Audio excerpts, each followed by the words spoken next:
A service of KIBMradio.com, the Internet's home for an all old-time radio.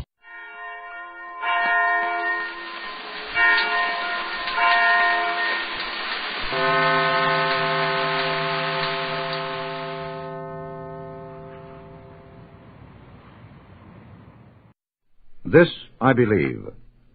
Wherever democratic liberties and human values have been in danger, there Roger Baldwin, National Chairman of the American Civil Liberties Union, has gone to work and fight for the beliefs he lives by. Hear his creed. I'm what most people would call a reformer. Although born into a well-to-do family in New England, I've always been concerned with the poverty and injustice I saw around me. And from my earliest days, I tried to do something about them. This belief in the duty of social action, I suppose, came with a Puritan heritage, expressed in Unitarianism, in the abolitionist movement, and in the pioneering movements and thinking with which I was surrounded in my youth in Boston. I became a professional social worker in settlements, in children's courts, in political reform, and for the last 30 years in the protection and expansion of those civil liberties which are the motive power of our democracy, whether in this country or in the world. My major efforts now are directed to their expansion through the United Nations.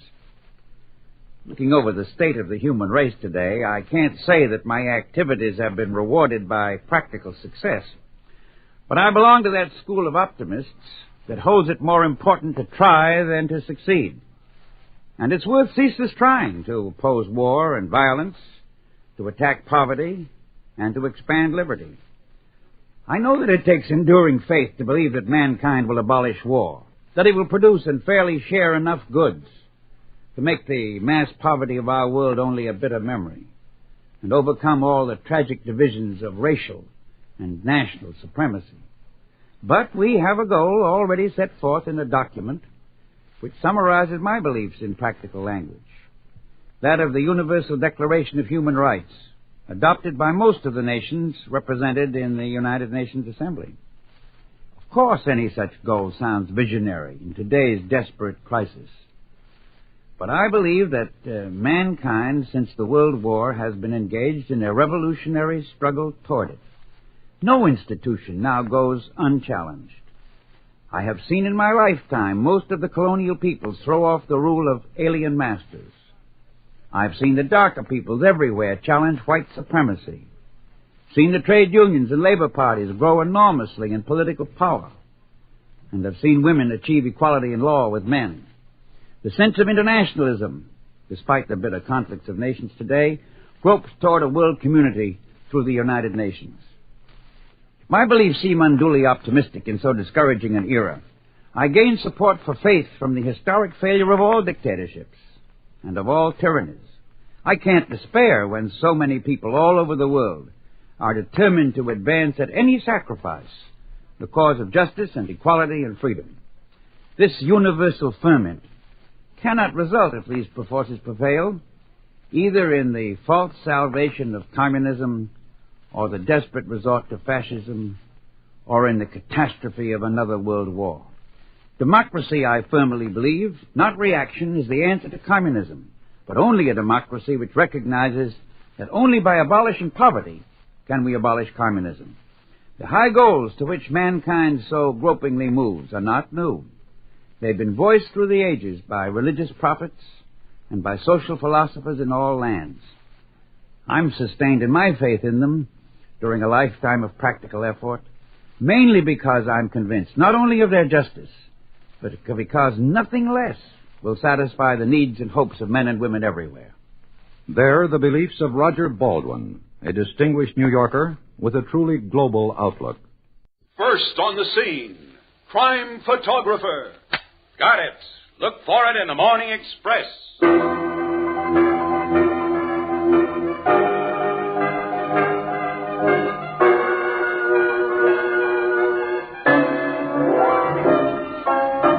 CBS Radio brings you Crime Photographer, another adventure of Casey, ace cameraman of the Morning Express, who covers the crime news of a great city.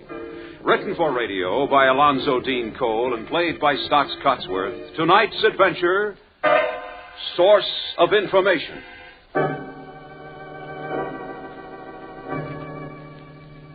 early afternoon. The untidy photographer's room of the Morning Express. It empty now, except for Casey, who stands at a window frowning at the threatening wintry sky. Then the door opens softly and an old man enters. His face is unshaven, his clothing unkempt. Hi. Casey? Oh. Hello, Grove. Nasty day outside. Yeah. I'm glad you're alone here, boy. Look, Grove, I simply can't make you any more loans. I've lost track of what you got me for now, but it's at least a couple of hundred. Oh, you got me wrong, Casey. I'm not here in search of financial assistance this morning. This afternoon. No? No. This time, unfortunately, my problems can't be solved by money. Casey, I've been robbed. Robbed? Of my life's work. My magnum opus. The expose that could rock this town to its foundations. The candid memoirs of my 40 years as a crime reporter. Oh, you've been talking about that big expose for a long time, Pop. Did you ever actually put any of it down on paper? It was almost completely finished, Casey. Well, good half of it was. Honest, boy, I'd written a lot. That is when my typewriter was out of hock. Now the script's been stolen. Yes. I went out last evening around 10 o'clock for, a couple of beers. I ran into friends and... Oh, nuts. No use trying to kid you. I got blotto and passed out. Woke up lying in a doorway somewhere and finally made my room about an hour ago. It had been ransacked and my manuscript was gone. Then I borrowed car fare and came straight to you. Why to me? Well, the cops wouldn't believe anything I told them. You know. They know I'm a rummy. And I don't. I was once a great newspaper man. One of the greats. I could write an expose that had put a lot of this town's big shots behind bars. Sure, but because you were a great newspaper guy, you'd never write the kind of stuff you've been threatening. You'd be ratting on a whole lot of people who gave you their confidence. You'd be divulging your sources of information. And drunk or sober, no top banana in our racket ever does that. He might, when he's piled up the grudges I have. I doubt it. You don't realize what it is to be in the gutter and see guys whom you know are stinking rats riding by in their Cadillacs. Sons even sold out their own fathers and mothers. I know. But you're a newspaper man, and you wouldn't betray your source of information. Casey, my manuscript was stolen because somebody thinks I would disclose a source of private information. You wouldn't even write it. You don't know how sore a guy who's down and out can get. Oh, you're right in one way. No, I wouldn't let the stuff be published. I wouldn't let anyone even look at it. But I did write it, Casey. I did write it. I had to in order to get rid of some of the poison that's eating deep into my guts. Who do you think stole that stuff? If I told you that, I would be disclosing a source of information. I prefer to retain your good opinion. Grove, are you leveling with me? No. No, Casey, no. Nothing was stolen from me. Nothing that matters, that is. I was just building up for a touch.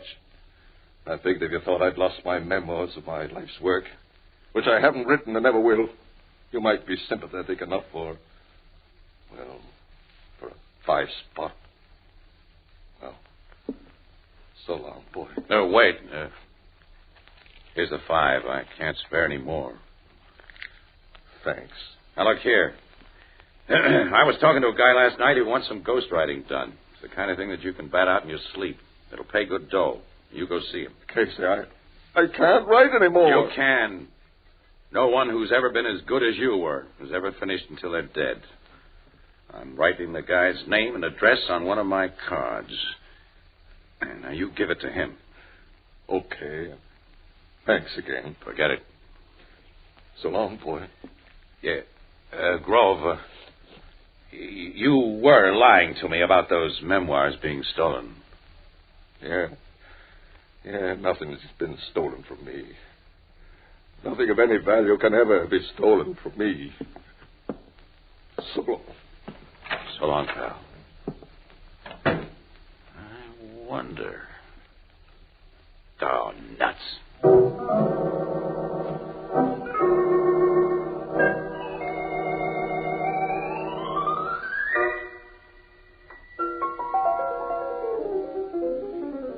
got good sense, Casey.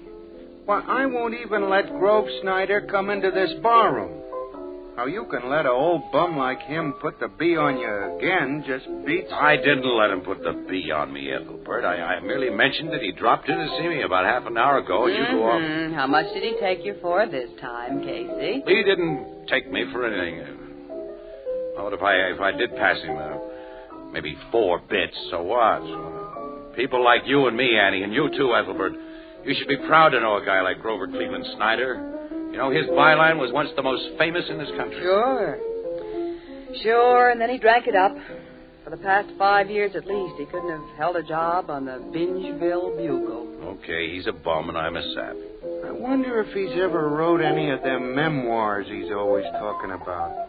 They should be real hot stuff. Yeah, he certainly could tell all about some characters in this town. Yeah. Reporting and investigating crimes for 40 years, as he's always saying, he must have got the lowdown on a lot of seamy people. And dangerous people, too. Hey, let's change the subject, huh? Casey, what are you worried about? Nothing. I'm not worried. You act like you was. Well, okay, then. I'm worried about the Dodgers. Listen, do you think they'll stand a chance next season? Casey, that's a matter I've given a lot of thought to.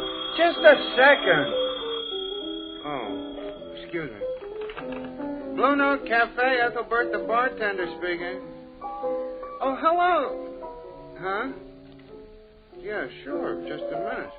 It's for you, Casey. City desk? No, Captain Logan. Logan? That's what he said, and he was kind of snappy. Gimme. Oh, Logan never calls here. Hello? Yes, Logan. Why, just a little while ago, around 12:30. Yes? What? Where? Yeah, I'll join you right away. What is it, Casey? Old Grove has mooched his last dime. What? He's dead. Oh, Grove. Dead? Shot 3 times through the stomach and once between the eyes. Oh, but why? Maybe because I didn't believe him at the right time and did believe him at the wrong time. He had a card of mine in his pocket. That's why Logan phoned me. Let's go.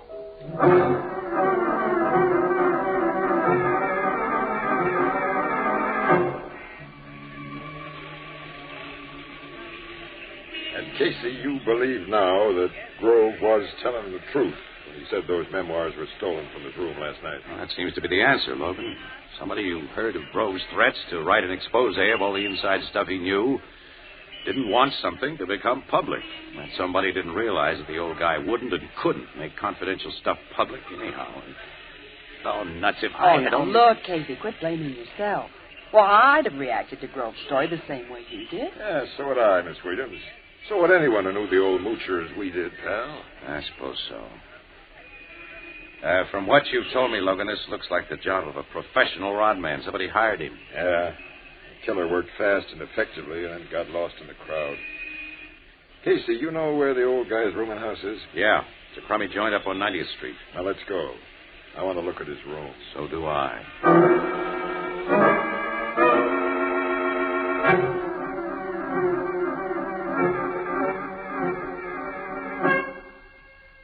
See here, Captain.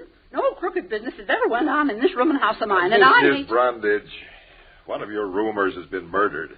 And while my men are going over his room in there, it'll be best if you answer some civil questions without any further argument. No, I never gotten a civil question from a cop. Where's the fire, you say when I'm driving? Must you block the sidewalk, you say when I'm standing? Will you keep back, you say when I'm looking? Excuse me, Logan.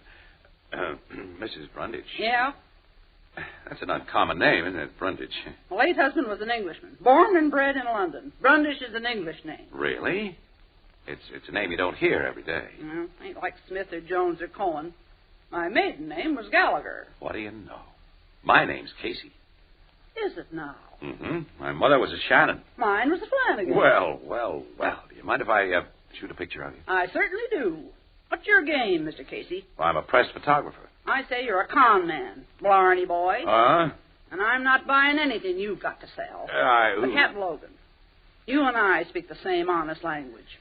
What is it you want to know about poor Grove Snyder? Well, Mrs. Brundage. Sit down, Blarney boy, and way back. Okay, Annie. Will I ever hear the last of this? Now, first, Mrs. Brundage, have you any idea when Snyder left his room last night? I heard his typewriter going until, maybe 10 o'clock, Cap. If he went out, it was after that. And when did he return? I didn't see him till around 11:30 this morning. Did he say anything to you then? Yep.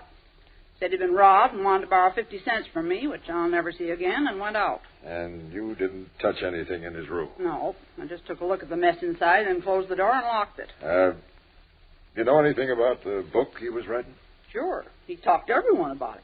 He was going to turn this town inside out and make him $1 million, he said. Have you ever seen his manuscript, Mrs. Brundage? His what? The accumulated pages he typed for his book. No. But sometimes he typed all day and most of the night, and then he'd go on a bender, and I wouldn't hear his machine for a couple of weeks or more. Often it'd be in a pawn shop. That's all I can tell you about Grove Snyder, except he was a pest, a moocher, and a sorehead. But he was a real gentleman underneath, and I'm sorry he's gone. Hey, Captain Logan. Yes, Sergeant? We finished with the room. Good. Excuse me, Mr. Brundage. Certainly, Captain. What'd you find, Sergeant? A loose floorboard there. Underneath was this scrap of paper. The corner torn from the typewritten page. Mm-hmm. So the manuscript was hidden under the floorboard, Well, that's my guess, Miss Williams. Well, what's written on that torn-off corner, Logan? There's nothing that makes sense, just the end of a sentence. Ulti case was broken. Ulti case? Ulti. U-L-T-Y. It's merely part of a word that's been torn, Casey. The entire word could have been tumulty or faculty. There's a good 4 inches of blank paper under those 3.5 words, so this was probably torn from the final or bottom page of the manuscript by whoever lifted it from that hole. Anything else, Sergeant? Yes, sir.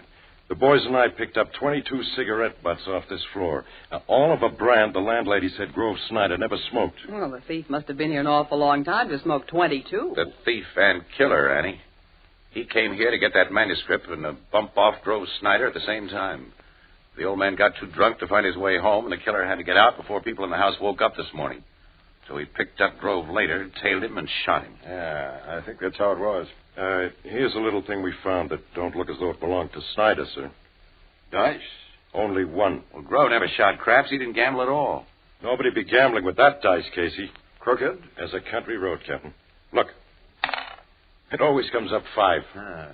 Get a 6 with it, and you've thrown 11. Or a 2 gives you 7. And you can't throw snake eyes or double deuces or boxcars. Hey, you couldn't put a raw cheater like that in a game. Even school kids would get wise to it after a few passes. But a guy might carry it as a gag, a pocket piece, or a trademark. Sergeant. You reminded of somebody, sir? Hialeah Sam. Hialeah Sam? There's a wanted on him in 4 states, Casey. He's a killer who'll work for anyone who'll pay his fee. You know, some crooks always wear polka dot neckties and blue suits. Hialeah Sam is never without a pair of loaded dice in his pocket. Old-fashioned hick cheaters like this.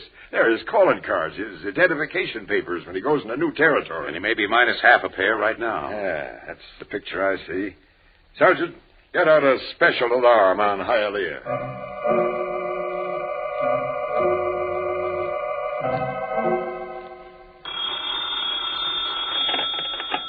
Homicide Bureau, Captain Logan speaking.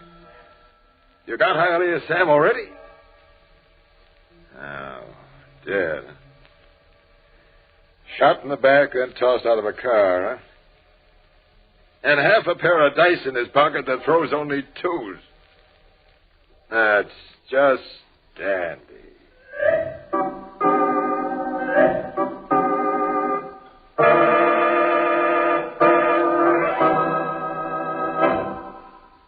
We'll return to Crime Photographer in just a moment. Tomorrow night, Marlena Dietrich as Diane LaVolta unmasks a fake diplomat on Time for Love. It's a drama of international intrigue involving our roving young adventuress, Miss LaVolta, in a skiing episode that turns out to be deadly. Tomorrow night, CBS Radio's Time for Love will be loaded with thrills, and it'll be yours over most of these same stations. And now, back to Casey, Crime Photographer.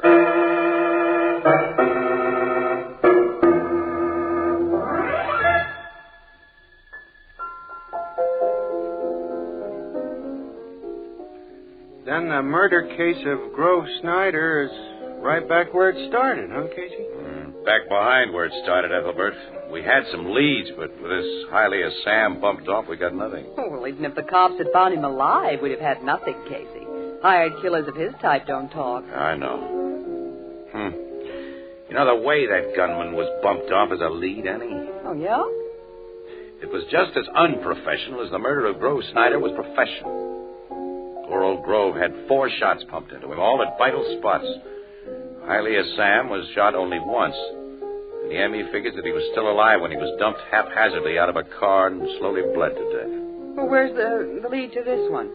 I'm looking for it. You know, in my book, somebody hired Hialeah Sam to steal Grove's manuscript and to bump the old guy off. But Hialeah wasn't able to do both jobs at the same time. Circumstances compelled a long wait, a wait longer than it takes a guy to smoke 22 cigarettes. And to kill time, he probably read Grove's manuscript. Oh, and learned a lot of dirt about the person who'd hired him. Say. No, the employer couldn't take a chance. He killed Hialeah? I think so, Ethelbert. Yeah, well, who do you suppose the employer was? Grove wrote about him, gave the lowdown on him in that expose. Yeah, but the manuscript's gone, and Grove can't tell us what was in it. He can give us a big hint. In the stuff that was published under his byline. Casey, Grove Snyder was a crime reporter for 40 years. He told me his memoirs were half completed, Annie. That'd cover the first 20 years, more or less. And he's been on the beach for around 5 years. We go through the files starting about 25 years We back. go through the files? Right now, in the Morning Express morgue, Annie. Come on. Casey, you can't do this to me. Ain't you even going to say so long? Reading back numbers of newspapers from 1930 back. But them were the good old days. 1930, 1929. What am I saying? Them were Prohibition days.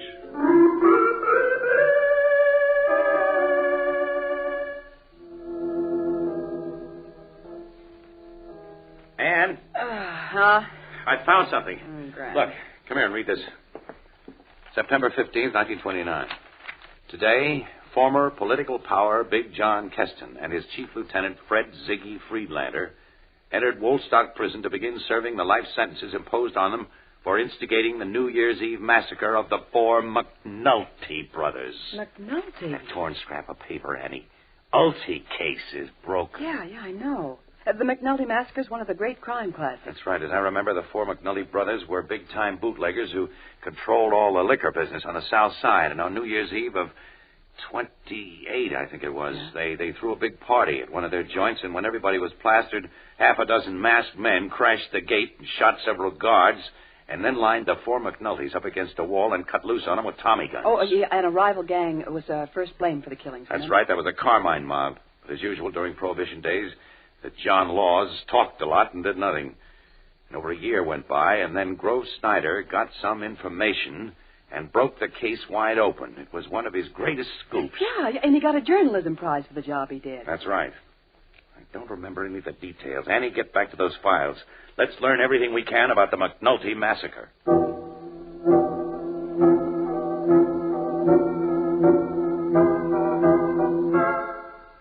And what did you and Miss Williams get out of boning up on the McNulty ancient history, Casey? That Grove Snyder, through a source of private information that he, of course, refused to identify, secured evidence that sent 3 guys to the chair and 2 others to Woolstock with life sentences. And Grove had to have bodyguards during the trial and for nearly a year afterwards. Big John Keston, the political boss who engineered the entire dirty mess, served his life sentence in 6 months. A heart attack finished him off. Ziggy Friedlander, his head stooge, got out on parole about a year ago. Now, you may have something, Casey.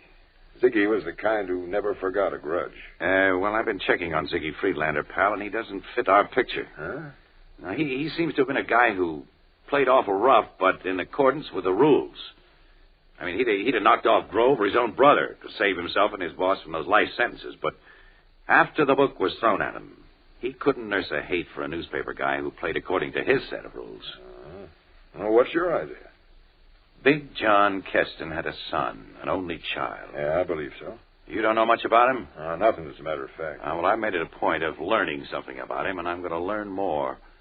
Something old Grove said about sons who'd sell out their own fathers. Huh?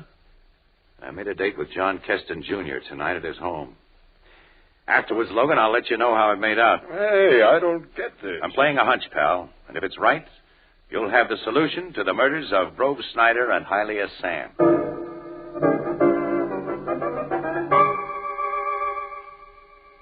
Have a chair, Mr. Casey. Thanks, Mr. Keston. Beautiful apartment you have here. Oh, it's a little large for a bachelor, but I never liked cramped quarters. You're a newspaper man, you said when you phoned. Yeah, Morning Express. We're alone here? Yes. You, of course, want to interview me about the professional indoor tennis matches I'm sponsoring next month. No, I'm here to talk to you about Grover Cleveland Snyder. What is Grover Cleveland Snyder? You don't know? I'm not sure that I do. He's the man who sent your father to prison. Oh, that's Snyder. Mm-hmm. And less than a week ago, the papers reported his murder. I don't read crime news, Mr. Casey. Since you're familiar with my father's tragedy, you can imagine why I don't. There's practically no limit to my imagination, Mr. Keston. You, of course, didn't know that Grove Snyder was writing a book. No. Or that the typewritten manuscript of that book was stolen from his room the night before he was killed. My only knowledge of the man and his work dates back 25 years when I was a boy. He sent my father to prison on false evidence, and my father died there. My mother died, too, as a result of our disgrace. I've tried to forget your Mr. Snyder. You weren't exactly a boy 25 years ago. I've been looking up the record. All right. I was 26 years old then. What about it? Nothing. Snyder talked a lot about the book he was writing, Mr. Keston, and you must have heard about it. The book was going to be an expose of the rottenness and rattiness Grove Snyder had encountered as a crime reporter. Now, look here. Yes, there was one thing that nobody knew about that half-finished book but Grove and me. That even the guy who had it stolen doesn't know now. Well? I'll tell you. The guy who stole the manuscript got only half of what his employer wanted. He found the original, but not the carbon copy. Carbon copy? Mm-hmm. Writers make carbon copies of what they write. I have the copy of Snyder's expose. What do you want, Casey? What am I offered? Before we go into that, let's have some proof that you're telling the truth. All right, how's this? You inherited a couple of $1 million when your old man died of a heart attack in prison. He was a big, strong-looking guy, but the docs told him to watch his step and avoid excitement because of his weak heart. And you knew of a way to provide lots of excitement. So you got acquainted with a famous newspaper man named Grover Cleveland Snyder. You make me sound like a murderer. Uh-huh. But your old man had a stronger ticker than you and his doctors thought. And it carried him through a long court trial and 6 months in jail, but it finally gave out. Didn't you find that story in your copy of the old Grove manuscript, Mr. Keston? You've come here to blackmail me. Have I? But you're not going to get away with it. What? Oh. Is that the gun you used on Hylia Sam? Yes. And since you know about him, you know I use it well. He read that lying manuscript, too, and thought he could hold it over me. I want your copy, Mr. Casey. Where is it? In my apartment. We're going there right now, and you're giving it to me. With that gun in your hand, what can I do? Only what I tell you. That's what you think. What? Drop your rod, Junior. I have. Don't shoot. Who are you? Junior should know. Or has 25 years in stir changed me too much, Junior? Ziggy Friedlander. And it's nice to meet up with you again after all this time. You heard? Yeah. I called while you was out to dinner, Junior. And as an old friend should, I let myself in. I wanted to look over your swell big flat in private. You see, I've been reading in the papers about the killings of Grove Snyder and that Hylia Sam. In a prison, I'd done an awful lot of thinking. Everything added up, Junior, but I wanted to be sure. Even very suspicious guys like me find it hard to believe that a son would sell out his father. What are you going to do, Ziggy? Do to a rat like you? No, don't. Hey, Ziggy, let the law have it. When did I ever live with the law? It makes too many guys and too many mistakes for a guy like me. I don't make any. Ziggy! No! Friedlander. Keep back, mister. This rod's got 3 more slugs in it. And they're for me? No. I've done the job I came to do, and though you didn't mean to, you helped me. I've heard about you, Casey of the Morning Express. You're pretty well known up in Woolstock. Yeah? A lot of guys there hate your guts, but they say you play according to the rules. You weren't pulling a blackmail on Junior. You had cops waiting downstairs for him, didn't you? Yes. Well, your cops are still waiting. And here's my rod to give them. Ziggy. Yeah, I'm old. I'm tired. I just paid a debt that's been eating me. And the only home I got is prison. If they put me in a death cell this time, well, that's according to the rules. Some guys learn how to really think in prison, Casey. I did. Come on, let's go.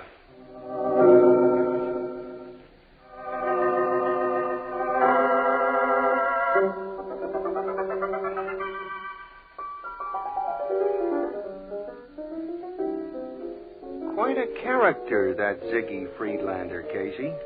Yeah. Yeah, well, don't get sentimental about him, Ethelbert. He's a vicious, wild animal that's only been partially tamed by old age and long imprisonment in a cage, and he shouldn't have been let out of that cage. I guess that's right, Miss Williams. Say, Casey, I'd like to read the hot stuff Grove Snyder must have wrote in his book. You think he might have really left a carbon copy of it? Of course he didn't, Ethelbert. Old-time newspaper guys like Grove never made a copy of anything. He simply stuck a single sheet in a typewriter and banged away with a copy boy waiting beside him to grab each page and rush it to the desk. I figured Keston wouldn't know about that. And Grove Snyder speaking to you about rats who even sold out their own fathers and mothers gave you the idea? Well, it helped. But Ziggy Friedlander figured Keston, too, and without that lead. But it took him 25 years to do it. Well, your pal Casey's a very bright guy, Ethelbert. Oh, sure, and you're a modest violet. You know what your bright pal Casey is called in certain quarters, Ethelbert? What, Miss Williams? Blarney boy. Blarney boy? Yeah, I'll tell you about it. I knew that was going to be brought up sometime.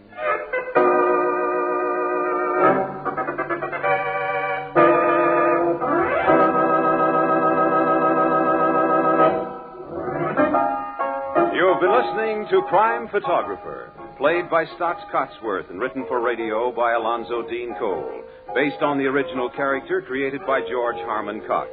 With Jan Miner as Anne, John Gibson as Ethelbert, Bernard Lenrow as Captain Logan, Lou White's original music, and Teddy Wilson as the Blue Note pianist, Crime Photographer is produced and directed by John Dietz.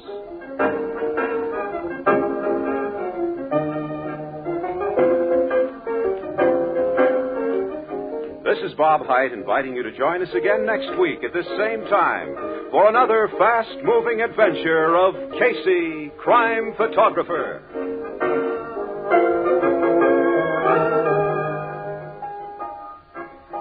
Tomorrow night on CBS Radio's Junior Miss, Judy, she's our Junior Miss, as you may know, gets into a dither but deaf as her girlfriend Fuffy and she disagree on how to study for final exams. Another teapot tempest with loads of laughs in the brewing thereof. Tomorrow night on most of these stations, Junior Miss. Don't miss it.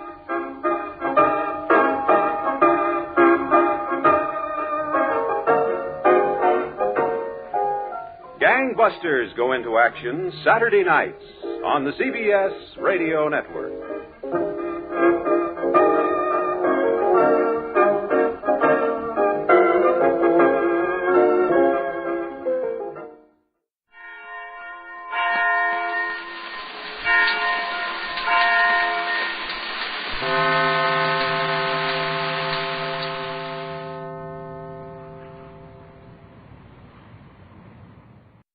This I believe. Roger C. Williams is a valiant champion of the state of Maine. where he is publisher of the Guy Gannett newspapers in Portland, Augusta, and Bangor. Besides fishing in its streams, hunting in its woods, and cruising through the salt water along its rugged coastline, he delights in flying his own plane from city to city over the heavily forested Maine landscape. Against this background, Roger C. Williams states his creed. Webster defines wisdom as the ability to judge soundly and deal sagaciously with facts, especially as they relate to life and conduct. We live in a world filled with man's accomplishments, but I believe we have gained very little wisdom in the last 2,000 or 3,000 years, and it's high time we applied more of our energy and our thought and our spirit to seeking wisdom. When I was a young boy, I sat one long evening and listened while my father talked for hours with Mr. Charles Thomas. Mr. Thomas was at that time a young chemist working for the Monsanto Chemical Company, and he is today president of that organization. Like most great scientists, Thomas is something of a philosopher. My father, a writer and a man who has by profession been concerned with facts as they relate to life and conduct, helped the scientist think beyond the accomplishments of scientific research and speculate on the application of material knowledge to the fundamentals of everyday living. While I sat and listened with the hungry mind of youth, Thomas explored the future. I heard for the first time mention of atomic energy, learned not only what a terrible weapon the atom bomb would be, but the tremendous boon that could come to all mankind with the harnessing of atomic power for industrial use. Television was only a dream of the future then, but the talk of television I heard that night explored its uses and benefits far beyond anything we will see for many years. They talked inspiringly about man's tremendous accomplishments and of the great promises for our future. These two men, in that long conversation many years ago, made a deep impression on me. They filled my mind with visions of the miraculous world I would live in. But they impressed firmly in my mind and heart the realization that man has woefully neglected himself in his progress toward our modern civilization. Their final discussion, in the small hours of the morning, was of the fact that if man is to survive in the civilization he has developed, he must do much to improve himself. He must acquire greater wisdom. I read an article in a recent issue of Collier's magazine which described in fascinating detail our plans for the conquest of space. Told how a super rocket would carry men and materials into space, where they would assemble and live aboard a man-made satellite that would travel around the world in 2 hours. But I believe that before we can undertake such a fabulous project, we must be worthy of the accomplishment. If the satellite is to be put to good use, rather than vicious or selfish use, we must learn wisdom. Think what horror we can inflict on ourselves if we fail to learn wisdom, and think what wonders we may accomplish when we learn to concentrate a great part of our energy and our thinking and our spiritual life to the application of scientific knowledge in matters which are directly concerned with life and conduct, rather than war, transportation, communication, entertainment, and commerce. Instead of improving our gadgets, we, myself included, must improve ourselves.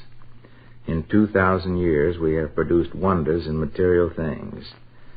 I believe it is time to turn now to spiritual accomplishments, to seek the wisdom that will make us capable of living properly with the machines we have built. They're the beliefs of Robert C. Williams of Portland, Maine, whose hopes for the future revolve in large measure around the 3 sons he is raising to be newspapermen with ideals.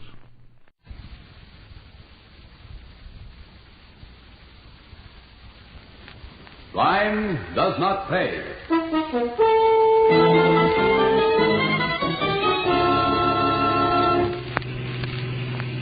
Jimmy. Oh, Jimmy, darling, how can you even think a thing like that, much less say it out loud? Because it happens to be true. You heard them tonight. But they weren't talking about you. Now you're trying to protect them. You're my girl, aren't you? Jimmy, or are you? Sometimes I just don't recognize you at all. Well, then take a good look, Diane. Because I'm the guy who never got overseas during the war. And everybody's been laughing at me ever since.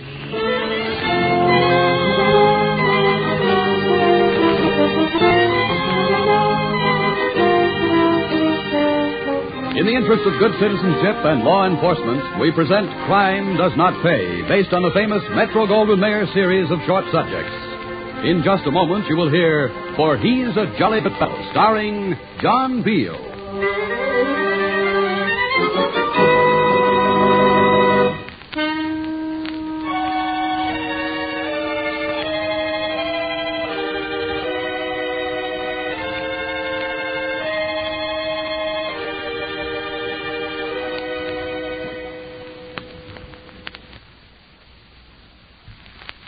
Now, Crime Does Not Pay, starring John Beale as Jimmy Lodge in For He's a Jolly Good Fellow.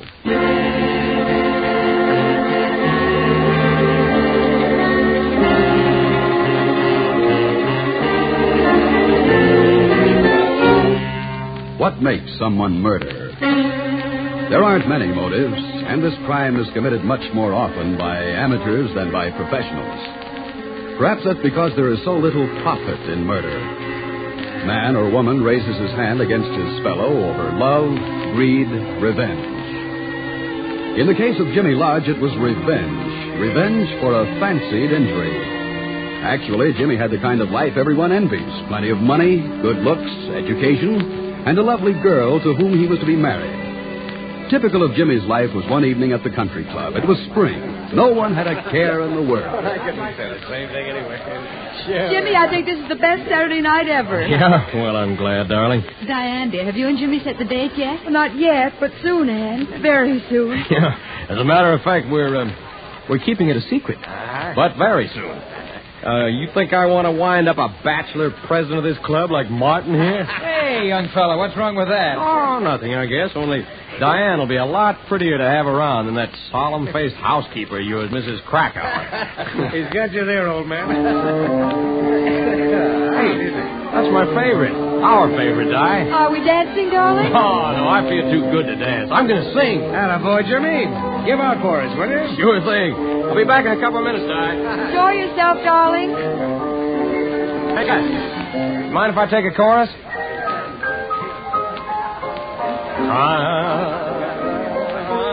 I'm on my hands, you in my arms, nothing but love in view. Then if you fall once and for all, I'll see my dreams come true. Moments to spare for someone you care for, one love affair for two. With time on my hands and you in my arms and love in my heart, all for you.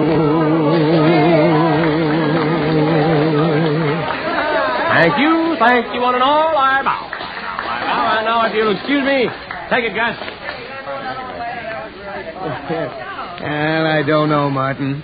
Exhibitionism has a variety of motives. Well, personally, I never could stand a show-off. A show-off is a show-off, that's all. Well, you know how it is. Some people just never grow up. Darling, you were wonderful. Simply terrific. Oh, not bad. Not bad at all. You'll do, son. You'll do. Oh, will I? Even if I am an exhibitionist and a show-off? Why, Jimmy, you a show-off? Of course not, Jimmy. Well, now, look, Jim, I don't know how you... Whatever made you say that, Jim? You know, as well as I do. Come on, Di. The party's over. Jimmy, please. Well, it's over for me. It isn't much fun when you hear something you're not supposed to hear. And this isn't the first time either. Well, are you coming, or do I go alone?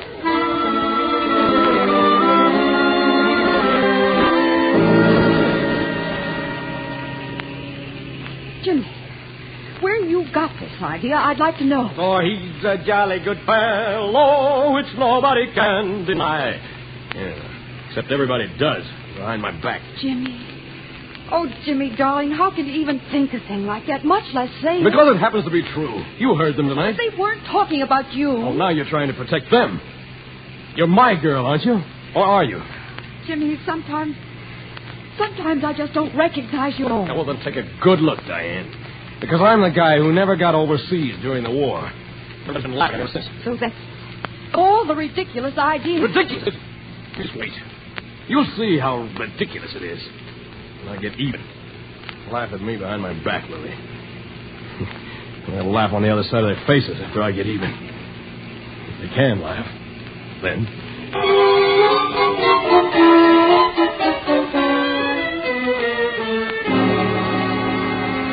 Next, please. I'm next, I guess. Yes, sir. You have a box available? Here's your application. Now, fill it out, pay the fee, and I'll give you your key. Thank you. Pen and ink at the desk, sir. Post office pens. Well, here goes nothing. Name, Jack Lyons. 3343 West 63rd. City. State. Fee paid. Purpose. Purpose. Would they be surprised if I wrote down purpose? Murder.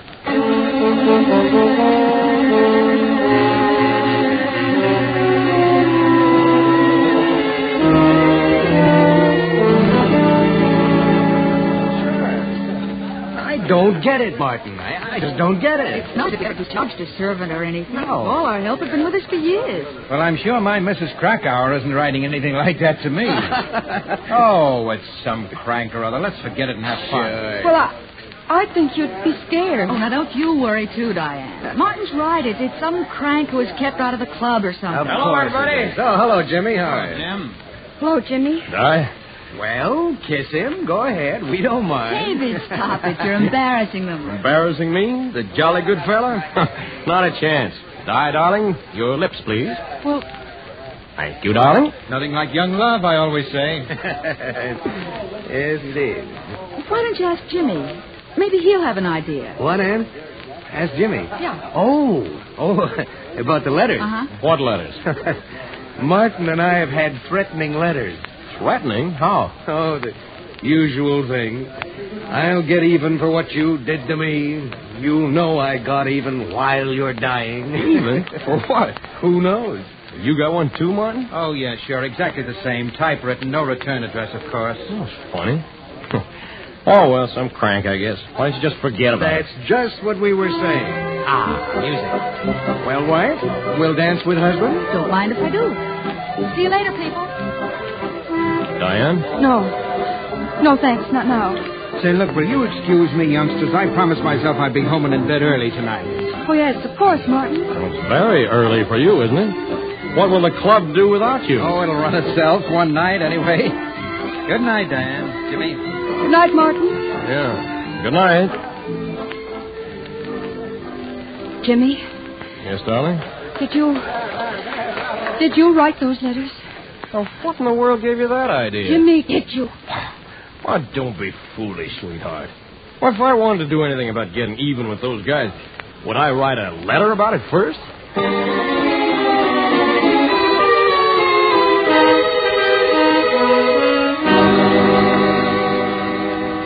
You're home early, Mr. Prendergast.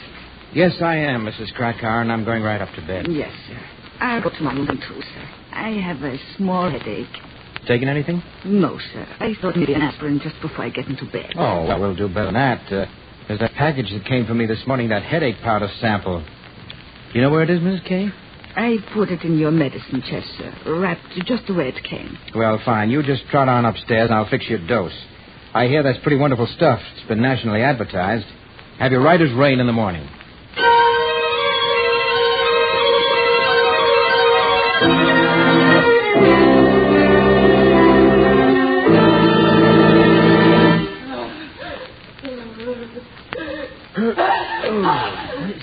What is that? Mrs. Krakauer, is that you? Where am I slipping? That's the where's the light? Never can find anything in a hurry. Yeah, that's better. Here they are.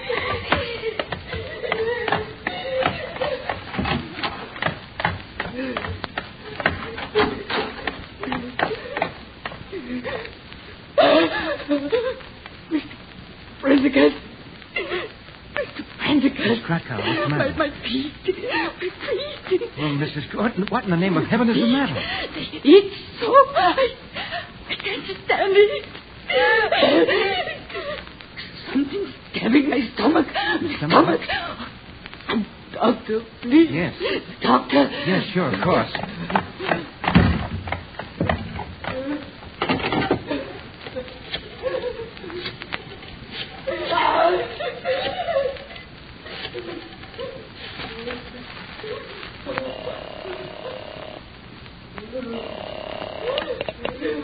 Hello? Dr. Rudolph? Yes, Rudolph. This is Martin Prendergast. Can you come over here right away?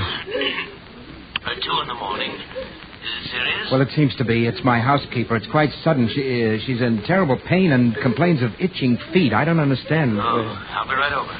Try to give an medic at once. I'll be there as quickly as I can.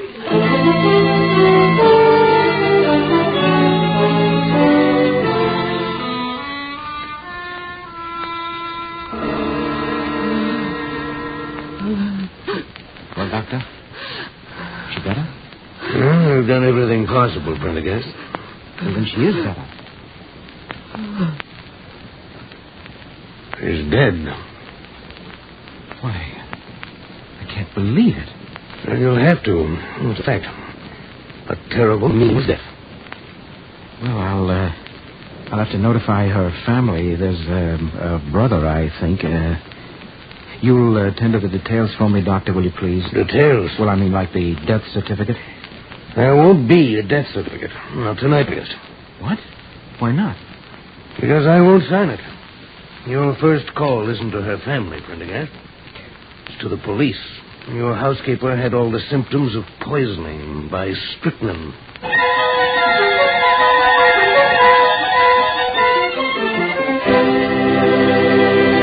In just a moment, Crime Does Not Pay will continue with For He's a Jolly Good Fellow.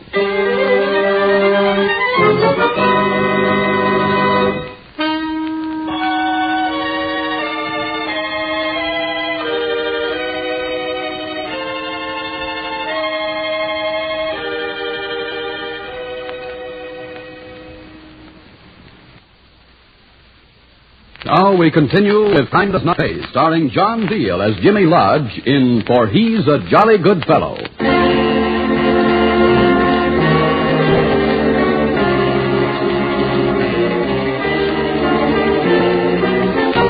Martin Prendergast obeyed Dr. Rudolph automatically. He called the police and then Mrs. Krakauer's brother. Within minutes, 2 patrolmen from a radio car were in the house, and shortly thereafter the homicide detail arrived, Lieutenant Hank Rollins in charge. Quick routine matters were taken care of, and then the lieutenant turned his attention to Mr. Prendergast. Well, then, Mr. Prendergast, do you have any reason why your housekeeper would want to commit suicide? No, none at all, Lieutenant. Did you have any such intention? Of course not. Then why, sir, was there a little quantity of strychnine in this house in such a peculiar place? What? We haven't had the contents of the bottle analyzed yet, but the doctor was positive. Says the strychnine was in a bottle of a headache preparation he found on the next to the woman's bed. Well, then I gave it to her myself. Mr. Prendergast, are you confessing to a murder? No, I'm not, but I gave her the bottle from my medicine chest. Where did you get it? Well, it came in the mail. Like so many of us do. You know. Never opened before? No, not even unwrapped. The paper must be still in the wastebasket. I opened it for her last night. It was addressed to whom? To me, of course. Mr. Prendergast, is there anybody who wants to kill you? Oh, naturally not. Everybody's always so certain about that. Never even had a threatening letter from anyone? Well, now that you remind me, yes, I did, just a few days ago. Something about getting even. Do you have that letter? And the wrappings from the package the bottle came in? Well, the letter's here in my desk. The wrappings... Yeah, I got them. The wastebasket, as you said. Interesting. Post office box return address. Well, they all have that usually. Yes, I know. And here's the letter. Well, Lieutenant? This is interesting. Notice the similarity in the typing on the label and the letter. Mr. Prendergast, you're certain that none of your close associates harbors a grudge of any kind? Oh, that idea's ridiculous. Perhaps not. Look, I have a lot of detail in this case today, reports, autopsy, all that, but I'll appreciate it if you'll invite me to your club tonight as a guest, without mentioning that I happen to be part of the homicide detail. You do that for me, Mr. Prendergast?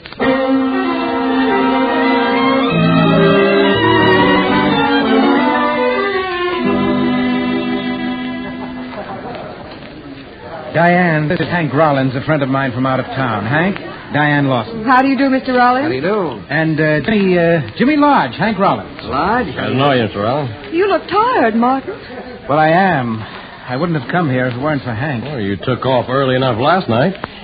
Yes, that's why, I guess. Mrs. Krakauer, my housekeeper, died at 4 this morning. What? Oh, no. She was such a nice person. A call for Mr. Rollins, sir. I took the liberty of bringing the telephone. Yes, that's right. Plug it right in, Ricardo. Thank you, sir. The call for Mr. Rollins on here, please. Here you are, sir. Thank you. This is Rollins. I see. Yeah, I understand. Doctor thought I should be called, huh?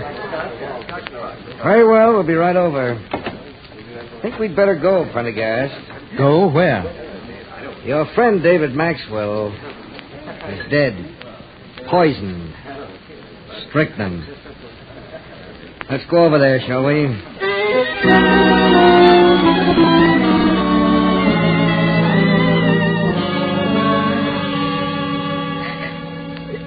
But why? Why my David, Lieutenant? That's one of the things we've got to find out, Mrs. Maxwell. Just one of the things. And strychnine, cyanide at least as merciful. This conversation isn't helping Anne any, I'm sure. Oh, if it'll help catch the devil who killed David. We'll get her, Mrs. Maxwell. Now, if you feel up to answering a few questions. Anything.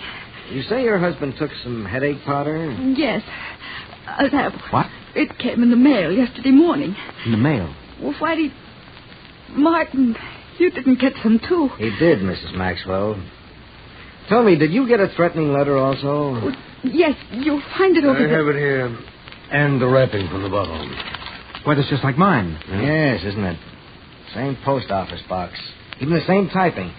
Notice the open part of the E clogged with dirt. The I is out of line. The A has no top. Yeah. Well, one thing is clear. The same person tried to get you both. He missed you, Mr. Prendergast. I'd be careful if I were you from now on until we catch this murderer.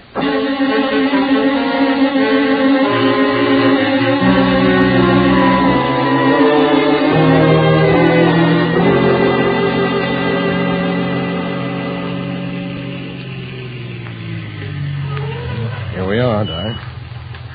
Yes. Here we are. And that's the first word you've said all the way home. Jimmy. Dave Maxwell. Mrs. Krakauer. It's too awful. Things like this happen all the time. Ever read the tabloids, darling? But not to us. Us? How do we fit in? I don't know. Oh, look, sweetheart, can't you forget about it long enough to kiss me goodnight? I'll try. Good.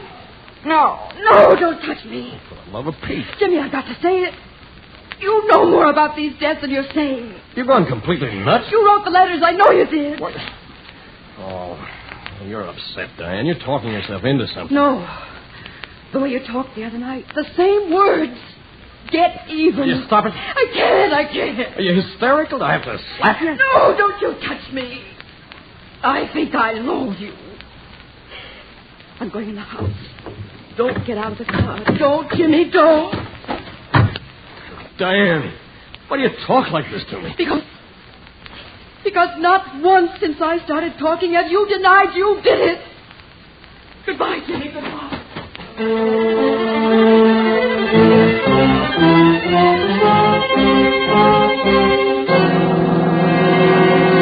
You're making a grave charge, Miss Lawson. I know. Well, have you any evidence? Only what I told you.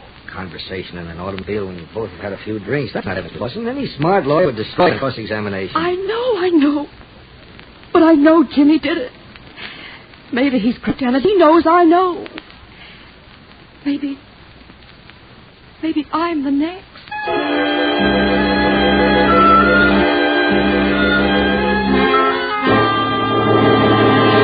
But this is incredible, Lieutenant. Absolutely incredible. Murder is an incredible crime. Well, what could Jimmy Lodge have had against David and me? I won't believe it.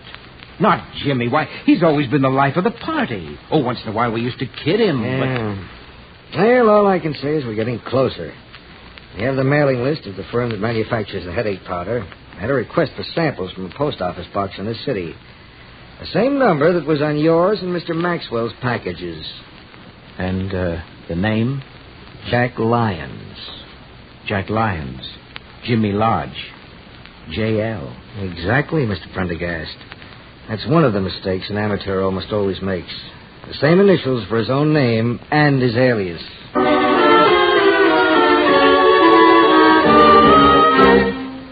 Now, I know you see a lot of people every day, Mr. Andrews, but this Lyons who rented this box from you, you think you'd know him again? Yes, sir. I think I would. Yeah, why? Well, he spoiled 3 application blanks, Lieutenant. He made that block when came to the space to be filled in for purpose.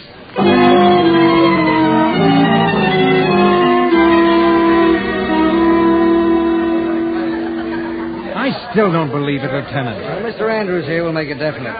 So far, we've linked up the poison with the post office box. Shortly, I think we'll link the box to our man. I'm positive his typewriter will be the one the notes were written on, and you'll probably find his prints among those on the notes and the bottles. Not nervous, are you, Andrews? No, sir. Dear, an awful lot of people here. Saturday night's our big night.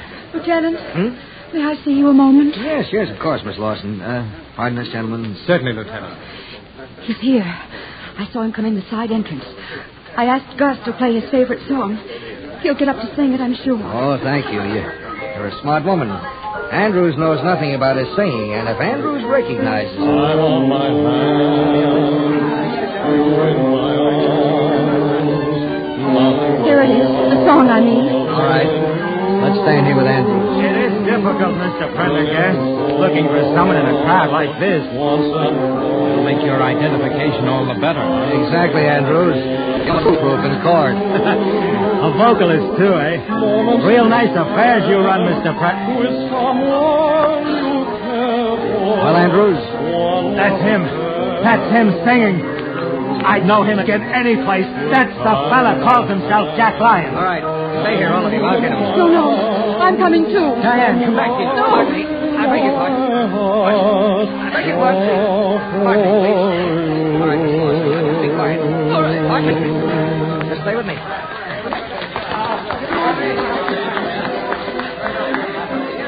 Excuse me, Lodge. Oh, it's you. That was my girl. Jimmy. Sorry, Lodge. I'm Rollins, homicide. Please come quietly. Oh, so she spilled what she thought she knew, did she? Don't make a scene, Lodge. Jimmy, don't. Oh, you don't take me. I got even with Maxwell. I'll get all of you. Don't try it, Lodge. You can't shoot in a crowd like this. You can't... The window behind the orchestra. The window. All right, Miss Lawson. I'm in a hook around the house. He won't get very far. You can depend on that.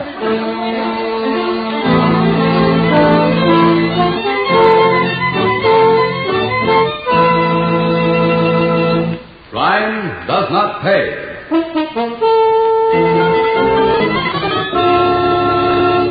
John Beale, who was starred as Jimmy Lodge in For He's a Jolly Good Fellow, will be back with you in just a moment.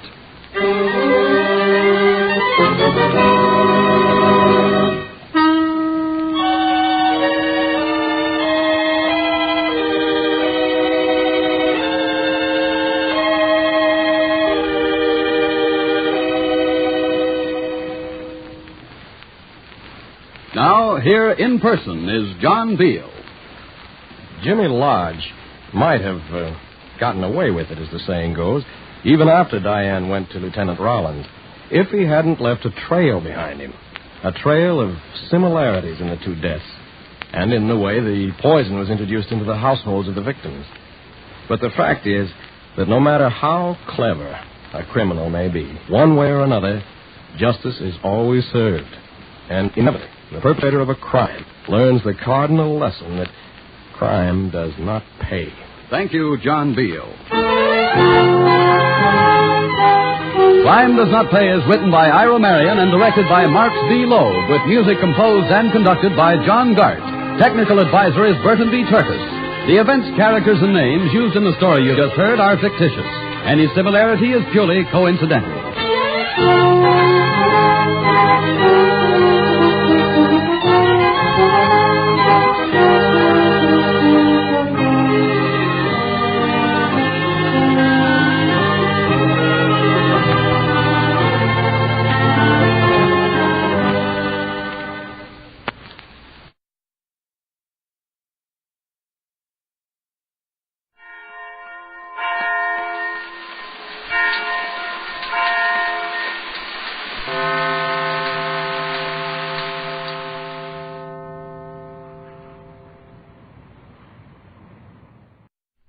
This I believe. Rose Resnick is a versatile person. In her present position, she is the founder and executive director of Recreation for the Blind in San Francisco. A native of New York City, she has been a student of the piano since the age of 6. She has toured as a concert pianist on both coasts of this country. But for the past 5 years, she has devoted herself to the education and happiness of the blind. Here is Rose Resnick. My childhood and adolescence were a joyous outpouring of energy, a ceaseless quest for expression, skill, and experience. School was only a background to the supreme delight of lessons in music, dance, and dramatics, and the thrill of sojourns in the country, theaters, concerts, and books, big Braille books that came with me on streetcars to the table and to bed. Then one night at a high school dance, a remark not intended for my ears stabbed my youthful bliss. That girl, what a pity she is blind. Blind, that ugly word that implied everything dark, blank, rigid, and helpless. Quickly I turned and called out, "Please don't feel sorry for me. I'm having lots of fun." But the fun was not to last. With the advent of college, I was brought to grips with the problem of earning a living. Part-time teaching of piano and harmony, and, upon graduation, occasional concerts and lectures proved only partial sources of livelihood. In terms of time and effort involved, the financial remuneration was disheartening. This induced within me searing self-doubt and dark moods of despondency. Adding to my dismal sense of inadequacy was the repeated experience of seeing my sisters and friends go off to exciting dates. How grateful I was for my piano, where, through Chopin, Brahms, and Beethoven, I could mingle my longing and seething energy with theirs, and where I could dissolve my frustration in the beauty and grandeur of their conceptions. Then one day I met a girl, a wonderful girl, an army nurse, whose faith and stability were to change my whole life. As our acquaintance ripened into friendship, she discerned behind the shell of gaiety my recurring plateaus of depression. She said, "Stop knocking on closed doors. Keep up your beautiful music. I know your opportunity will come. You're trying too hard. Why don't you relax? And have you ever tried praying?" The idea was strange to me. It sounded too simple. Somehow I had always operated on the premise that if you wanted something in this world, you had to go out and get it for yourself. Yet sincerity and hard work had yielded only meager returns, and I was willing to try anything. Experimentally, self-consciously, I cultivated the daily practice of prayer. I said, "God, show me the purpose for which you sent me to this world. Help me to be of use to myself and to humanity." In the years to follow, the answers began to arrive, clear and satisfying beyond my most optimistic anticipation. One of the answers was Enchanted Hills, where my nurse friend and I have the privilege of seeing blind children come alive in God's out-of-doors. Others are the never-ending sources of pleasure and comfort I have found in friendship, in great music, and, most important of all, in my growing belief that as I attune my life to divine revelation, I draw closer to God, and through Him, to immortality. That was Rose Resnick of San Francisco, a courageous and gifted person who, through helping other blind people, has added luster and meaning to her own life.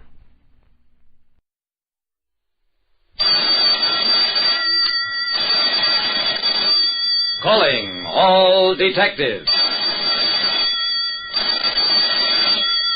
Why should a man with a family apply for an insurance policy and name as beneficiary somebody who doesn't want the money?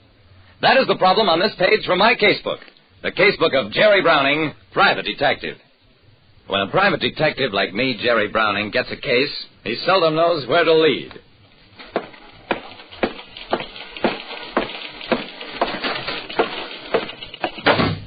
John Cooley, head of investigations for Consolidated Insurance, was small, dried up, had 2 china marbles for eyes, a thin, bloodless mouth. He could be as implacable as death itself. Or, Browning, I have an unusual situation here. Pietro D'Andrea, age 42, occupation given as laborer, applied for a $500 policy. Here's the doctor's report on him. I read the medical report. Applicant suspected of having a heart condition. Policy application refused. I handed the paper back to Cooley. Well, what about it, Mr. Cooley? Mr. D'Andrea paid a $15 deposit against his first premium. The letter refusing the policy, together with the refund check for $15, is here, but will not be sent. I blinked. Why not, Mr. Cooley? Because Mr. D'Andrea is dead. He was struck by a motor car and killed yesterday. Cooley put his fingertips together. You understand we have no legal obligation. Nevertheless, we will pay the full amount less the initial premium. Does it carry double indemnity? Cooley nodded. The beneficiary is listed as Joseph Haviland, relationship friend. There's no question about honoring the policy. All I want to know is why Mr. D'Andrea, with a wife and 2 children, applied for a policy making a friend the beneficiary. An insurance company elected to honor a policy it would have refused had not the applicant been accidentally killed.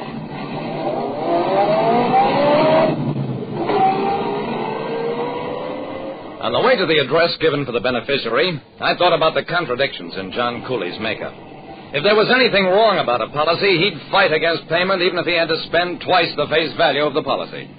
Yet he'd turn around and honor a double indemnity policy where the company had no legal obligation to do so.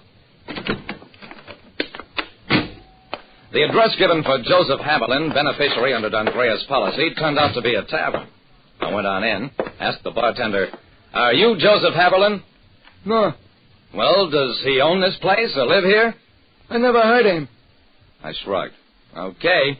But if you ever do see him, tell him he's passing up $1,000. A heavy-shouldered, florid-faced man got up from a table. "I'm Haviland. What's this about $1,000? "I'm from Consolidated Insurance. A man by the name of Pietro D'Andrea left you his insurance."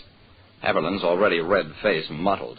"Is this some kind of a gag?" "No. D'Andrea had a $500 policy. He got hit by a car, which means you collect $1,000, double indemnity." The color slowly receded from Haviland's face. "Okay. Hand over the dough." "I haven't got it. I'm just verifying the claim." D'Andrea had a family. How come he picked you as a beneficiary?" "Look, I figured this for a gag right from the start. Now I know it is. Get out of here." "Wait a second. All I ask is..." The bartender had come up behind me, suddenly pinned my arms. Haviland said, "Mister, you smell like a cop to me, and I don't like it."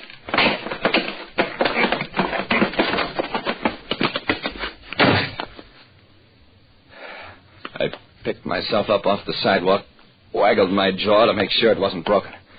Then I staggered over to my car, got in, and drove off.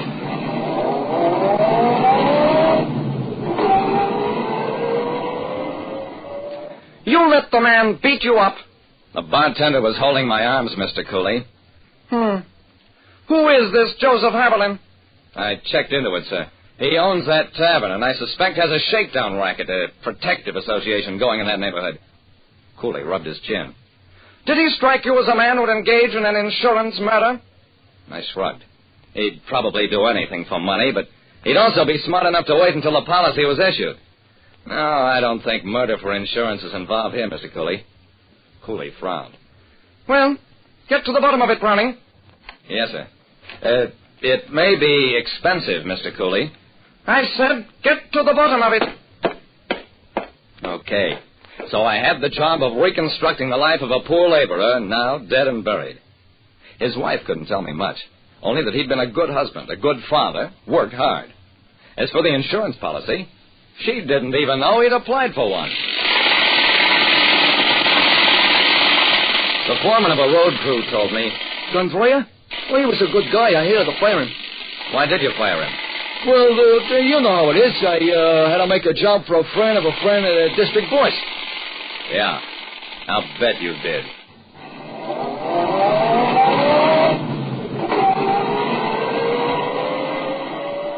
So D'Andrea had lost his job before he applied for the policy. the picture began to emerge. In fact, Don't use my name. But you understand, this D'Andrea, he looked like a guy waiting to die.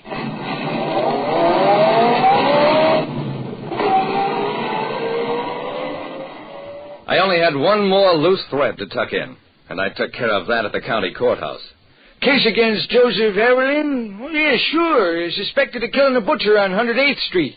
Charges dropped. Witness didn't show up. Who was the witness, do you know? Pietro D'Andrea. Dead, ain't he?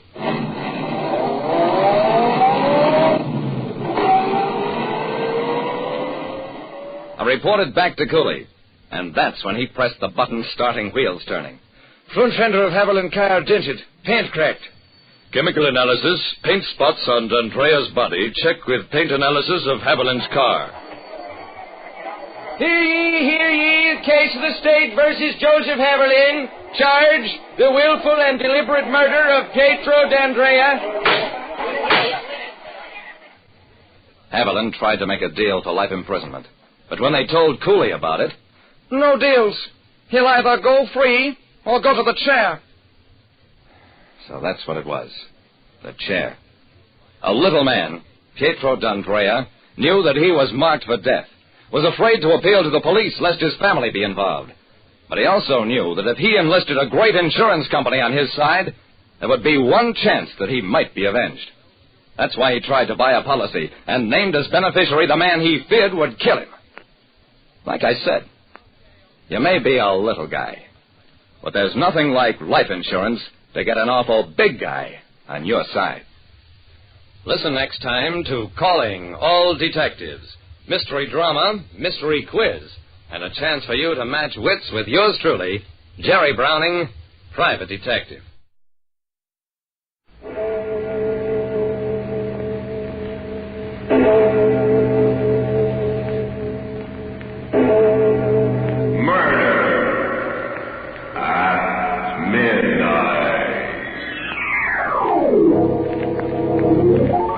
No, Betty, no.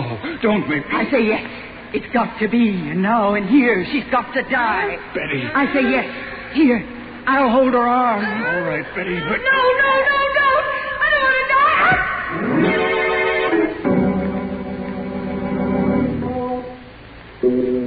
die. Midnight. The witching hour, when the night is darkest, our fears the strongest, and our strength at its lowest ebb. Midnight, when the graves gape open and death strikes. How? You'll learn the answer in just a minute in Nightmare.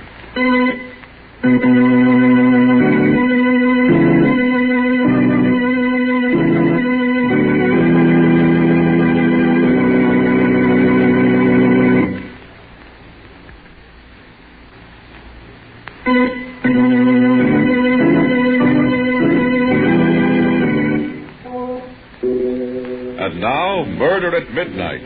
Tales of mystery and terror by radio's Masters of the Macabre. Our story by Joseph Ruskall is one of the most terrifying and fantastic nightmares we've ever heard. Its title, Nightmare.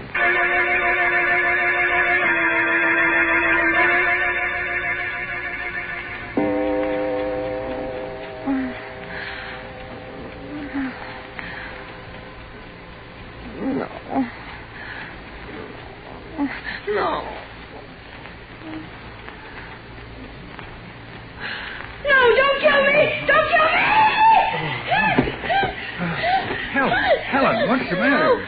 What's the matter? Helen, wake up, for Pete's sake. Hey, stop it, Helen, stop it. It's me, it's Ernie. Where am I? In bed. Where do you suppose? It's almost 12 o'clock. I wish you'd let me get some sleep. Oh, thank heaven. Oh, must have been just a dream. Oh, thank the Lord. Oh, Ernie, it was so real. I dreamed somebody was leaning over me just now with a pillow. Oh, it was horrible. They were trying to smother me to death. And Ernie, Yeah? it was you. What? Oh, that's a beaut. Where's the light? Oh, my aching back. Why, you poor, foolish little... Come here, Butch. I'll kiss you back. No, don't touch me. Keep away. Huh? What is this? That pillow in your hand. Oh, for crying out, Bells. Can't I even straighten it out? Sorry, dear. Gee, don't mind me, but that horrible nightmare, it seemed so real.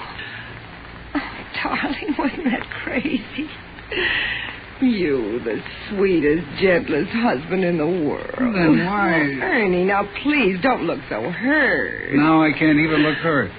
I just murdered my wife in her sleep, didn't I? No, you were just about to. Oh, now what? Everything's happening tonight. Hello. What? Who? Wrong number. And what's more, this is a heck of a time to be ringing.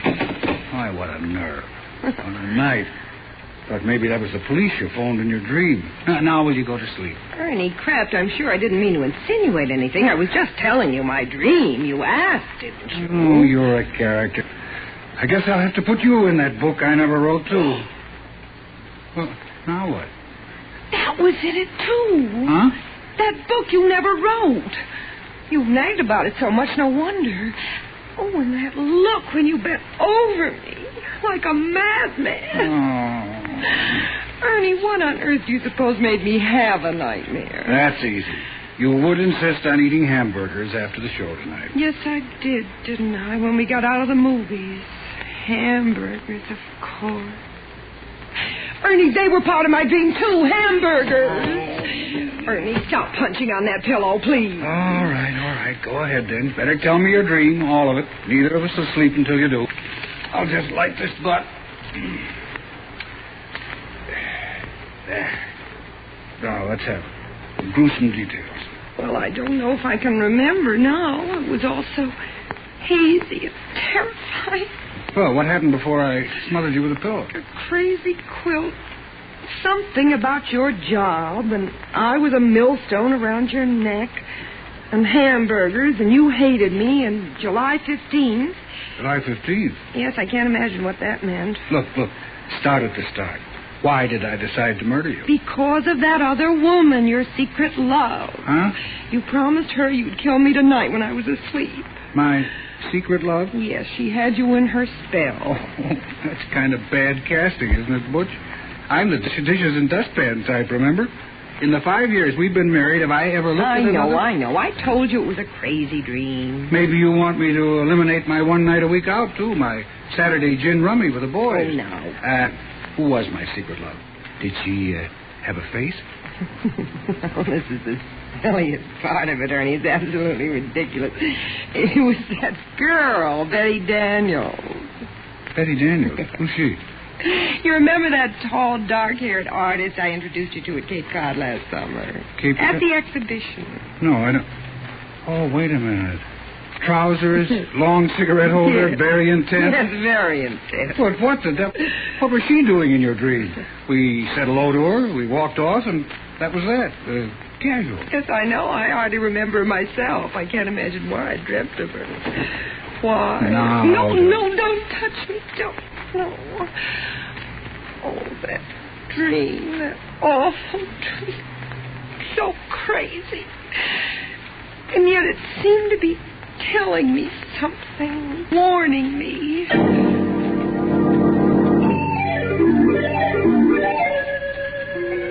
Strange and weird. You know how dreams are. First thing I remember is Provincetown and us looking at the art exhibition just the way we did last summer. Only now the picture was about 10 feet tall and hanging crooked. And then she came along. Betty Daniels. Just the way she did then. Hello, Helen? And I introduced you the same as I did then.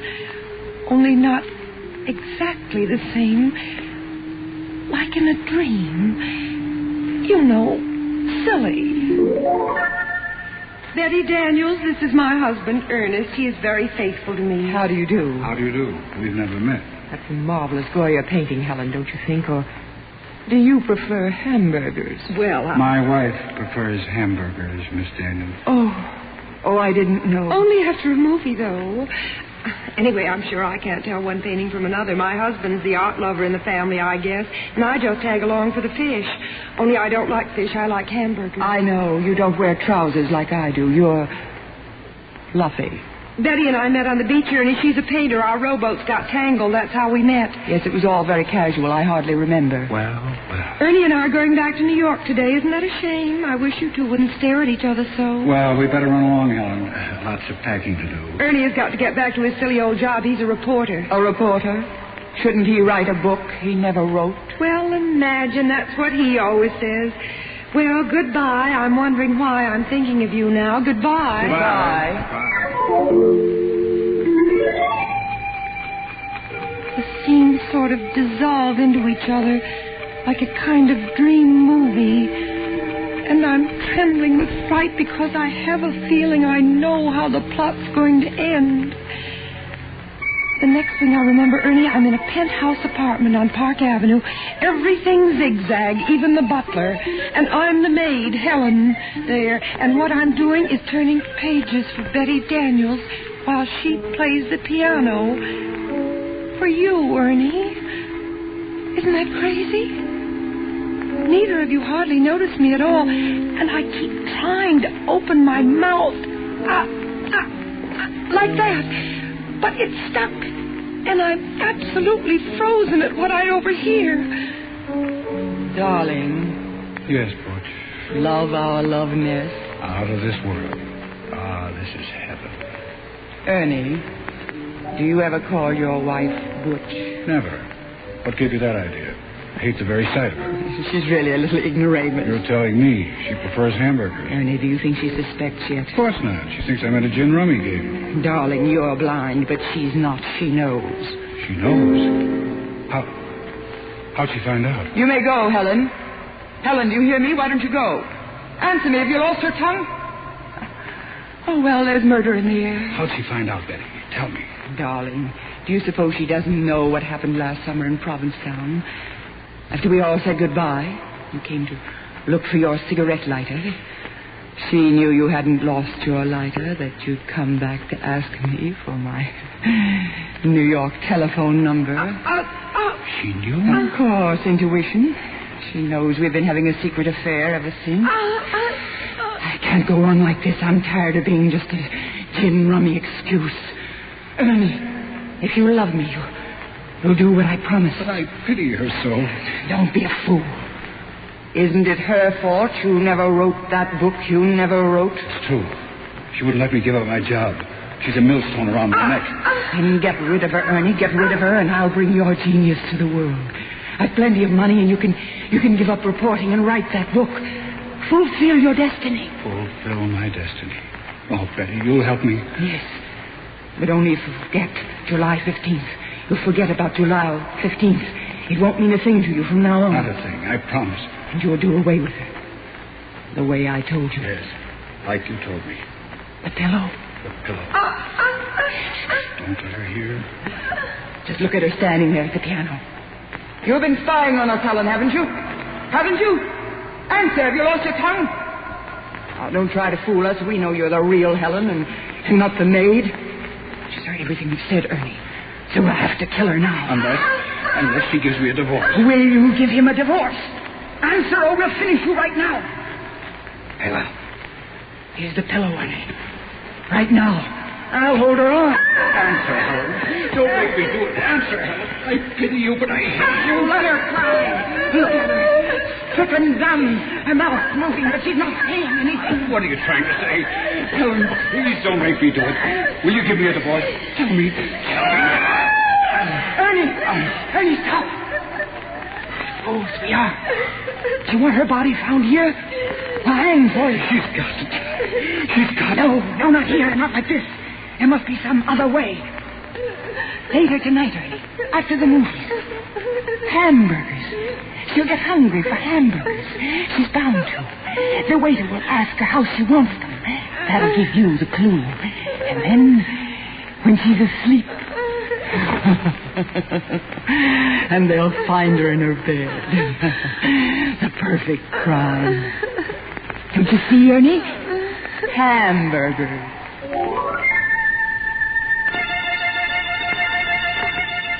A frightened girl reliving a dream that was more terrible than any reality. A dream that could even become more terrible as the clock on the mantel ticks on and the hands draw closer to 12 o'clock and... Murder at midnight.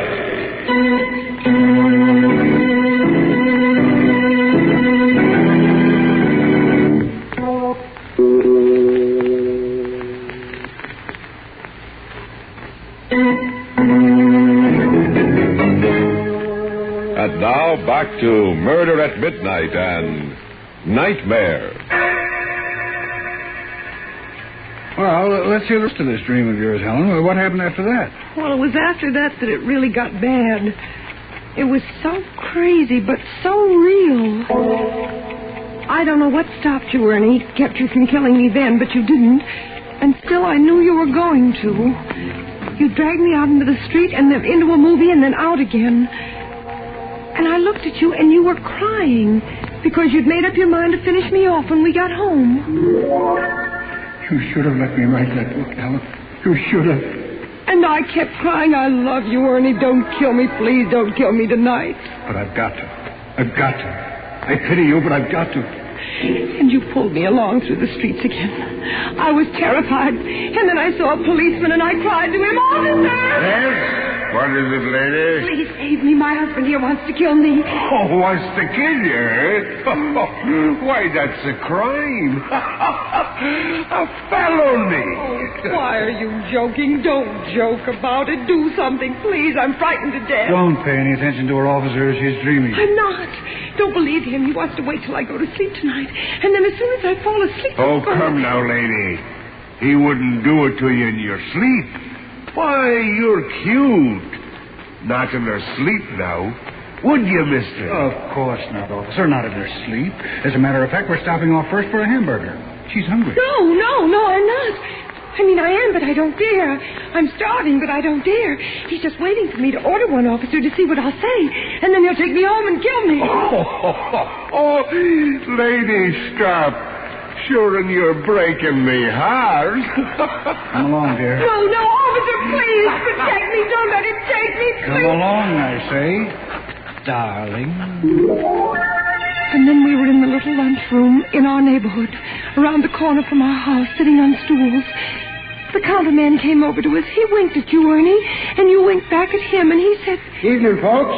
What do you have? You looked at me, but I shook my head. I shook my head, and the tears were streaming down my face. I tell you what, Joe. Make it 2 hamburgers. Right. Rare, medium, or well? Medium, Joe. Make mine medium. Right. And the little lady? How do you have yours, Helen? How do you like yours? Make hers medium, too. 2 hamburgers, medium. 2 medium. Coming out. And what do you have on them, folks? Relish or onion? Relish. Make mine with relish, Joe. Right. And the little lady? The man's talking to you, Helen. How'll you have yours? Answer him, I say. Answer him. This is it. How'll you have yours? No, I won't tell him. If I do, you'll know how to do it, so I won't tell him. I won't. The next thing I dreamt, we were home again. Sitting in the parlor, everything exactly the same, Ernie, just like tonight before we went to bed. But in my dream, I was sitting paralyzed, in a cold sweat, waiting for the word from you that meant my death. Well, Butch, I guess we better hit the hay. What do you say? What do you say, darling? No, wait,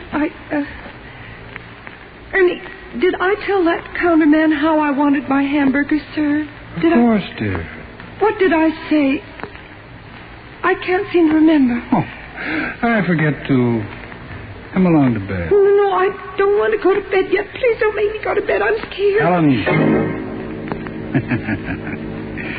Come to bed, darling. Like a good little girl. We went to bed. And then you said... And now, lights out, eh? I tried to think of everything I knew to keep awake. I wondered whether I ought to count to 100 or whether counting would put me to sleep. I tried not to count, but I felt myself getting sleepier and sleepier. Asleep, honey? I heard, but I pretended not to. I fought to keep my eyes open. I knew I would die if I closed them. Asleep, Butch? I didn't answer. I couldn't if I wanted to. I was so scared. And then pretty soon I heard you stirring ever so quietly. And in a moment you were leaning over me. Oh, Ernie, I know it was just a dream, but it was so real. And there was hatred in your eyes, and there was a pillow in your hand, and I knew you were going to do it right then, and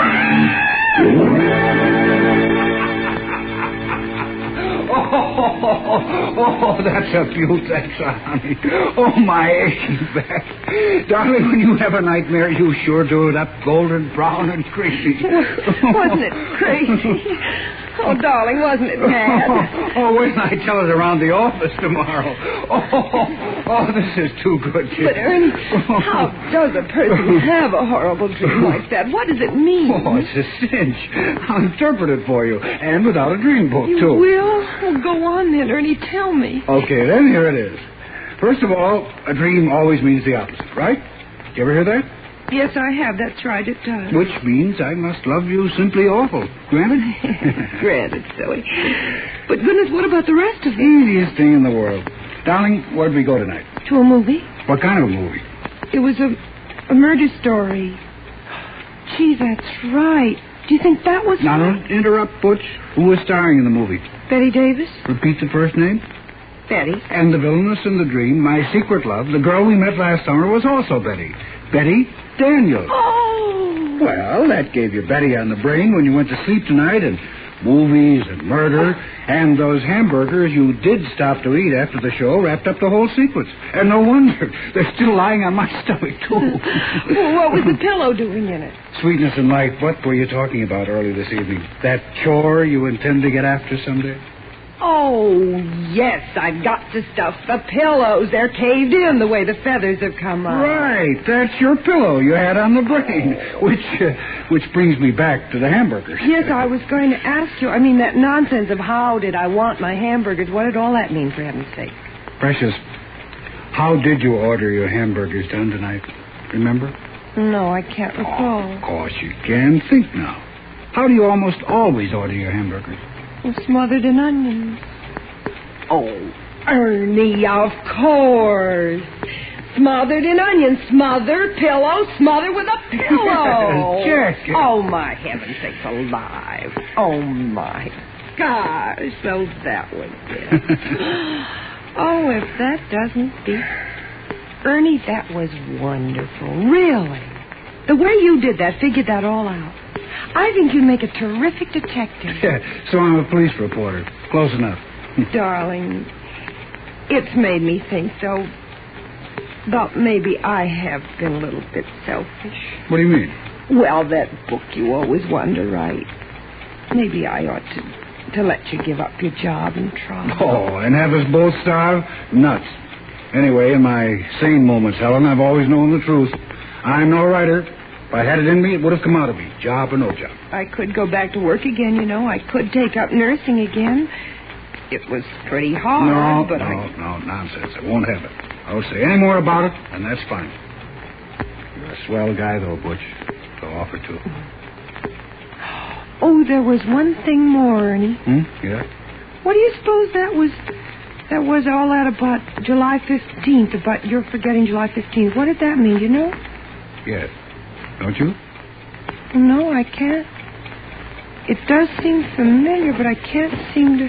Where are you going? Get something out of my wallet. Wait a minute. What's the date of our anniversary, Helen? July 15th, of course. Tomorrow. What was that? Right. You've had that on the brain, too. Oh. Here. Little present for you, darling. Well, what on earth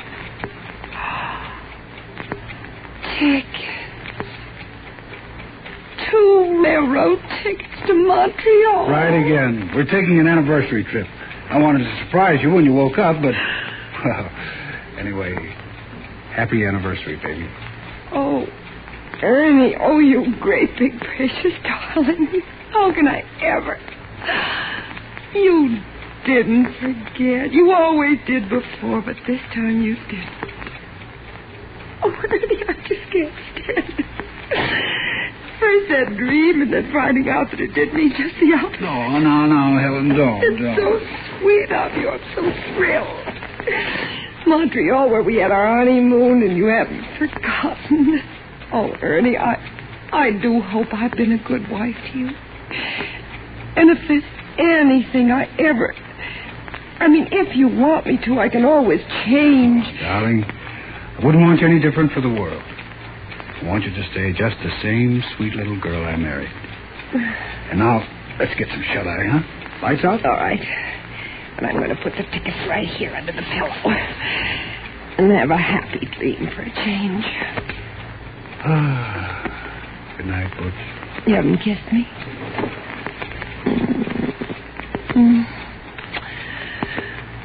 Good night, dear.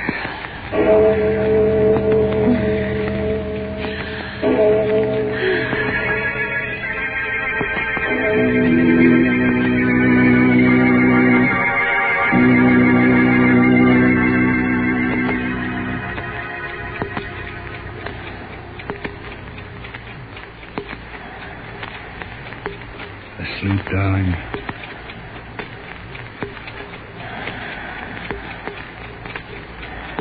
Darling, are you asleep?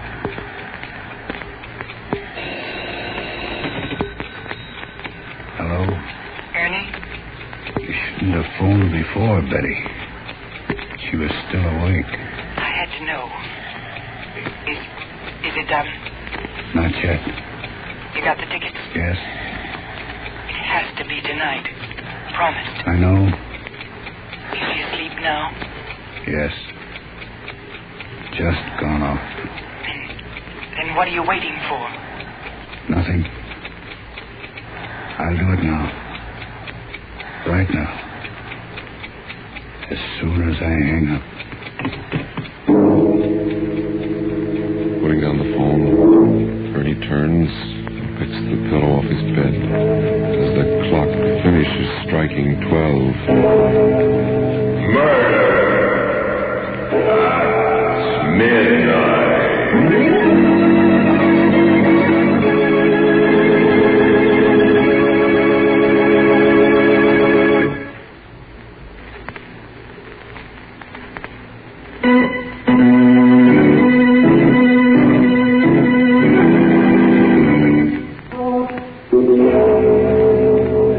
Remember to be with us again when death appears out of the darkness, wearing the face of one you know, and the clocks strike 12 for Murder at midnight.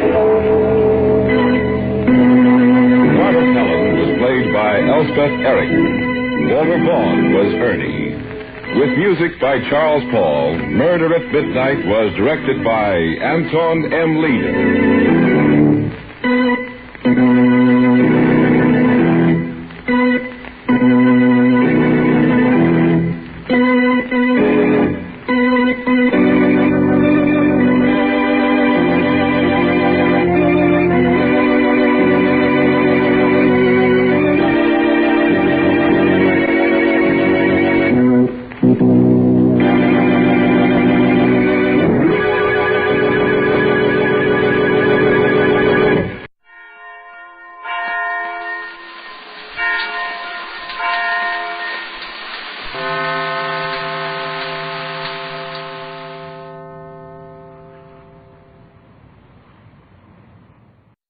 This, I believe.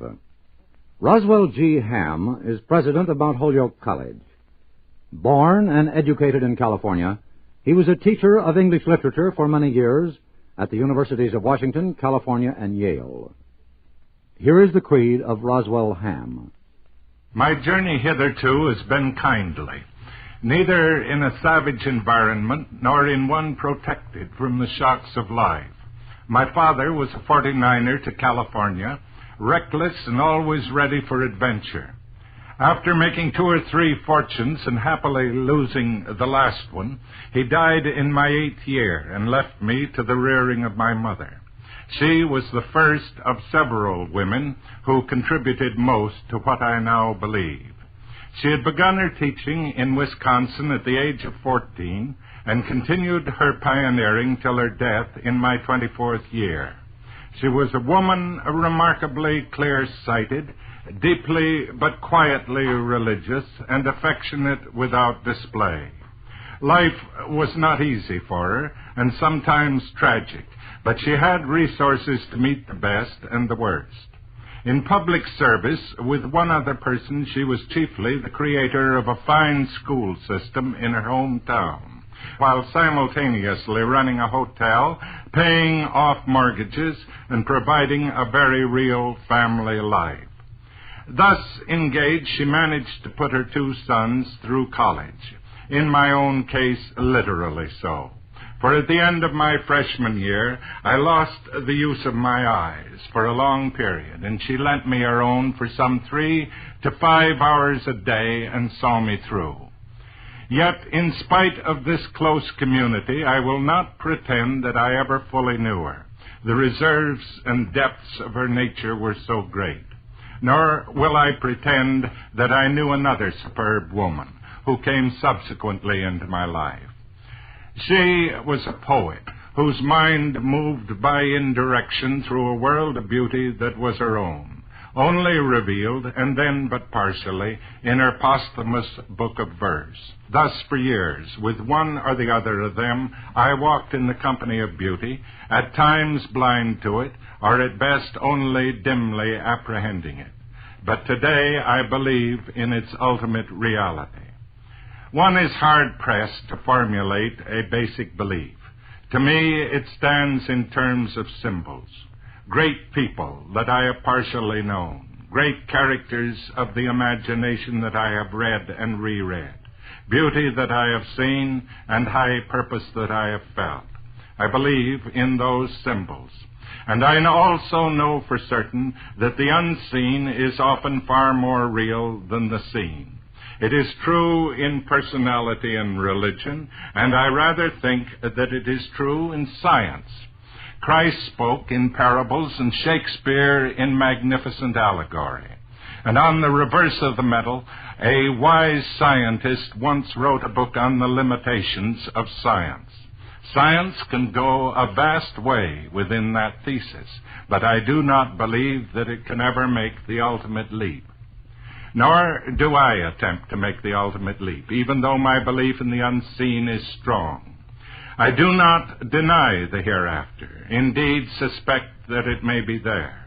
But I leave that to another chapter, which incidentally I do not conceive will be much more interesting than this one. Shakespeare never wrote a sixth act to his dramas, and as a fellow traveler in this world, I am inclined to proceed in his company. That was Roswell G. Ham, the president of Mount Holyoke College in Massachusetts, who also manages to teach a course in Shakespeare.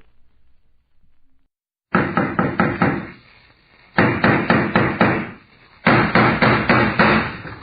the matter? What is it? Another case for Nick Carter, master detective.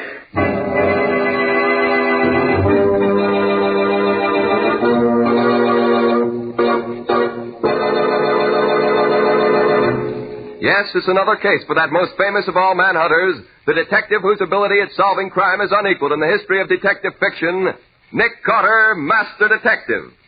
Tonight's curious adventure, The Drug Ring Murder, or Nick Carter and the Mystery of the Left-Handed Killer.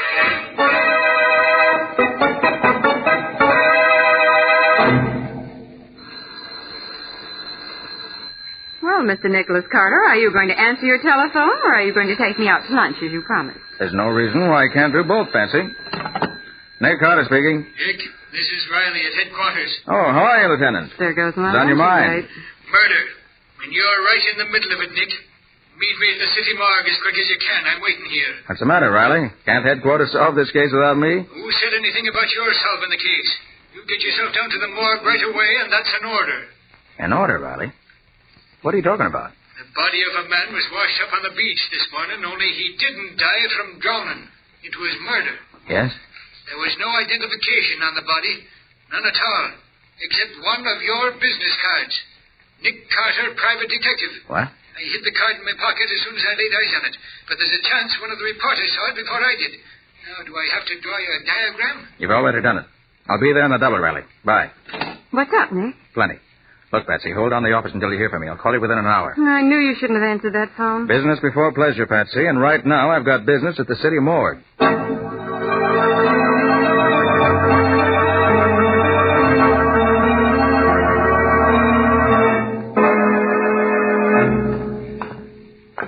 Where have you got him, Riley? On a slab out here? He's on ice, in the box at the end of the room there. And I'm telling you one thing, Nick Carter. It's lucky for you that I was here when he was brought in. Now, look, Riley, surely you aren't trying to pull me into this thing just because the fellow was carrying one of my cards. Why, there's probably hundreds of people I never heard of who are carrying my name in their vest pockets. Well, if you'd rather be explaining to the captain how your card got on the corpse... Oh, now take it easy, Riley. You know what it means for an officer of the law to conceal evidence, Nick. How do I know one of those reporters or photographers isn't telling the captain right now that... Let's worry about one thing at a time.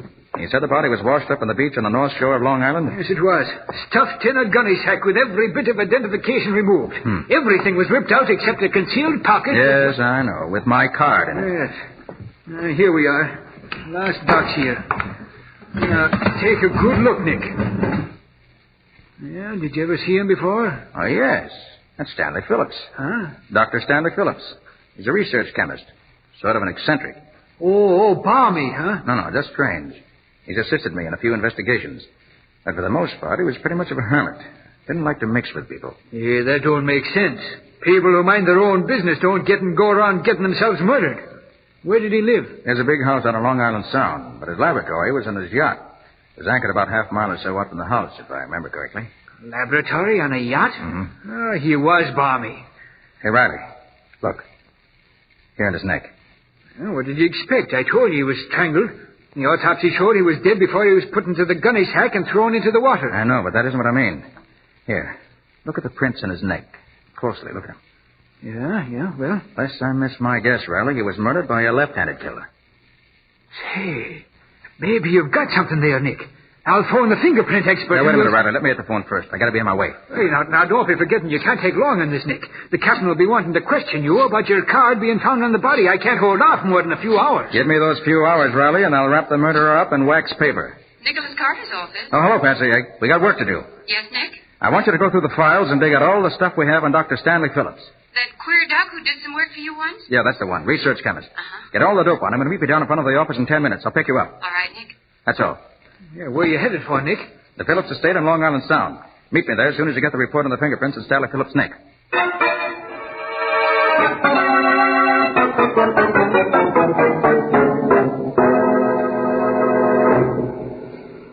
And apparently neither he nor his sister ever married.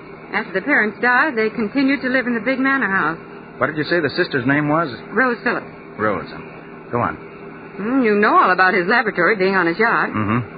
It's supposed to be one of the best private laboratories in the country. Used to do a lot of research work for big companies. As a laboratory assistant, Tom Marks, young man. And let's see what else. His hobby was writing. Scientific articles they were. Usually about the effects of habit-forming drugs. He had an article in Popular Research last month entitled Morphine Exposed. So he wrote about habit-forming drugs, huh? You know, Patsy, this case might turn out to be more than just an ordinary murder.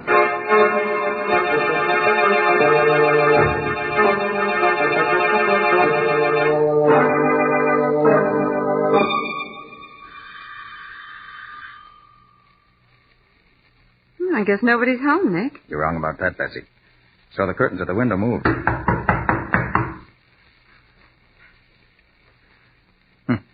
Pounding on the door isn't going to do any good either. Whoever's in there evidently doesn't want callers today. However... What are you going to do? Open the door with this little lock picker of mine. There it is. All right, come on, Patsy. We're going in. I don't see anybody. Stay behind me. Put your hands up. Over your head. She's got a gun, Nick. You're Rose Phillips, I take it, miss? Keep your hands up. I'm asking the questions. Who are you? I'm Nick Carter, and this Nick Carter? Yes. And this is my assistant, Patsy Bowen. Nick Carter, the great detective, where my brother often speaks of you. He thinks you're wonderful. Nick, she doesn't know yet. Miss Phillips, I'm sorry to have to tell you like this, but your brother is dead. He's dead? Yes. I'm afraid he was murdered. Murdered. Stanley murdered. Now, if you'll just put that gun away, Miss Phillips, we'll talk things over. Of course, Mr. Carter, I'm sorry. This is all such a shock. It was a fiendish killing, and I'm going to do all I can to bring the criminal to justice. You may be sure of that. Oh, Rose. Rose. I'm in here, Richard. Oh. Well, who are these people? I thought Stanley told you never to let strangers in the house. It's all right, Richard. This is Nick Carter, the detective, and his assistant. Oh. Well, that's different. How do you do, Mr. Carter?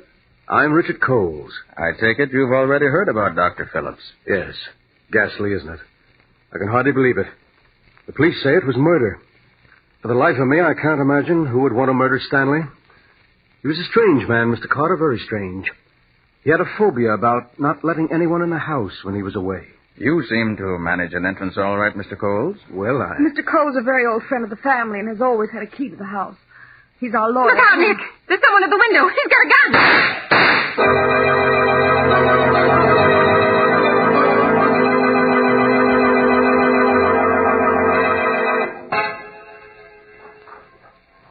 I can't get over it, Nick. You don't seem to be surprised that you were shot at back there in the house. I'm not, Patsy. That's why I was standing beside that suit of armor. That protected me by deflecting the bullets. Nick, your presence on the Phillips case is most annoying to someone. Too bad that window was frosted glass. Couldn't get a look at the gunman. That tiny crack the window was open. Well, now, did you find what I told you to look for in the cottage occupied by Tom Marks, the lab assistant? Yes, I found a pair of his gloves. Good. Had to go through all his desk drawers to find them, too. Let me see them. All seems to be adding up. Almost too neatly. Adds up to a pair of gloves, that's all. Look, Patsy. Coles told me back there something about the terms of Phillips' will. If he lived to be 50, his estate was to go to a foundation. If he died before that, Rose was to inherit all the estate. But that makes Rose... No. I don't suspect Rose. Her grief seemed genuine. But there's something else I learned. Tom Marks, Phillips' lab assistant's in love with Rose. They've been wanting to get married, but Phillips opposed the marriage. Now the field is clear. We'll lose the money to boot. But that still doesn't make Tom Marks... Patsy, I'm almost certain Phillips was strangled by a left-handed killer. These gloves of Marks you brought me show that he's left-handed. Oh. And that leads us where? Right out to the laboratory and the yacht. I've got to find Tom Marks.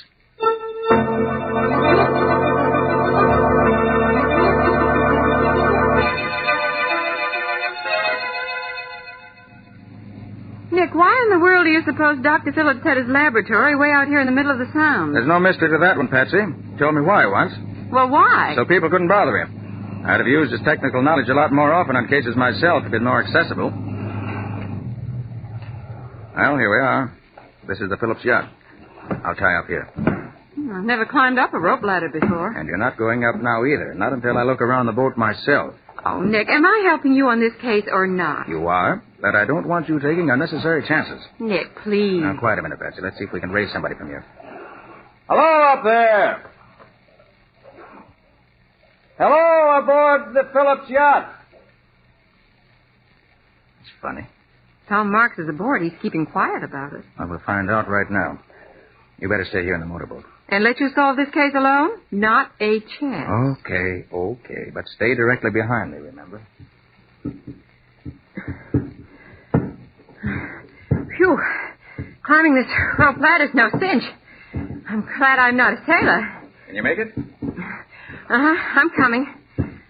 What do you think you'll find, Nick? Tom Marks, I hope. Here. Let me give you a hand over the rail. All right. Oopsie daisy. Oh, thanks. Well, there's nobody to lay out the welcome rug on the deck of this floating laboratory. Well, that doesn't mean we're alone, Patsy. Come on. We're going down this companionway. Okay. I'm not mistaken. It leads to Phillips' laboratory.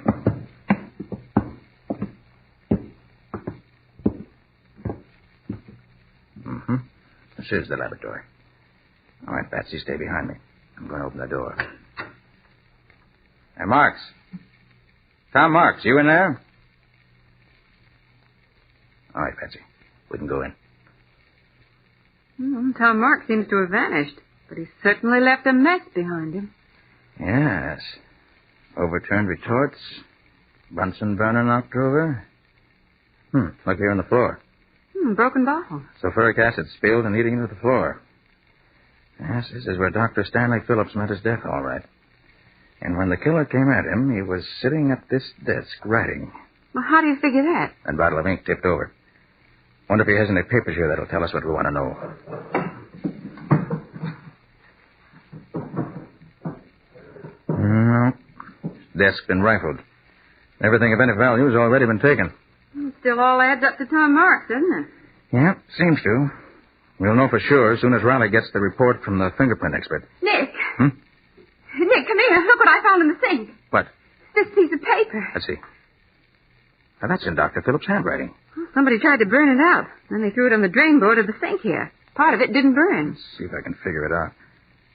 Like you to know, the man whom I have trusted and worked with these many years is, I have discovered, the head of a giant dope peddling ring. Been using my premises to carry on his business. This man is... Nick, the lights have gone off! Oh.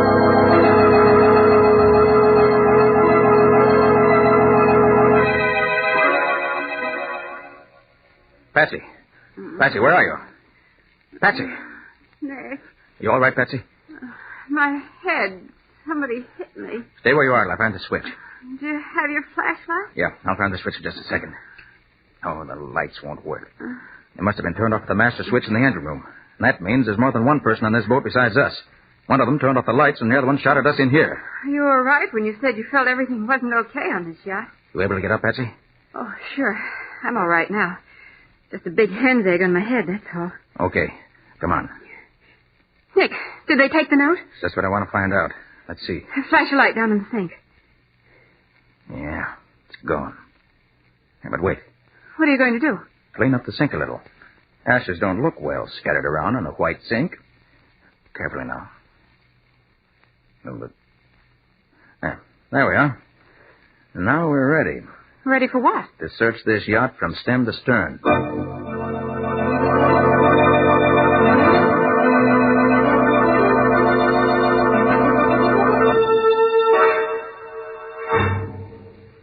What in blazes has been keeping you, Nick? I've been cooling my heels on this dock for the past half hour here. I hope you'd be here, Riley. Hello, Lieutenant. Oh, Patsy. Well, say, you look as if you'd seen a ghost on that yacht. I did. Somebody took a shot at us in the dock. What? Patsy got knocked down the fracas and got a nasty bump in her head. Say, who did it, Nick? Whoever it was made a neat getaway. Patsy and I searched the ship afterwards from end to end, but didn't find a soul. Did you see anybody coming in from the yacht, Lieutenant? Oh, nary a soul's come in off that boat since I've been here. In fact, the only two people who've been near here was two fishermen. Are you sure they were fishermen? Am I sure? Now, look, Nick, don't be giving me that. It was bona fide fishermen, all right. They pulled their little rowboat to shore a ways down the beach, and I saw them bring in their catch. And a nice string of fish it was. Okay, Riley. So they were really fishermen. Well, what about your report, Lieutenant? That. Well, Nick was right. Our fingerprint expert examined the marks on Dr. Phillips' neck and said he was undoubtedly strangled by a left-handed killer. And now all we've got to do is find a left-handed man who had a reason to murder the doctor. We found him. What's that? Dr. Phillips' laboratory assistant, Tom Marks, is left-handed. Say, you sure worked fast, Nick. And it's a good thing, too. The captain found out about your card being found on the body. Hey, what kind of a scoundrel is this Tom Marks? I don't know. Haven't seen him yet. Wasn't at his cottage, and he wasn't in the lab on the yacht. Now, let's make tracks, Mr. Private Detective, and search the grounds here. Wait a minute, Riley, wait a minute. There's one thing more you ought to know. Huh? Whoever killed Dr. Stanley Phillips is the head of a giant dope ring. Phillips was killed because he was about to expose the man. Hey, that would be the laboratory assistant. He'd have access to drugs. Mr. Carter!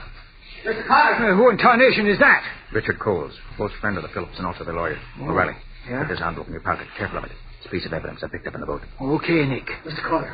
Mr. Carter, I've been hunting everywhere for you. Oh, Mr. Coles, this is Lieutenant Riley from headquarters. Oh, I'm glad you're here, Lieutenant. We're up against a dangerous criminal. Don't worry, Mr. Coles. The law always gets its man. What'd you want to see me about, Mr. Coles? Rose Phillips. She's gone. Gone? How do you know? Come up to the house with me. I'll show you. Something has happened to her, I'm sure. Hurry.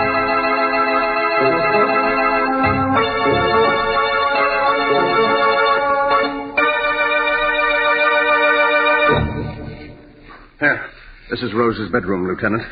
Well, somebody was making a fast getaway, all right. Yes. Just look at the room. Clothes strewn all over. One of her suitcases is gone, and this suitcase, half packed, was left behind. She and the laboratory assistant must have been in on this together. If she wasn't guilty, she wouldn't have run away. Oh, she must have been out of her mind. Of course, Rose was in love with Tom, and... Nick. What's the matter, Patsy? What are you frowning at? Rose Phillips didn't run away. What, didn't run away? What are you saying, Patsy? No girl would run away voluntarily and leave all her makeup behind. Well, look at that dressing table. Nothing's been touched. You're right, Patsy. Say, do you suppose... Oh, no. What is it, Mr. Coles? Do you suppose that Tom could have forced her to leave? You mean kidnap her? Yes. Well, he won't get away with it. I'll call headquarters and have a cordon thrown around this entire district. We'll catch Tom Marks before he gets to the next town. Good idea, Riley. Do that.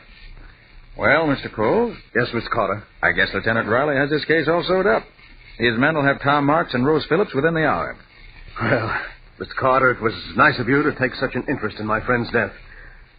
Would you care for a cigarette? Oh, no, thanks. You, Lieutenant? Why, sure. I don't mind if I do. Of course. Light? Yeah, thanks. Well, good day, Mr. Coles. Goodbye. Carter. Come along, Patsy. Hey, where's the telephone, Mr. Coles? There's one right over here on the table. Hurry up, Patsy. We got work to do. I thought you said the case was finished. Not by a long shot. I said that for their benefit. You and I are going over this estate with a fine-tooth comb. I'm not satisfied yet.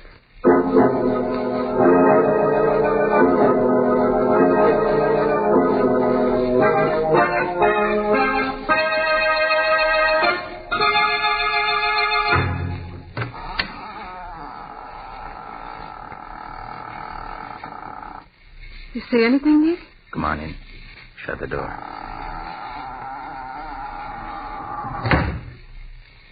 Do you think anyone saw us headed for this boathouse? I hope not. Oh, be careful here. Don't step off in the water. Nick, there's a small speedboat in the water. Wouldn't you think they put it in dry dock so late in the season? Depends, Patsy. Look up there, mounted in the bow. A machine gun? Mm-hmm. This boat was used for business. Gee, who'd ever think a quiet little chemist like Dr. Phillips kept a mounted machine gun on a speedboat? I believe this setup down here was news to Dr. Phillips, too. Hold on to my arm. We'll look around. Oh, Nick, don't step on the fish. String of fish, huh? Well, Nick, those fishermen Riley saw must have come in here. Patsy, this catch isn't fresh. What? Those men used this string of dead fish just to fool Riley. And those were the men who made trouble for us on the yacht. Yeah, they must have been. Well, plenty of life preservers stacked up in here. Yeah, that's strange. Here, Patsy, take the flashlight and play it on this one. Okay. Well, what are you doing, taking it to pieces? No, just examining it. Aha! There we have it. What? A small waterproof pocket's been sewn in here. Yes, and it extends all the way around inside this life preserver. Pretty clever. Look, Patsy. What is it? These secret compartments are filled with dope. I bet every one of these life preservers is filled with drugs. Nobody would ever think of looking in a life preserver for evidence. I think Dr. Phillips did. And that's why he was murdered.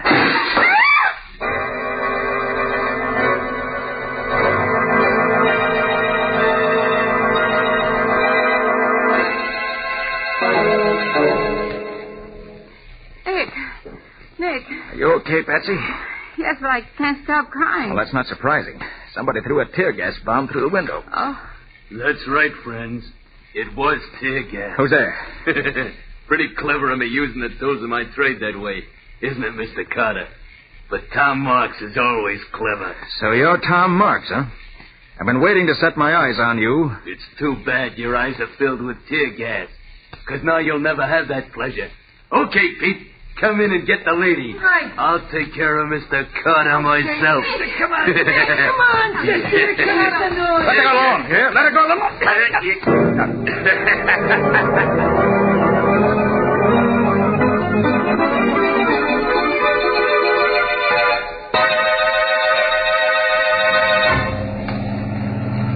You got those iron weights in the bag, Pete? Sure, both of them. This guy'll never be washed up on a beach like the doc was. Good. see you tied a bag good and tight. You know, I think he's passed out. He ain't moving none. I did a job on him before we put him in the bag. Listen to that dame, will you? Sounds like a hoot owl with a cold in the head. Shut up. Oh, no. Oh, tighten the gag, Pete. Okay. That'll do it. Say, Carter ain't dead. What does it take to kill that guy? I choked him like a rat and he's still talking. All right, speak your piece, Mr. Carter, because you don't have much longer. You're not going to get away with this. You hear what he said? I'm telling you. I doubt it, Mr. Carter. You're going straight down to Davy Jones' locker. You'll pay for this. I'll have you behind bars within 24 hours. Listen to him. What do you fellas think you're going to do with Patsy Bowen? He's worrying about a dame when he's going to lose his own neck. Go easy with her, I'm warning you. Come on, let's get rid of him. Okay. It's dark enough now. All right. You got him? Yes. All right, lift him up. I'll get you fellas for this. 2, 3, let her go!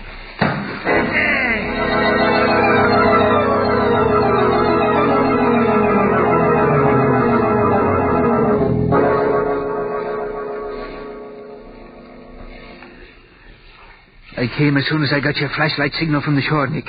You think the criminals are aboard the yacht here now? You'll see in a minute. The laboratory's right down this companionway. Hey, you're dripping wet from head to foot, Nick. What happened? They tried to pull the same trick on Nick that they pulled on Dr. Phillips. Only it didn't work, because Nick can expand his neck and wrist muscles. Yes, I had my hands free before I hit the water. There was no trick at all to cut my way out of the sack. And then I clung to the back of their motorboat until it reached the yacht here. I waited for the would-be killers to get aboard, untied Patsy, and here we are. You're lucky, Nick. He's smart, that's all. Quiet. This is the door. Keep your gun ready. Right. Good evening, Mr. Coles. What? Oh, Nick Carter. Well, come in, Mr. Carter. These two friends of mine and myself were just discussing whether you had found the criminals. I think we have, Mr. Coles. Good. There's just one thing more I need to make sure I have the criminals. Riley. Yeah? Give me that envelope I asked you to keep for me. Oh, sure, Nick. Here you are. Thanks. Now, I'll just take the piece of burned paper out of this envelope. Are those the pieces you gathered from the drain board? Yes, Patsy. They were from the note Stanley Phillips wrote just before he was murdered. Now, I'll just use some of these chemicals in the burned paper. You see, gentlemen, even though this piece of paper's been burned, it is possible, by using the correct chemical solution, to bring out the writing that was on the paper before it was burned. In this case, I expect the writing will give the name of the man Phillips designated as head of the giant drug ring. And his killer. Ridiculous. Absolutely ridiculous. Yes, here it comes. The chemicals are beginning to act. The writing is beginning to show up. Good. The name is... Nick, look out!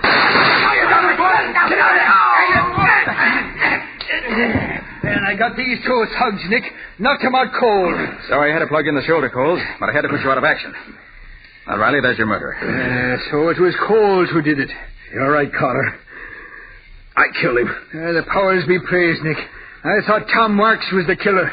Coles had me fooled too, Riley, until this afternoon when he came running down from the house. And then I noticed his feet were wet, as if he'd been in waiting. Then he was one of the men on the yacht. One of the fishermen Riley saw. Right, Patsy. And another thing. The man who strangled me in the boathouse claimed to be Tom Marks. But Tom Marks is left-handed. The man who tried to strangle me used his right hand. And you knew Phillips was murdered by a left-handed man. That's right. I knew I was after a left-handed murderer. O'Reilly. Huh? Did you notice that when Coles lighted your cigarette for you this afternoon in Rose's room, he used his left hand? See, by golly, he did. Then he's left-handed, too. Right. When I saw him do that, I knew he was the killer. But I had to make him prove it. Oh, you did that all right. That business about making the writing stand out on a piece of paper after it's burned is a new one to me, Nick. Nick, can you actually do that? Well, it can be done under ideal conditions. But this time I was just putting on an act for Mr. Coles' benefit. You mean you didn't actually make any writing appear on the burned paper? Not a word, Mr. Coles. And I fell for it like a sap. Nick. What's that? Well, I'm not sure, Patsy, but I have a hunch. It's locked, Nick. Oh, Patsy, since when did a locked door ever stop Nick Carter? Quite right, Riley. When did it?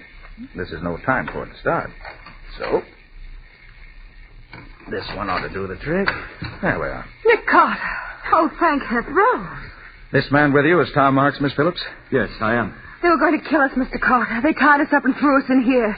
We heard them planning to throw us overboard. Have you been imprisoned in here all this time, Mr. Marks? No, not quite. I got a telephone call last night summoning me into the city to pick up some chemicals Dr. Phillips and I needed in an experiment. I was slugged as I stepped out of the car. And when I came too late this afternoon, I was in here, and so was Rose. That Coles was a smart one.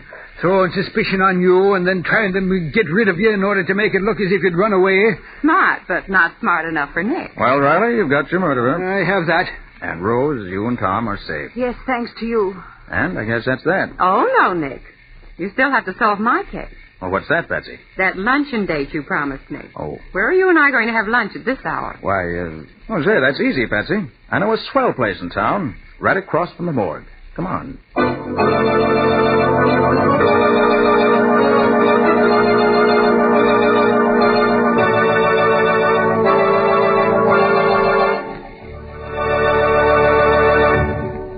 This was another strange experience of Nick Carter, Master Detective, called The Drug Ring Murder, or Nick Carter and the Mystery of the Left-Handed Killer. Another of the curious adventures of Nick Carter, which are brought to you regularly at the same time by WOR Mutual.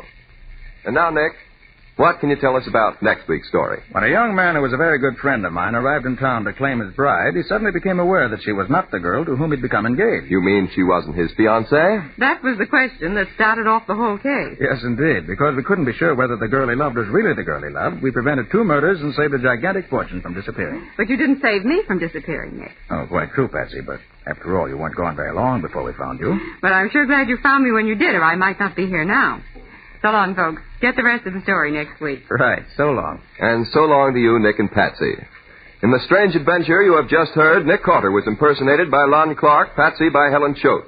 The story was written for Nick Carter by Barth Conry. Original music was played by Lou White. The entire production was under the direction of Jock McGregor.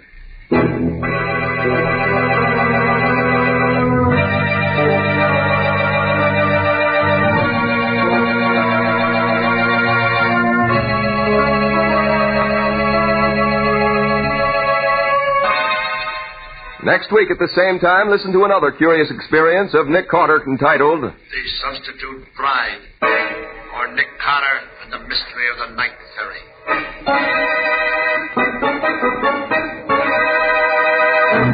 This story is a copyrighted feature of Street and Smith Publications, Incorporated. The Return of Nick Carter is produced in the studios of WOR and is broadcast over most of these stations every Wednesday evening at 8:30 Eastern War Time. This is Mutual.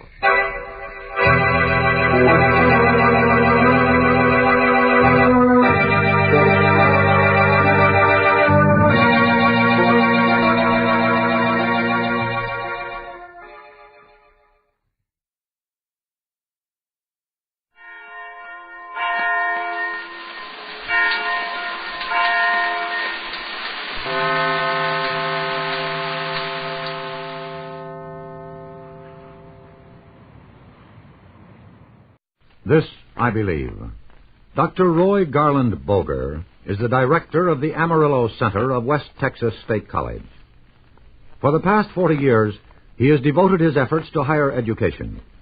He has also been active in the Methodist Church, where he taught a men's Sunday school class for the past 10 years. Here now is the creed of Roy Boger. On the wall of my study hangs a photograph of 3 people. The figures are those of a B-17 ex-pilot, a young French matron, and her handsome 5-year-old son. When the photograph was taken, Jack and his mother had just arrived from France. The mother was to marry my son, the ex-pilot, the following Sunday. Jack, or Jackie as his mother calls him, is studying his father-to-be with a look that bespeaks questioning, wonderment, and even distrust. He had never known his own father and had been with women almost exclusively. His hometown, Lyon, France, was frequently bombed by the Germans. So many factors capable of producing fear and insecurity. Some 2 years passed. Never father loved son more than this new dad loved the little French boy.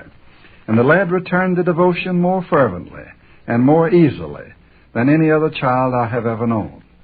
He was attending a church vacation school, and the teacher was getting each little boy to tell of his ambition. And what do you want to be, Jackie, when you grow up? proudly and emphatically replied Jackie. I want to be a daddy.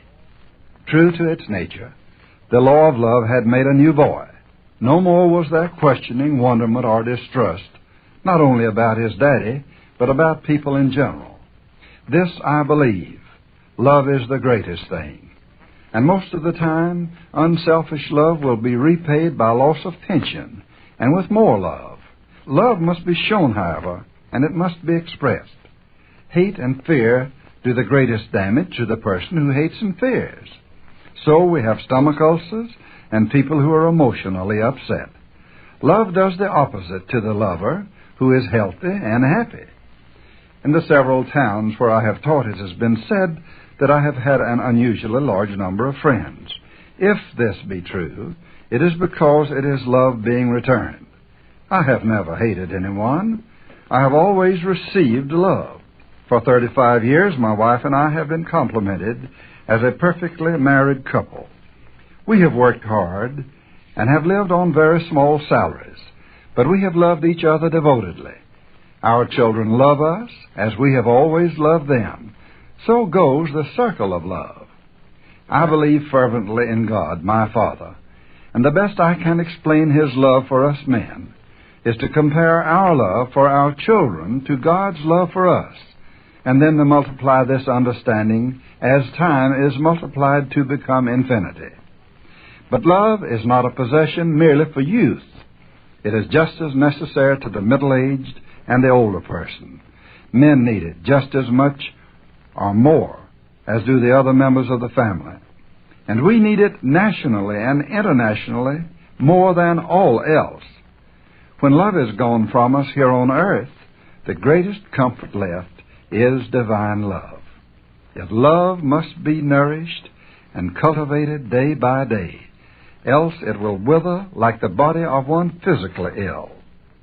These three, but the greatest of these is love. That was Roy Garland Boger, an educator in Amarillo, Texas. He has found that warm and intelligent interpersonal relations are vital to a well-functioning unit in his work and in his home. NBC presents transcribed Frank Lovejoy in Night Beat.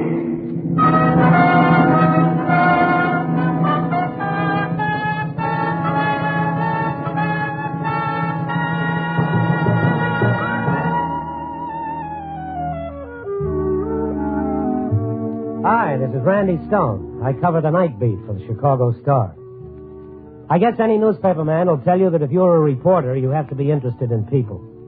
You have to be interested in them to want to write about them, and you have to like people in order to want the facts about them set down straight so that they'll get a fair shake. Yes, you have to want to know about people, all right. Only sometimes a reporter finds out things he wishes he didn't know. And sometimes it's hard to go on liking people after you've found out.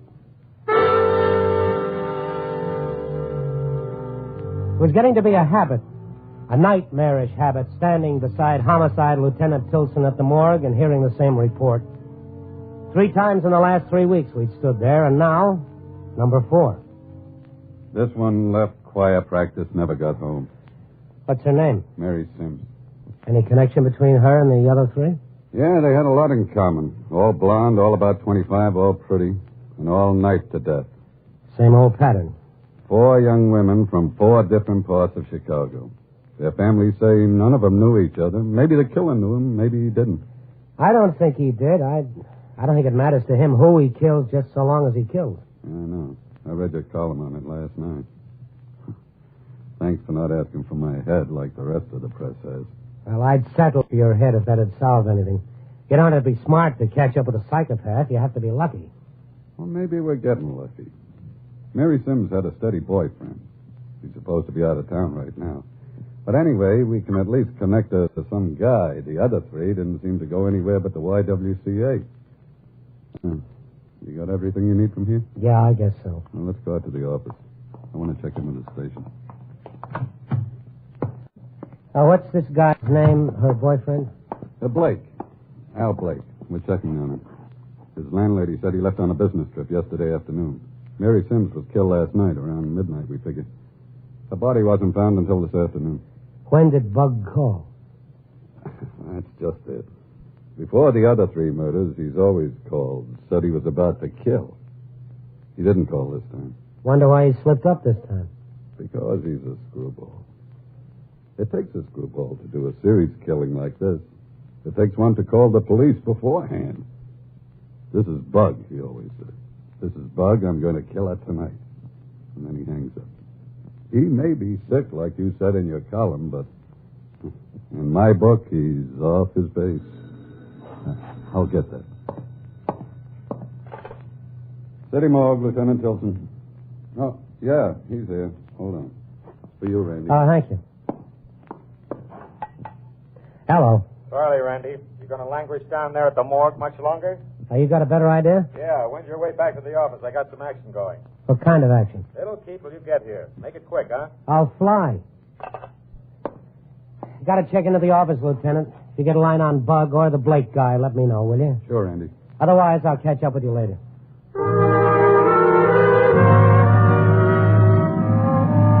Tilson was on a spot. So was the rest of the police department. So, as a matter of fact, was all of Chicago. We've had our share of psychopaths, but this killer's pattern and method seemed somehow to show a little extra menace. Not the least of which was calling the police before committing each crime. This is Bug. I'm going to kill her tonight. Only this time, in the case of Mary Sims, he didn't call. Maybe the pattern was breaking down. Farley listened as patiently as he ever does while I told him the latest on killing number 4. They better get a lead on this Bug, or whoever he is, or the whole city of Chicago will march in the police department. Maybe they got a lead when they find this Al Blake guy. If Tilson can't cut it, get him out of there. But you sit back all serene and philosophical, saying the police are doing the best they can. After all, they're dealing with a sick man.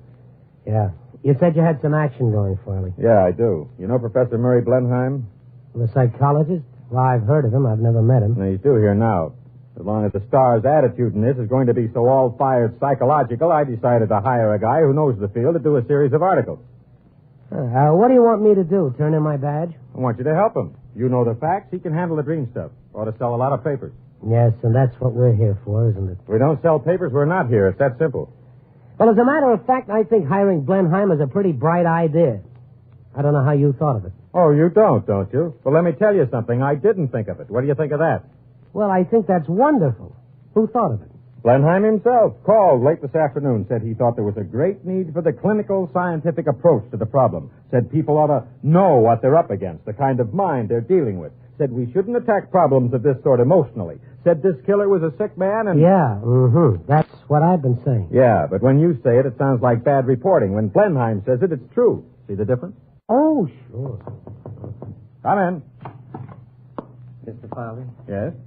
I'm Professor Blenheim. Oh, glad to meet you, Professor. This is Randy Stowe. How do you do, Stone? Professor Blenheim? Well, sit down, Professor. Randy and I were just talking about you.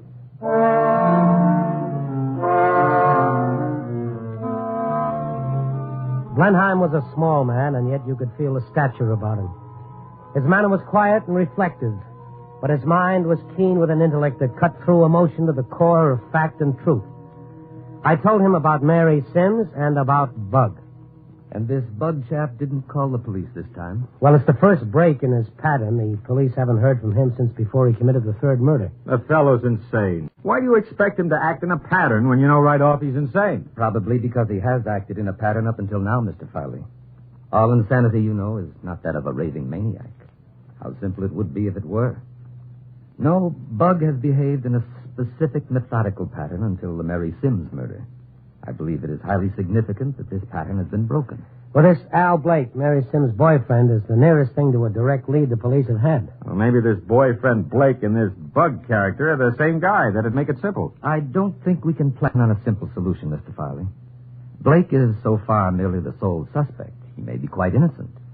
We must be as anxious to protect him if he is innocent as we are anxious to convict him if he's guilty. Well, no one wants to convict an innocent man, but everyone seems to agree that this killer is insane. Generally speaking, yes. But insanity is not black against white, Mr. Farley. Normalcy is an area, not a point. The line between sanity and insanity is often imperceptibly faint. So faint, unfortunately, that crimes of this nature cannot so far be prevented before they occur. Oh, by the way, Stone, I've read your column. I think it's well done. Sensitively done. Well, thank you. I've heard comment both ways. I hope you'll feel free to call on me any time of the day or night, Stone. I want to help any way that I can, and now I must go. Gentlemen, you know where to reach me if you want me. I'm in the book. I can expect the first article tomorrow, Professor Blenheim? Yes, indeed, Mr. Farley. Tomorrow. Farley left shortly after Blenheim did. I checked through some mail that had come in during the day and was about to call Tilson when he called me. We got a line on Blake, Randy. I've sent some of the boys out to his apartment. His landlady says he came home in a hurry a while ago, left again shortly afterwards. He's running from something. Has it been gone long this time? Maybe half an hour. We got everybody looking for him. Broadcast his full description, his cause. We'll find him. All right, I'll be down, Tilson, right away, and thank you for calling. Sure. I hope this is it. And so do I.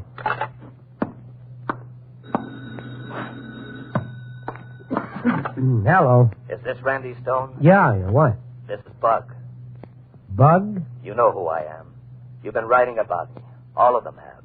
Now listen, I haven't got much time. You've got to listen.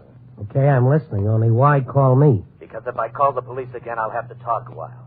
It'll give them a chance to trace the call. You tell them for me. Tell Tilson. What'll I tell him? Tell him I didn't kill the Sims girl. Get that? I didn't kill her. Have you killed any of them, Bug? Sure, the first 3. They were mine.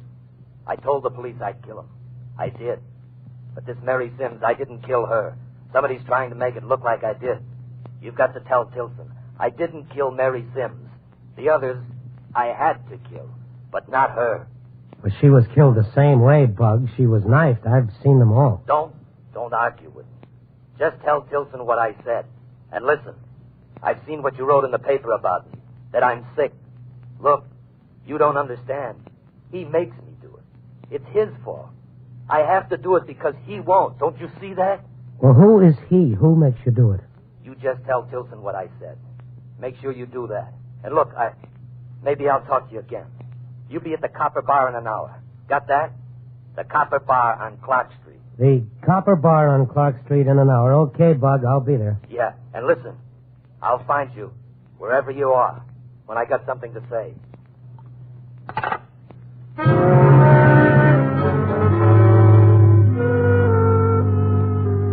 At that point, I didn't know whether Bug would show up at our rendezvous or not. I only knew that I'd talked to a man who sounded rational, a man who was indignant because someone was charging him with 4 murders, and he'd only committed 3. I found Tilson at headquarters, reported Bug's conversation with me. What do you think, Randy? Well, I think I'll be at the Copper Bar in half an hour from now. Sure. We'll all be there. He won't show up if he thinks it's a trap. It won't look like a trap. You go inside. We'll stake out around the place. What I meant was, do you think the guy was telling the truth? All I know is what he said. If it was Bug, and he said it was, he admitted he killed the first 3. Now, why would he admit that and deny killing the 4th? I don't know. Maybe he is telling the truth. Then again, maybe the guy you talked to wasn't Bug. And then, after that, maybe Bug and Al Blake are one and the same gent.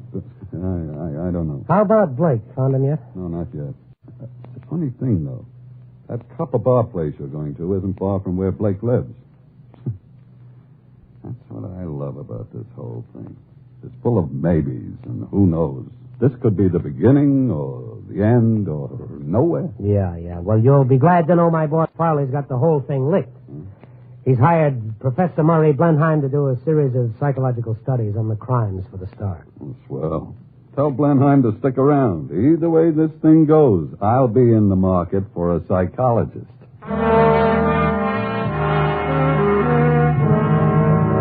At H hour, I moved into the Copper Bar on Clark Street. Tilson and some well-placed cohorts had it covered fore and aft, and even I couldn't tell where they were when I walked in off the street and sat down at the bar. There was no one else at the bar. What people were there were at tables or in the booths or draped around the jukebox. Oh, yeah, mister? Bourbon, I guess. Water on the side. Okay. Hey, your clock there, right? Well, just about. Yeah, it's pretty close to midnight, give or take 5 minutes. There you go. Thank you. You just having the one drink? Yeah, for now. Oh, look, I might get a message here. Someone might ask for me. and my name is Randy Stone. Yeah. Oh, you already got one call. When? A few minutes ago. It was a guy. What'd you say? Just asked if you were here. I yelled your name around the joint, and I told him no one here but I think. How about a message? You leave one? No. Didn't leave no message. Well, maybe that was it. Maybe I missed it. Where's your phone? In that booth over there. Hey, maybe that's your call now. Yeah, maybe it is.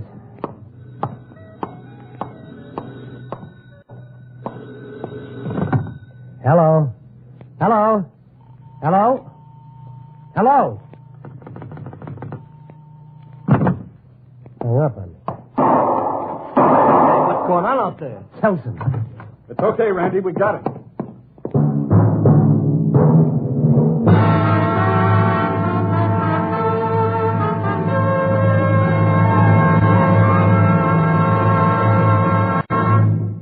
NBC is bringing you Night Beat, starring Frank Lovejoy as Randy Stone.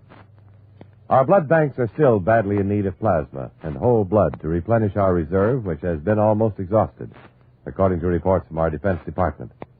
As numbers of wounded continue to increase in Korea, there is a greater urgency for Americans everywhere to contribute blood. There is simply no substitute for blood in the treatment of many battle casualties. Contact your local Red Cross chapter and make an appointment to donate a pint of your blood at once. All types of blood are needed. Volunteer now and save a life.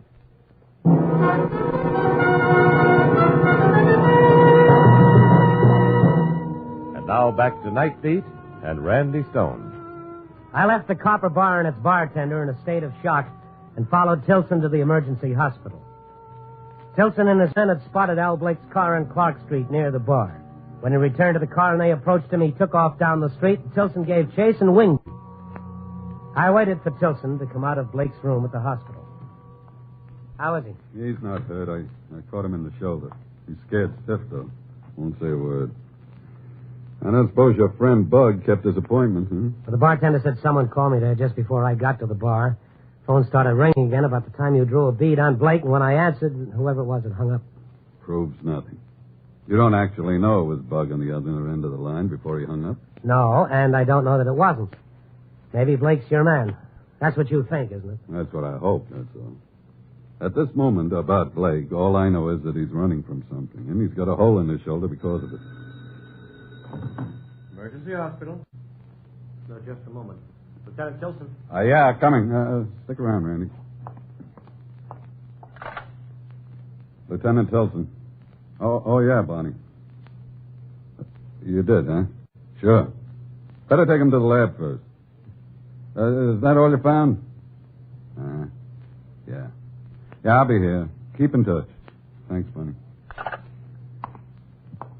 That was one of the guys I sent out to Blake's apartment. They just found some of his clothes in the incinerator. The spots on him look like blood. Well, you said this could be the beginning or the end. Could be both. Yeah. I have an idea that sending them to the lab first is a waste of time. Blake's wound so tight shut in there. I'll bet all I'd have to do is show the clothes to him and he'd crack wide open. Where are you going? I'm going to call Blenheim. If this thing is going to break, I'd like to have him in on it, okay? Sure. Okay with me.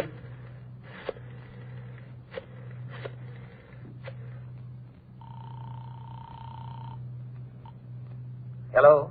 Oh, Randy Stone, Professor Blenheim. Oh, yes, Stone. I took you at your word to call any time of the day or night. I meant for you to. What can I do for you? Well, it looks like a break in the case. The police have Mary Sims' boyfriend. He hasn't talked yet, but looks like something's going to give pretty soon now. I thought maybe you'd want to be here when it happens. Oh, indeed I would, Stone. Where are you? I'll dress and catch a taxi as soon as I can. Well, I'm at the emergency hospital not far from you. Never mind the cab.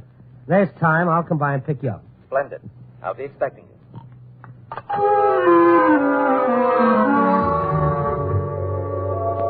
I was halfway glad of a chance for a ride. It was cooler along the outer drive on the way to Blenheim's apartment, and it didn't hurt to breathe something besides the atmosphere of the city morgue and the emergency hospital.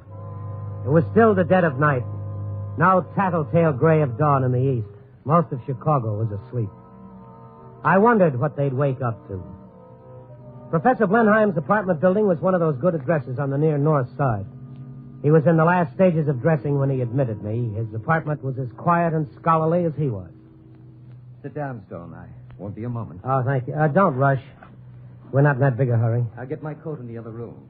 Mind if I look around? Not at all. There's brandy in the decanter. Oh, thank you, but no thanks. You do your work here? Mm-hmm. Some of it. My work's never done, I'm afraid. There are books to write, studies to make, committees to serve on, lectures to give. And in your free time, you volunteer to write a series of articles for the Star. Well, there's so much work to do in my field, Stone. Psychology is not exactly a new work, but it's relatively so in the matter of public acceptance, for example. Part of my hope for this series is that out of it may come some intelligent reaction that will one day reflect in our laws. You're really sincere about this, aren't you? Really dedicated. Is that so surprising? Oh, a little. Not many men would find the time or manufacture the time, whatever it is you do, to devote to the work that you believe in. Perhaps that's why I have the time. I have nothing else to devote my time to. But there are other things in a man's life. In my case, Stone, there were other things. If you're interested, there is a reason. A single human reason that drives me. Yes, I'm interested.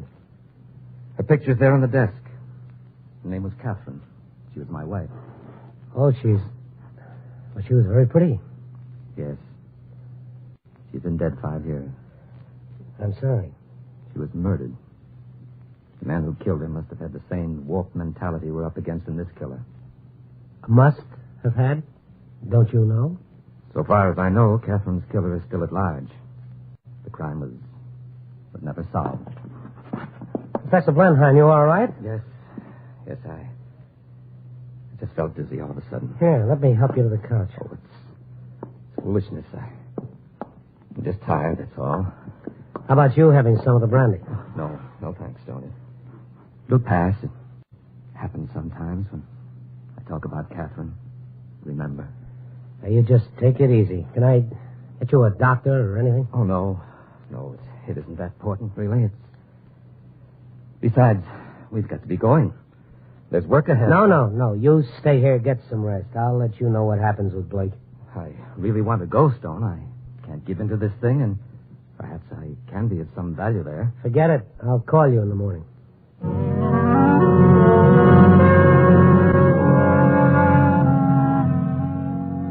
I've seen men kill themselves with work before, driven by all kinds of motives.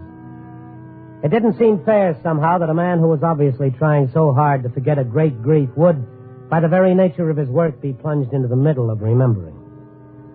I wanted to tell Filson about Blenheim, but when I got back to the emergency hospital, it all seemed a little beside the point. I thought you were going to miss the whole thing. Blake confessed. He killed Mary Sims? Yeah, we showed him the clothes we found in the incinerator. That cracked it. He said she was throwing him over. She'd fallen for the choir leader or something like that. Said he tried to make it look like the other murders. Well, that was Bug's point. I don't know. Blake could have done them all. He says no, but you can't tell. We're going to check in the morning with the parents of the other girls to see if Blake knew any of them. Now, if anybody cares, I'm heading for the sack for a while. Emergency hospital? Who? Wait a minute, I'll see. You Randy Stone? Yeah. Oh, there's a call for you. Okay, hey, wait, will you, Tilson? Yeah, but make it quick. I'm out on my feet. Hello? Hello? This is Bug. Yeah? I told you I'd find you when I had something to say to you. Yes, that's right, you did. What happened to you earlier? I was around, but I saw the stakeout. I wasn't ready to walk into the trap yet. Now listen, you've got to help me this time. Really help me.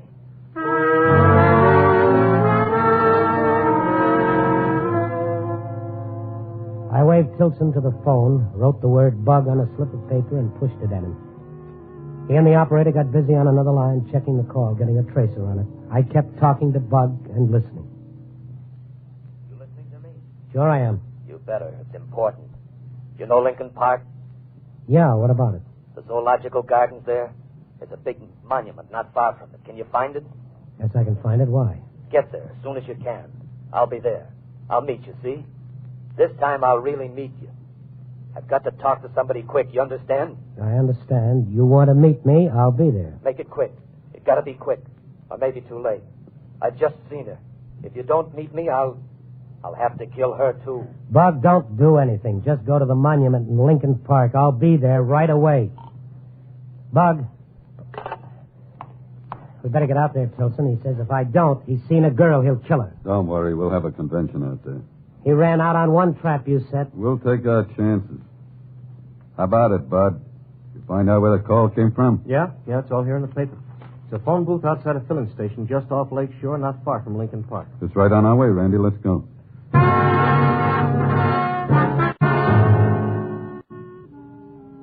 Tilson put out the call, and even as we sped toward the filling station Bug called from, we knew that half the police cars on the north side were closing in on Lincoln Park. They know their business. Tilson told them how to play it. We stopped around the corner from the filling station. Easy on the door when you get out.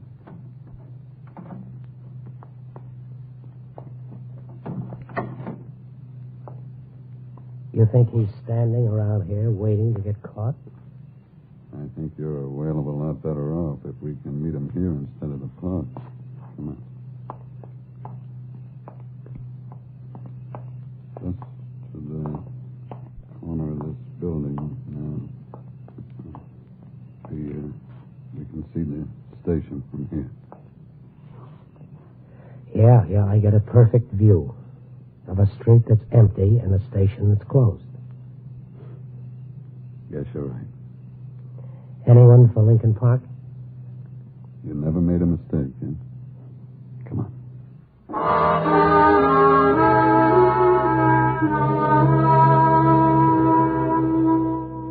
The night was still dark when Tilson let me out at the park entrance. The black ceiling of a storm coming was fastening itself across the sky from the east. I walked up a pathway toward the zoological gardens and the monument Bug designated. My insides were knotting up tight, even though I knew there was protection somewhere behind every tree and bush in the area. I stopped at the monument and waited. You took a long time. Where are you, Bug? Stay there. Stay right there. I'll talk from here. What about the girl, Bug, the one you saw tonight? I'm tired. You don't know how tired I am. The job's too big. I thought I could handle it, but it's too big. You're right, Bug. You're tired. You need a rest. A long rest. She won't stay dead. That's the trouble. If she'd just stay dead once, but she won't. I'm tired. Tired. I can't kill her anymore. Have you killed her many times, Bug? 4 times. That ought to be enough. But she keeps coming back. I see her. Lately, I see her all the time. Who is she? 5 years ago was the first time. He wanted her dead, but he wouldn't kill her. He made me do it. Then he let me alone until a little while ago. She came back. 3 times she came back. And I killed her. And then tonight, I saw her again. Who did you see? Catherine. It's always been Catherine. You got him, Randy? Yeah. Let's have some light on him. Never seen him before. I have. It's Professor Blenheim.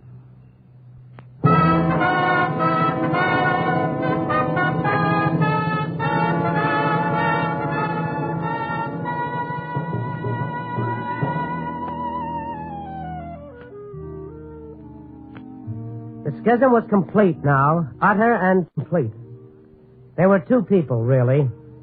Professor Blenheim and Bug, 2 distinct people, occupied one body. Good and evil, moral and immoral. 2 worlds pulling against each other, each fighting for supremacy. 2 worlds inside one man. That's schizophrenia. As Professor Blenheim, he couldn't accept the guilt of murdering his wife, so he had dizzy spells when he thought of Catherine.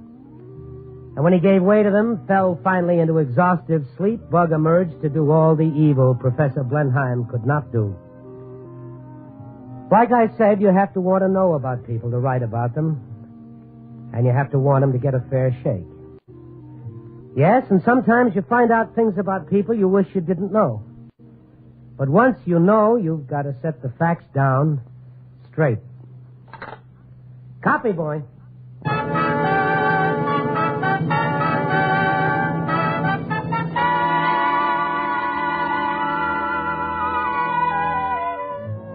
Night Beat, starring Frank Lovejoy, is produced and directed by Warren Lewis. Tonight's transcribed story was written by Kathleen Height, with music by Robert Armbruster. The part of Professor Blenheim was played by Bill Lally. Featured were Frank Gerstle and Larry Dobkin and Ed Max. Frank Lovejoy appeared through the courtesy of Warner Brothers, producers of The Miracle of Our Lady of Fatima. Once again, you have heard Randy Stone searching through the city for the strange stories waiting for him in the darkness.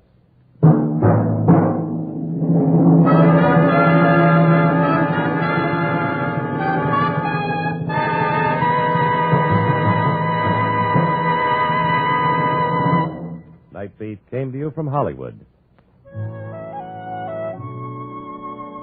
May I again point out that our blood banks are still badly in need of plasma and whole blood to replenish our reserve, which has been almost exhausted.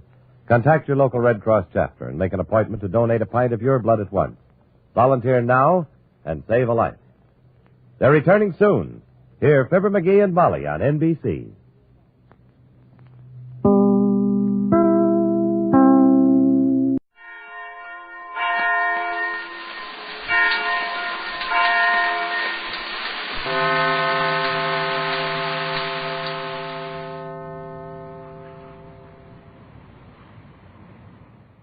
This I believe. Ruth Cranston is an author and lecturer. She has been a world citizen since the age of 8, when she started off with her family around the globe. Born in Cincinnati, Ohio, she has lived in 18 different countries. She spent 10 years in Geneva working with the League of Nations. She taught and learned about the people of the Far East in their schools, colleges, and places of worship. She has gained an intimate knowledge of these peoples and their religious faiths. Against this background, Ruth Cranston now reveals her personal beliefs. I was blessed with a father and mother whose lives were shining lessons in character and goodness. As a child, I heard the Bible read daily, but the doctrines of the church were confusing and never very real to me. I had not worked out a personal belief or philosophy of my own when trouble struck, as it did early and hard. Casting about for something solid to hang on to in that difficult time, I began studying the great spiritual systems of the world for myself. Not the present-day doctrines, but the original teachings of the founders of religion, the world's great prophets and seers. I was struck with two things. First, the simplicity of the teachings of the great masters of religion. Second, the similarities in their teachings, and the repetition of certain fundamental principles which appeared again and again. I heard them from the Hindu pundits at Benares, and from the yellow-robed high priest at the Buddhist college in Ceylon, at the family shrine of a humble hill-town weaver in South India, and in the magnificent temple of Confucius in Peking. The same truths, and how long they had endured, through ages and centuries, while all else changed. But they remained. Why? Surely they must hold something very close to reality. As I listened and pondered and steeped my mind in these great truths of all time, my own problems here in this present time cleared up. I began to see my way and a possible philosophy for a person of this modern day and age, filtering through the simple statements of Jesus and Buddha, Krishna, Mohammed, and Moses. I began to feel firm ground under my feet.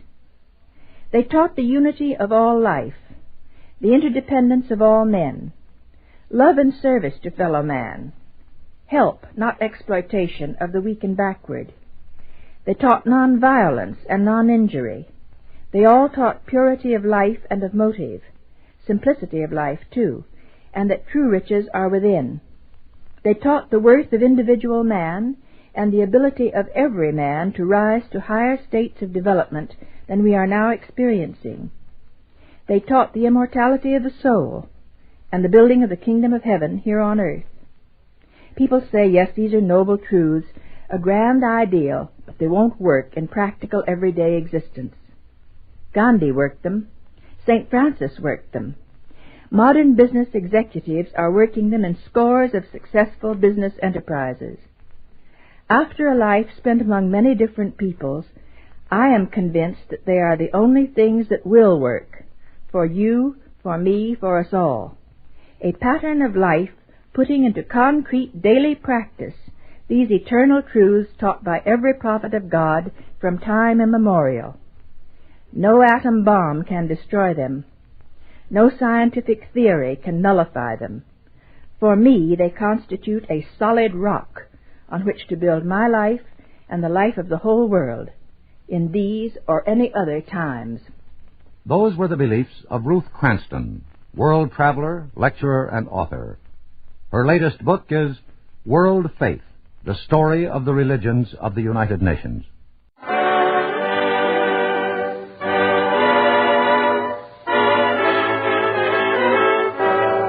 makers of Camel cigarettes present Dick Powell as Richard Diamond, private detective.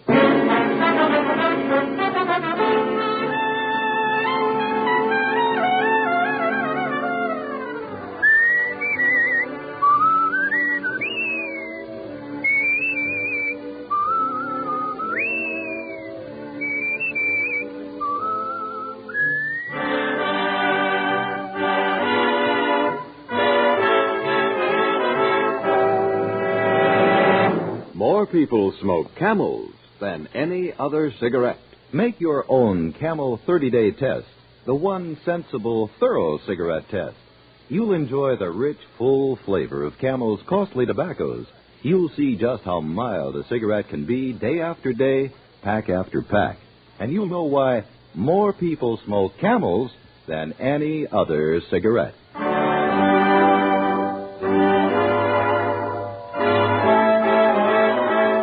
Here transcribed is Richard Diamond, private detective, starring Dick Powell.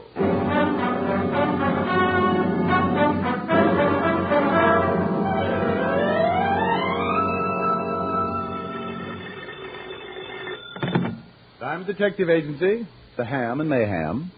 It's mayhem. Not if it ruins a gag. Hi, Helen. Hi. What are you doing? Oh, trying to spot a client. I've done everything to get somebody up here. Set traps. Hung out of the window by my toes. Nothing. Oh, is it that bad, Rick? Has been for a week. Can I come over tonight and cry on your shoulder? I'd love it. Better wear a bathing suit. Are you going to cry that much?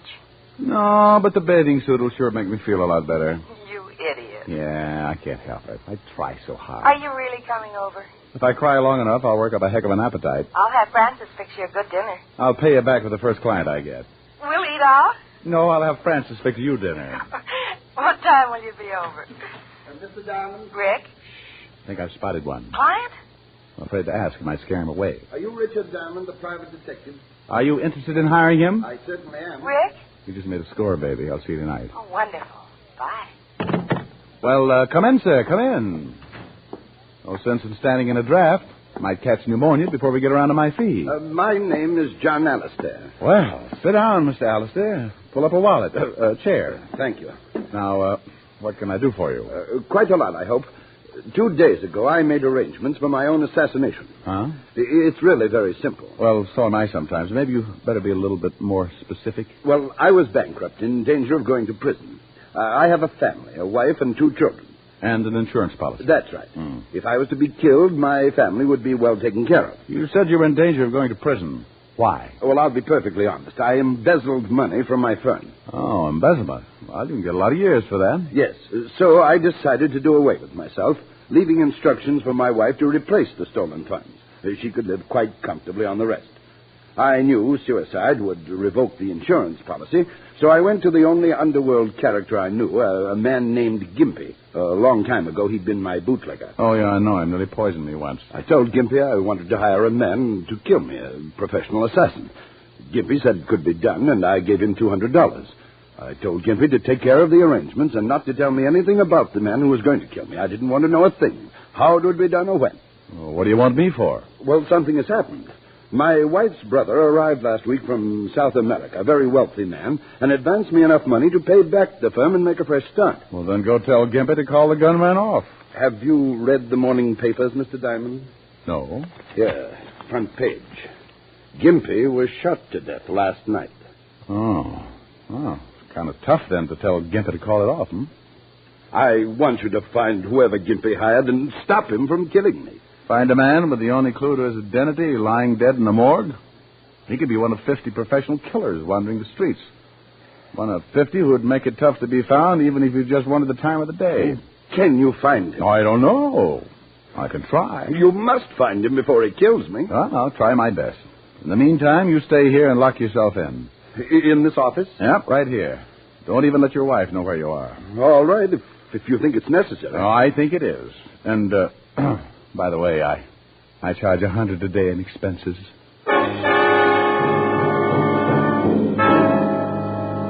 I guess his brother-in-law had given him enough money for a high-priced private detective because he handed me $100 and agreed to lock my door and not answer it for anyone but me. I left the office and headed for the Skid Row Bistro where Gimpy had died on the dirty floor.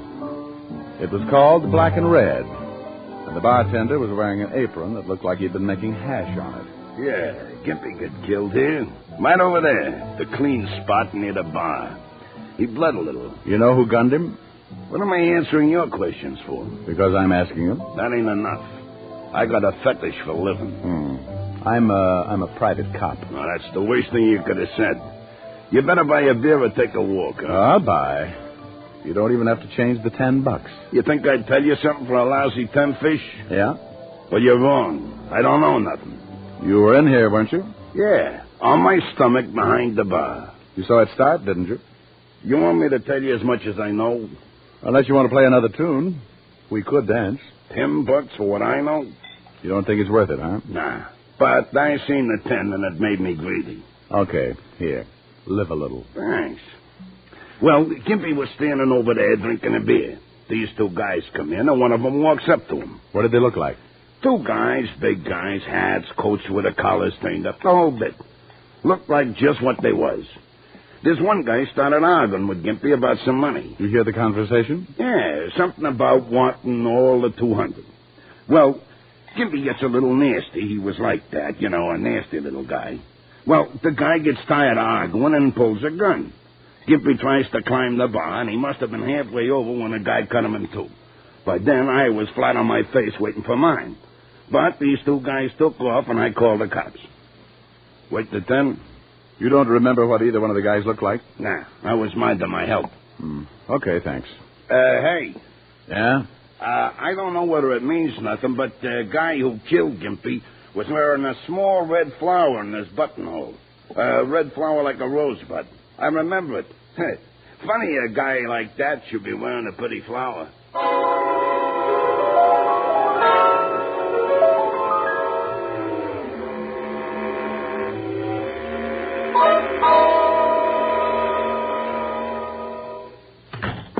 Oh, what do you want? Why, Sergeant Otis, you've been taking your ugly pills again. Can't you ever do anything without the department's help? I thought you were supposed to be a big, smart private detective. Well, we all make mistakes. I thought you were supposed to be a gorilla. Oh, you did, huh? Yeah, but gorillas get bigger. Oh. Hello, Up. Hello, Rick.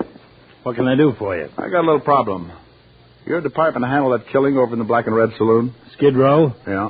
Yeah, a small-time guy named Gimpy got himself blown up. Any line on the killer? No, we questioned the bartender who runs the place. He was lying on his face. Couldn't give much of a description. But checking up on Gimpy's friends and associates. The killer wore a small red flower in his buttonhole. Maybe a rose. How do you know? Bartender told me. Thought maybe you knew about it. Well, he didn't tell me. What are you interested in Gimpy for? He contacted the killer. I've got to find the killer, and I don't know who he is. You think maybe this guy with the flower is your boy? Well, he might be. Bartender said he was arguing with Gimpy about $200. Well, no, he didn't tell me that either. Just said they were arguing. You should have slipped him $10. What do you have to find him for? Client.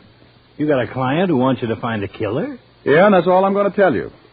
Now, give me what you got on Gimpy and his friends. I don't know why I should. Oh, stop pouting, fatty. I can't tell you anymore. Besides, if I find this killer, you solve the Gimpy killing, don't you? Well, yeah. Well, then let's have it. Okay. Gimpy didn't have many friends. The only sure one we've come up with is a woman named Belle DeCanto. Runs a small dancing school. Have you talked to her? Yeah, but she knows less than the bartender. Here's the address. Walt gave me Belle DeCanto's address, and I went over. It was an old two-story building on the east side with a rickety flight of stairs leading up to the dance studio. Belle DeCanto was sitting at the piano. I stood there smoking a Camel, watched one of her young pupils perform a pretty sloppy set of turns. All right, Jeannie, that was fine. Over to the bar. Okay. Hey. Huh? Somebody. Oh, what can I do for you? I want to talk to you, Belle. $20 for 10 lessons. I just want to talk. Why don't you take the lessons, mister? Gives you grace and balance. I'd look a little silly in tights, dear. Go do your exercises, Jeannie. Okay.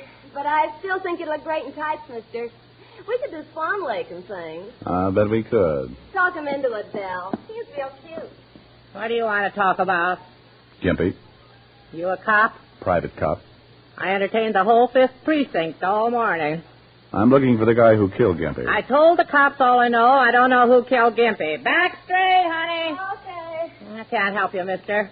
You know a man who wears a red flower in his buttonhole? Huh? Do you know a man who wears a red... I'm busy, mister. I got a lesson. Look, Belle. I don't know nothing. Now beat it. Maybe if I bought a course of lessons. I'm full out. Now get out of here. I told you to keep your back straight. Okay. I'm keeping it. Belle. You going to get out of here, or do I call the law? Oh, Belle, what you throwing him out for? You shut up and keep your back straight. Listen, I'm paying good money around here. Get out now, mister. Okay. What you climbing on me for, huh? So what are you yelling? You get up there and do your bit, or I'll bust this cane over your skull. You'll do what? I told your old lady I'd teach you how to dance, and I will if I have to cripple you trying. You don't yell at me like that. Bye, you lovely people. Bye, honey. You don't yell at me. I paid my money. Who do you think you are? Who? Get up on that bar! You're dead.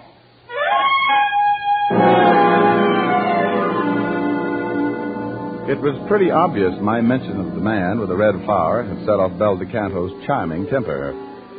And it was even more obvious that to Belle, the man with the red flower spelled some kind of trouble.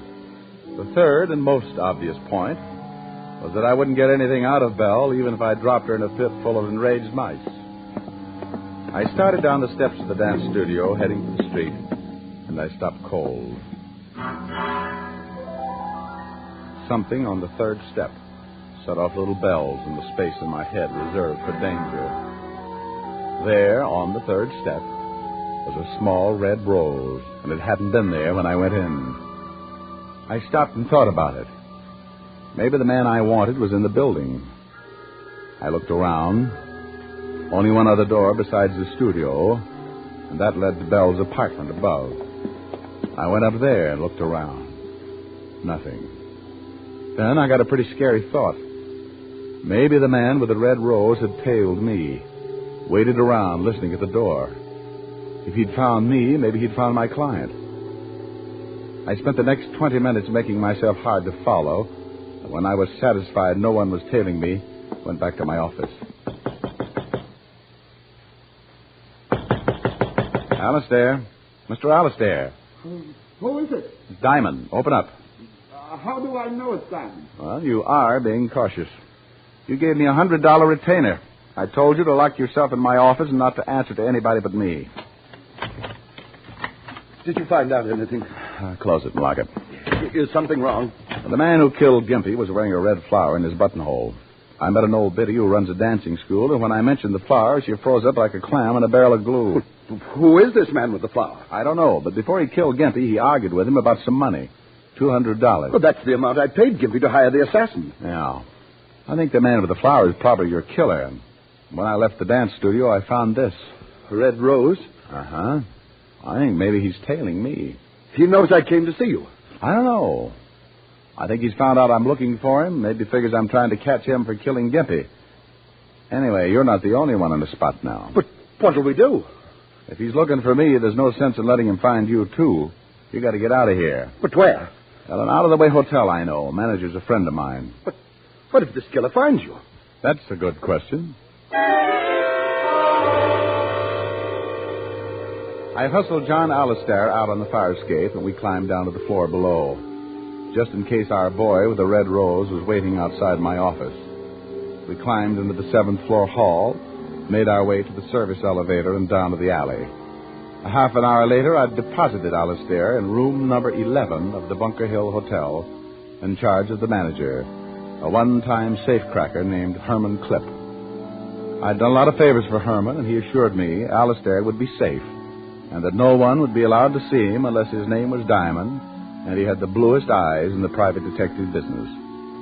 It was 6 o'clock by the time I left the hotel, and I kept to the side streets in case the man with the red rose might be close. It was certainly one way of finding him, letting him find me. But I wanted to be ready for it, and I didn't want to be around my client when it happened. I went back to my apartment on 51st Street.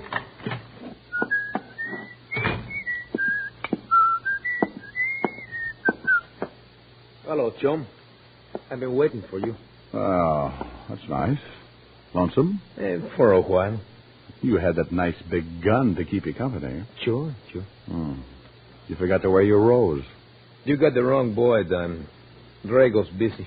Drago? Name won't do you any good. I'm going to kill you. Drago's the boy with the red rose? Turn on the radio. You were the guy with him in the bar when he killed Gimpy. That's right. Turn on the radio. Okay. Look, tell Drago he doesn't have to kill John Alistair. Alistair says to call it off. The radio. Oh, sure. Will you tell him? See, I tell him. But I don't think it's going to do any good. You see, he knows Alistair talked to you. We know you've been trying to find him.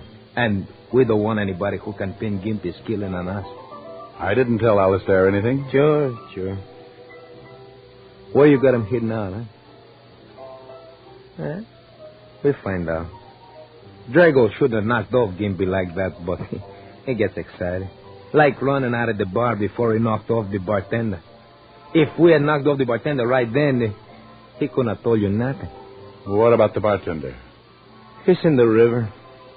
Turn the radio up. I turned the radio up slowly, my mind working triple time. The guy behind me wanted the music to cover the noise, like a funeral march with a one-gun salute. I heard him get up behind me. All right, turn around. It had to be quick. I turned and gave him the radio right in the face.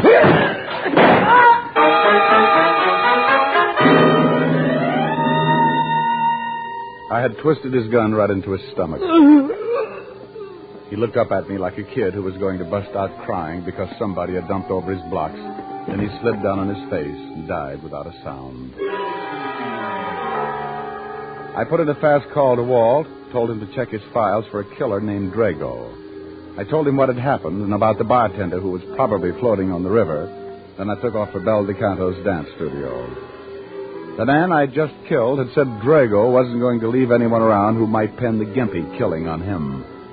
And Drago had left his red rose on the steps outside of Bel's studio. When I got there, the big dance hall was dark. So I went up another flight to Bel's apartment.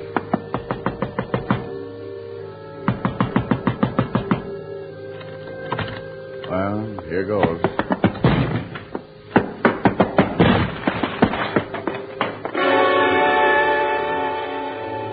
Bell was there all right, and Drago had been there. He hadn't left a rose, but he left a bullet instead.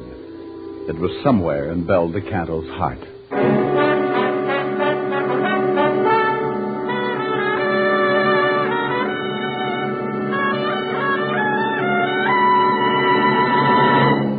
Before we continue with Richard Diamond, here is an important question. How mild can a cigarette be? One puff won't tell you. One sniff won't tell you. It takes day in, day out smoking to find out how well a cigarette agrees with your throat. Only Camels offer you this day in, day out smoking proof. In a coast-to-coast test of hundreds of people who smoked only Camels for 30 days, noted throat specialists reported not one single case of throat irritation due to smoking Camels. Make your own Camel 30-day test, the one sensible, thorough cigarette test. Smoke only Camels for 30 days and let your taste tell you how rich and flavorful Camels are, puff after puff, pack after pack. Let your throat tell you how mild Camels are, how well Camels get along with your throat as a steady smoke. You'll see why people say, once a Camel smoker, always a Camel smoker. How mild can a cigarette be? Make the Camel 30-day test, and you'll see. Smoke Camels and see. And now, back to Richard Diamond, Private Detective, starring Dick Powell.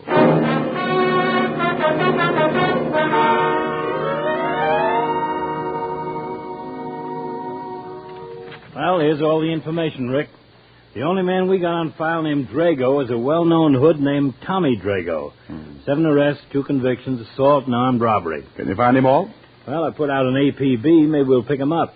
You find the bartender? They're dragging the river now. The guy in your apartment has been identified as Giulio Basadi. Arrested once with Drago. Supposed to work together. Yeah. Why did Drago kill Belle DeCanto? Well, probably thought I'd told her something. Well, we got to get this boy. He's killed 3 people in 2 days. And he wants to add 2 more to his list. Me and my client. Where is your client? Oh, he's staked out in the Bunker Hill Hotel. He's safe. Well, we better pick him up and give him protection. He doesn't want the police brought in. But you can stake out a couple of men near the hotel in case Drago shows up. Right. Look, Walt, if this Drago likes red roses, he must buy them someplace. Yeah? Well, have some men check all the flower shops. Have them circulate the description.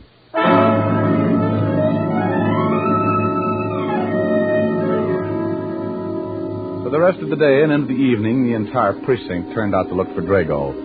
Each man had a photograph, and they toured every flower store in the city, showing the photograph and asking questions. Walt and I even took one section, wore out a lot of pavement and several good inches of shoe leather, trying to find someone who might have been selling the roses to Drago.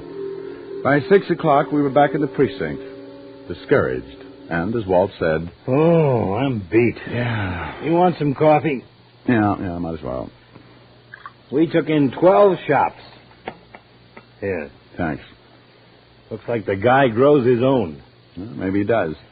Swell. I'll put out a general to pick up every window box and flower pot in the city. We're bound to catch him in 10 or 12 years. Yeah, what do you want, Spikehead? Spikehead? Just thought it up. Oh. Well, did you just want to see if the buzzer works? No, I got an address on that guy Diamond shot. Giulio Basadi? Yeah. Well, do you want us to hold a seance while you give it to us by telepathy?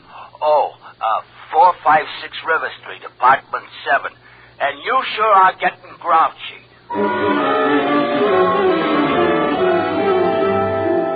Walt and I piled into the squad car and took off for 456 River Street. There was a chance that the man who wore the roses might live with his partner, Giulio Basadi. We found the manager. He led us into the apartment, and after 15 minutes of pretty extensive house wrecking, both Walt and I came to the same conclusion. Giulio Basadi lived alone and liked it. We hit the street pretty discouraged. Well, come on. Hey, Walt. What is it? Look, that old lady down the street. Well, what about her? She's selling flowers. Oh, well, let's go. That's flowers. 20 cents a bunch. Flowers, gentlemen. Do you have some red roses? Yes.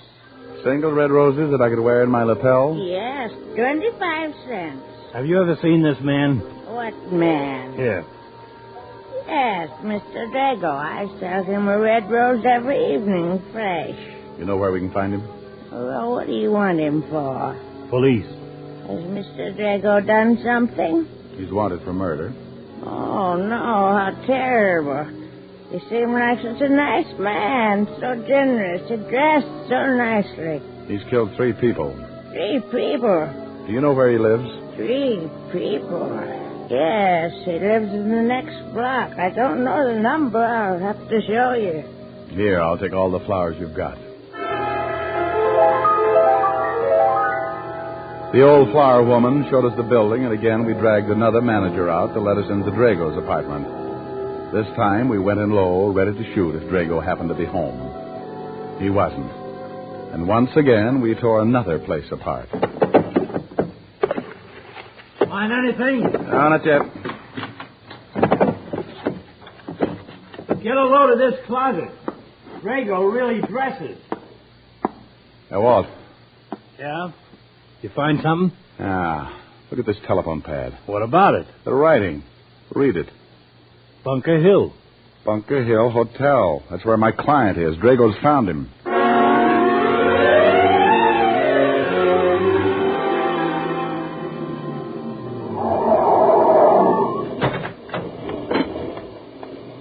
Walt, go check with the men you got staked out and see if they spotted Drago going in. I'll go in and see if my client's all right. Right.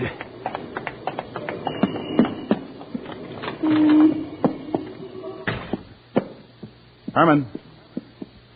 Herman.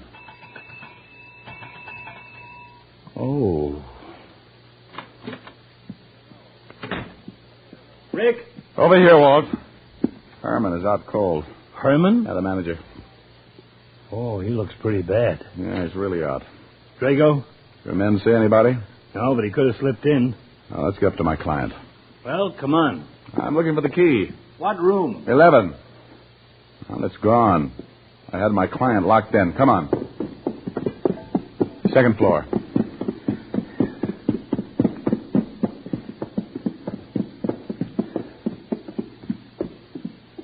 Here it is. Alistair. Alistair, it's Diamond. Diamond, get me out of here.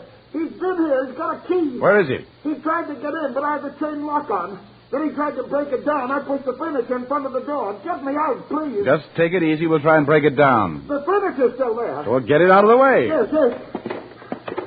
I don't know where he went. Is there a fire escape? Fire escape? Yes. There's an escape right outside my window. Good heavens, Diamond. Just keep moving the furniture. But the fire escape... Just move the furniture. Walt. Yeah? You stay here. I'm going out on the fire escape. It figured. If Drago couldn't get past the furniture, he'd get in another way. I ran to the end of the hall and out on the escape. I turned the corner of the building and started for my client's room. He's on the escape. He's coming down. I can hear him. Get me out. Get me out. At first, I thought my client had heard just me. But then I saw him climbing down from the floor above, a gun in his hand, the polished barrel shining in the moonlight. As he reached the window, Alistair went crazy. He's outside the window. No, please. I leaned against the building and steadied my arm just as he broke the window. No.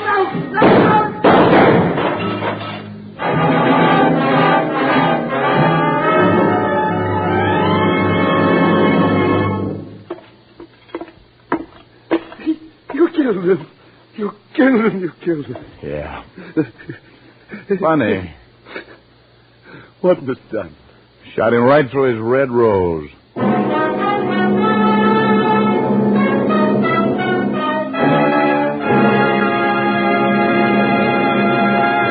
Dick Powell will return in just a minute. Across the nation, doctors in every branch of medicine have been asked this question. What cigarette do you smoke, doctor? Again, the brand named most was Camel. Yes, according to this repeated nationwide survey, more doctors smoke Camels than any other cigarette. Yes, and Camels are the favorite cigarette of many stars whose throats are their fortune. Reza Stevens, Mario Lanza, Martha Tilton are a few of the singing stars who choose Camels for mildness.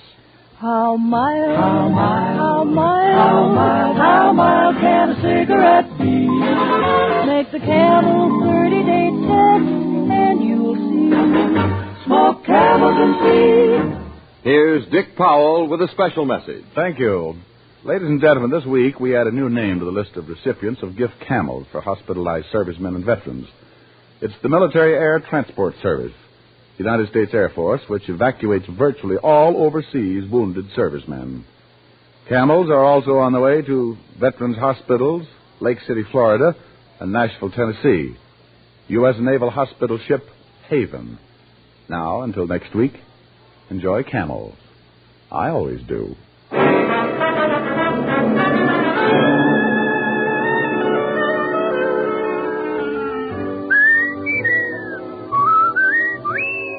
Dick Powell can now be seen starring in the RKO film Cry Danger. Tonight's adventure of Richard Diamond was written by Blake Edwards with music by Frank Worth. Our director is Helen Mack.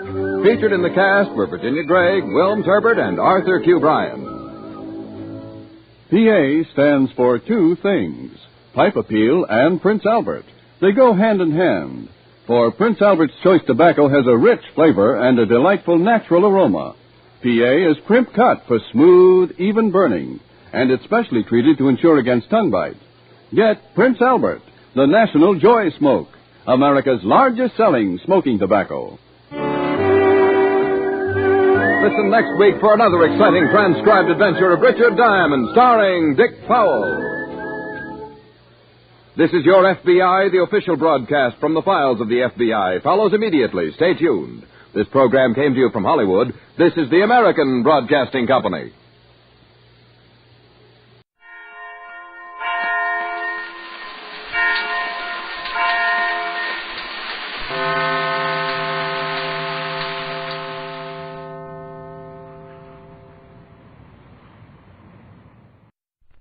This, I believe. Dr. S. Dana Weider is clinical professor of surgery at Jefferson Medical College, director of surgery at the Germantown Hospital, and chief in surgery at Chestnut Hill Hospital, all in the Philadelphia area. In his very rare leisure moments, he enjoys a good game of golf or a yacht race. He also does some rather serious thinking. Here is Dr. Weider's creed. Early in my professional experience, I was asked to see a young woman who said she had been crying for 2 days and had at last decided she would commit suicide. Without thinking, the words sprang up and I responded, "Well, why don't you?" Here was a young woman happily married with 2 children and moderate wealth. It seemed there was nothing she could desire, and yet she was unhappy and wanted to terminate it all. At some time or another, I think we all ask the question, why do we go on another day with the monotony, the disillusionment, the unhappiness, and apparent futility? Too many people are disillusioned, unhappy, restless, and find life futile. The effect of this attitude is so disturbing that many find themselves in sanitaria, and some go so far as to attempt suicide. Anyone who does any thinking must come face to face sometime with the question, what is life's purpose, and why am I so restless and disturbed? I believe this restlessness is normal and springs from the very nature of man. I believe man was made in the image of God, who has perfect knowledge and perfect love. If man has been created in his image, man must certainly have inherited the knowledge that there is perfect knowledge and perfect love, and I believe, therefore, that it is the instinctive knowledge and desire of perfection which makes us restless, unhappy, and gives us the feeling of futility and frustration because of our imperfection. For myself, I believe that unless my daily life is directed in some way toward achieving these perfections, I am not fulfilling my instinctive urge. It means I must learn and appreciate as much as I can the natural and spiritual laws about man, and to understand the reactions of others to them as expressed in the arts. I further believe, as a part of man's spiritual inheritance, he has the instinctive desire to help his fellow man as a part of the divine love which he has inherited. I know and have seen examples of the evidence of this instinct of love for our neighbors. Witness the number of stories where a life has been sacrificed for another in drowning, fire, war, disaster, and the response of neighbors to those who are ill and in trouble. I think people do these things instinctively. I believe this effort to help one's neighbor, not only in these heroic ways, but in civic, community, and personal matters, brings the most rewarding satisfaction that we experience. I believe that if I am convinced that I have found a purpose or goal in my life which is sufficiently demanding to require my best and continuous effort and is directed toward mental and spiritual growth, I will achieve a happiness and a day-by-day motive which does displace unhappiness, disillusionment, and a sense of futility of the daily job. The patient I referred to was brought to this point of view. She turned her attention from her selfish attitudes to a renewed interest in her husband and children, and developed a latent talent for short story writing and an undeveloped interest in music and painting.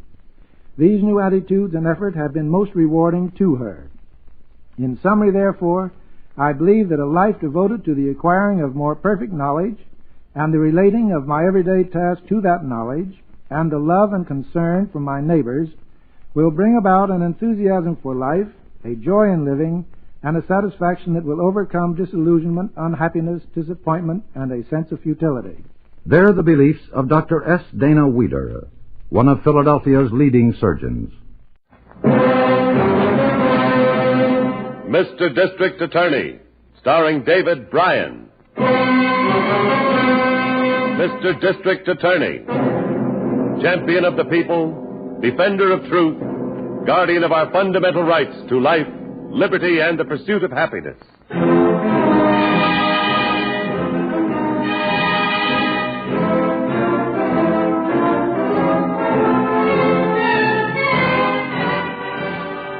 And it shall be my duty as district attorney not only to prosecute to the limit of the law all persons accused of crimes perpetrated within this county, but to defend with equal vigor the rights and privileges of all its citizens.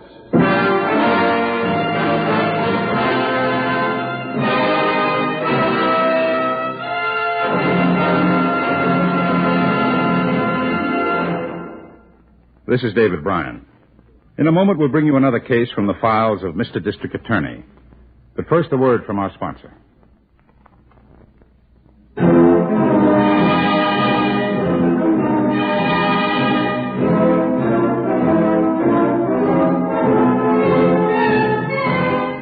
And now, here is our star, David Bryan, as Paul Garrett, Mr. District Attorney.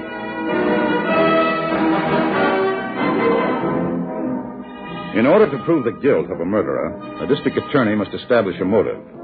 But a motive is sometimes hard to prove, especially when the killer and his victim are total strangers to each other. This case started late one night at a service station on the outskirts of the city.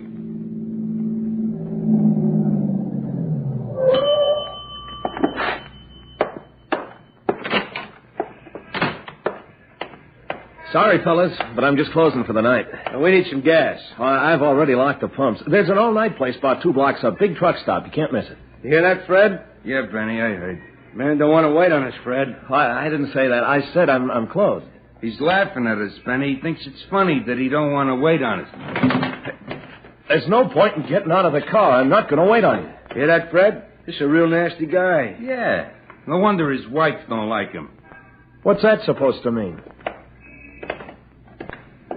You know, Benny, this guy ain't very bright. Yeah, maybe his wife never told him.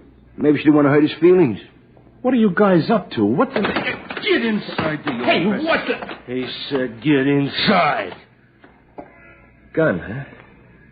Might have known. This chump just don't know enough to shut up, Benny. Move!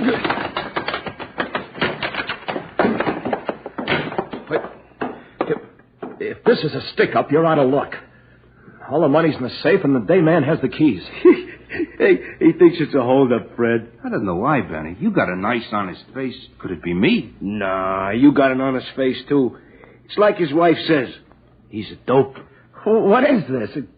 Some kind of a gag Estella's pulling? Oh, no, Mr. Wade. It's not a gag. Would you think it was a gag when she took out the insurance policy last year? Why, I don't understand you guys. Step into the accident room, Mr. Wade. You heard me. Get in the storeroom. No, listen to me. Get in there. Well, now we have got it nice and private. Don't be crazy. You guys will get caught. You'll go to the chair. You know, she was right, Benny. This boy's a very dull talker. Yeah, grab the tire iron, Fred. No, let me call Estelle. Let me talk to her. But only bore her. Go ahead. Give it to him, will you? You can't. Well, that did it. Let's get out of here.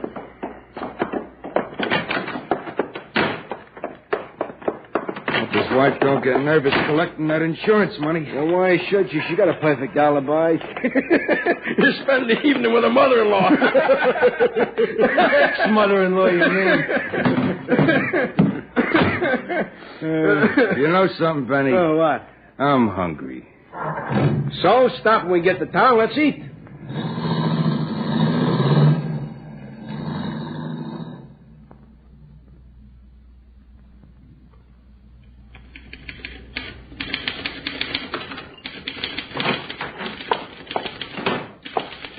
I'll be with you as soon as I finish this paragraph, Mrs. Wade. Thank you. I'm sorry to keep you waiting. That's all right. It's all I've done for a month. Wait. But What does Mr. Garrett want to see me about this time? Well, I'm afraid that's something he'll have to tell you. Mr. Garrett. Yes, Miss Miller. Mrs. Wade is here. Thank you.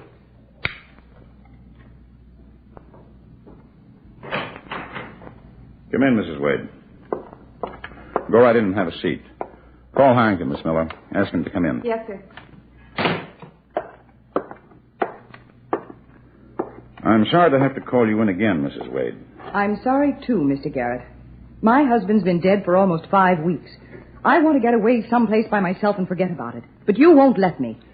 You want to help us find out who murdered your husband, don't you? Of course I do, if I can. But I wasn't with him when it happened. I was spending the evening with my mother-in-law. Yes, I know. As a matter of fact, that's the only time your mother-in-law saw you in more than a year, except for your husband's funeral, of course. Well, what of it? Well, you hadn't been speaking, but you paid her rather a sudden visit at what turns out to be a very strange time. What are you insinuating? I'm not insinuating anything, Mrs. Wade. Just stating a fact. I might as well tell you, Mr. Garrett. I don't like your way of stating things. I certainly... Come in, Harrington. Hello, Chief. Afternoon, Mrs. Wade. Sit down. Pardon the interruption, Mrs. Wade. I'd like Harrington to hear this, too. You don't seem to be able to find my husband's murderer. So you seem to have selected me as some sort of a target to hide your inefficiency. Well, I'm not going to stand for any more of it. The insurance company was perfectly satisfied. They paid me despite your investigation. They paid you because I suggested they pay you. Is that supposed to be amusing, Mr. Garrett? I hope it was, because this isn't going to be. Read your report, Harrington. Be glad to. You got a check for $40,000 last Thursday, Mrs. Wade. Double indemnity payment on a policy on your husband's life, taken out 11 months ago. What else is new? Don't be impatient, Mrs. Wade. It gets more interesting. Go ahead, Harrington. During the 11 months the policy was in force, you borrowed the money to pay the premiums from friends, girls you used to work with before you got married. Is that a crime? Your husband's salary didn't warrant that kind of insurance, Mrs. Wade. The agent advised you against it when you bought the policy. Both he and your husband wanted to write it for a smaller amount. And fortunate for me, I didn't let them. Suppose your husband had lived out a normal lifespan of 70 years, Mrs. Wade. Did you intend to keep borrowing premium payments for 40 years? Go ahead, Harrington. Mrs. Wade deposited the insurance company check in her bank on the day it was issued. But the next day, Mrs. Wade, you made a withdrawal of $10,000 in cash.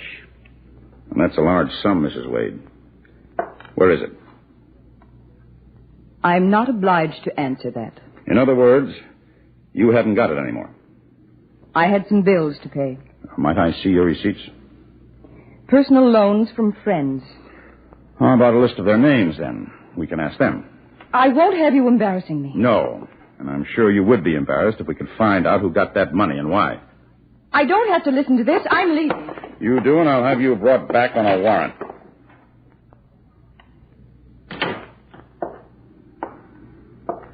All right. I'll listen to you for 1 more minute. But the next time you call me in here, I'm going to bring an attorney.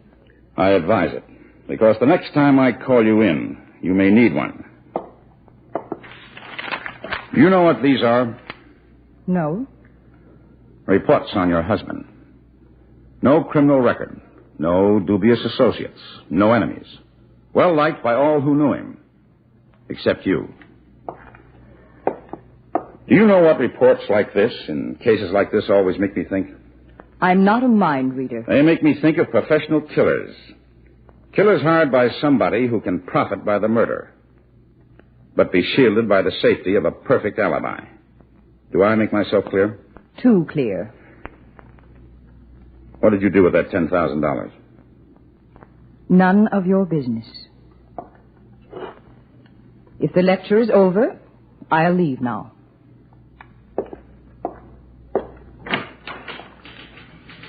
Mrs. Wade? Yes? A word of advice. Don't make any attempt to leave this state. If you do, I'll have you arrested at the border. That's a cold tomato, Chief. Ice cold. Where did you post Hennessy? Oh, he's waiting in a phone booth in the drugstore on the street level. Call him. Tell him she's on the way out. From now on, I want her under 24-hour surveillance.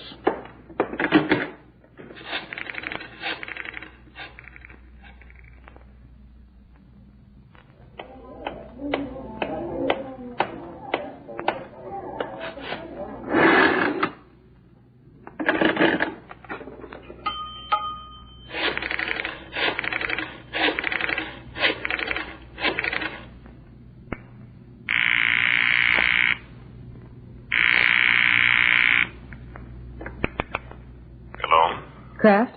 Yes, Stella. I just left Garrett's office. What did he want this time? Wait a minute. Can't you find another booth to wait for? I'll be some time. Hello? What was that? It was nothing, Kraft. Just somebody waiting for the booth. What about Garrett? He asked a lot of questions about the $10,000 I gave you to... you know. Let him ask. What if they happen to pick up those boys you hired for the job? They're strangers in town. They never heard of the grease ball you were married to. Who's even going to ask them? All right. Now, don't get nervous. I waited a long time for this money. I want to enjoy it. Don't worry. Have a ball. Goodbye.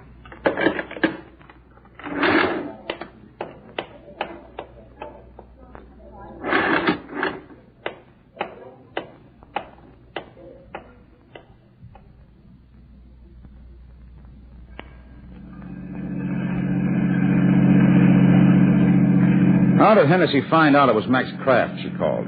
He was coming out of the drugstore to Taylor after we called him. But when she came off the elevator, she headed for a phone booth herself, so he tagged. He pretended to be waiting for the booth, too, to see if he could hear any of what she said. Well, that's a lucky break for us. Let's hope Max Kraft actually has a hand in this. Well, how do you know he'll be at the Cameo restaurant, though? It's his hangout. Goes there for dinner every night about 8. Sticks around until midnight or later, listening to himself talk. He gets quite an audience, too. True. You know, thugs, hoodlums. You know the kind that place draws. Well, here we are.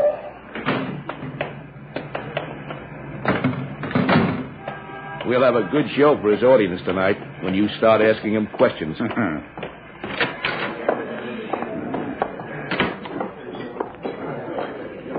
Well, there he is.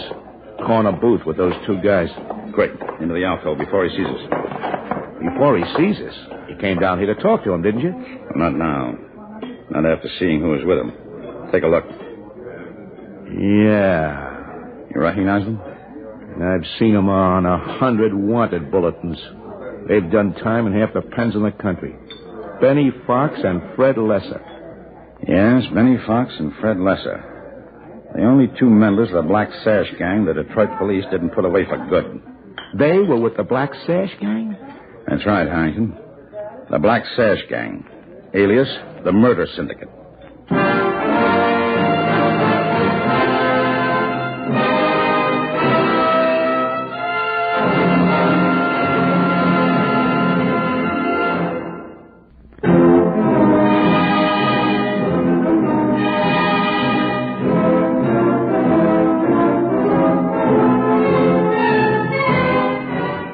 And now back to David Bryan, starring as Paul Garrett, Mr. District Attorney. A man had been brutally murdered, and his widow, with a perfect alibi, had profited handsomely. We suspected professional killers hired for the job. But the only link between the widow and the killers seemed to be a disbarred attorney Harrington and I had traced to a midtown restaurant. They're getting up to leave, Chief. Yes. Benny and Fred seemed to be unhappy about something. Have they ever seen you? Would they know you by sight? Benny and Fred? No. Max Kraft knows me, though. I don't want the others to see you. Not just yet. You stay here undercover. Ah, what are you going to do? Say hello to the gentlemen. Oh, here they come. Next time you got something to tell us, Max, you can tell us by phone. You worry too much, Benny. You like to worry, Max. Well? Hello, Paul. Hello, Max. Paul, I'd like you to meet a couple of friends of mine. They're from California. Mr. Evans and Mr. Johnson. Gentlemen. This is Paul Garrett, our district attorney. Nice meeting you, Mr. Garrett. Yeah, real nice. Your friends don't happen to be in the stolen car business, do they, Max? Paul, these gentlemen are in the real estate business. Yeah, real estate. Thinking of opening offices here. I've been telling them about you, about how nice and clean you keep this county. And tell them I intend to keep it clean of automobile thieves. Good evening, gentlemen. Come on, Max, let's get out of here. Sure. Good night, Paul. Good night.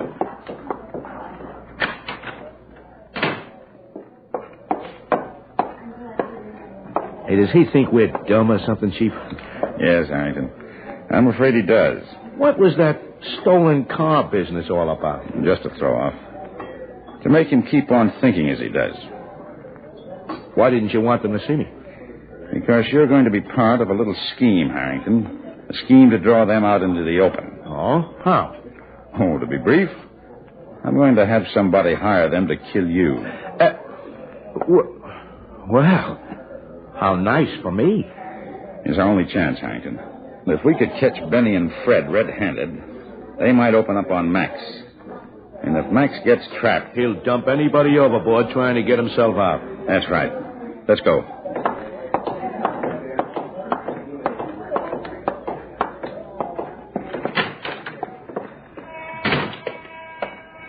You know, there's just one thing about it that bothers me, though. What? How dead do I have to get to make this thing work? Just dead enough to make it convincing. Convincing to who? Them or the Undertaker? Harrington, you worry too much. Who's going to hire them to kill me? Miss Miller. And from now on, her name is Mrs. Miller. And you're Mr. Miller, her husband. Any objection? No, just make sure of one thing. What's that? I'd like my maiden name back when you order the tombstone.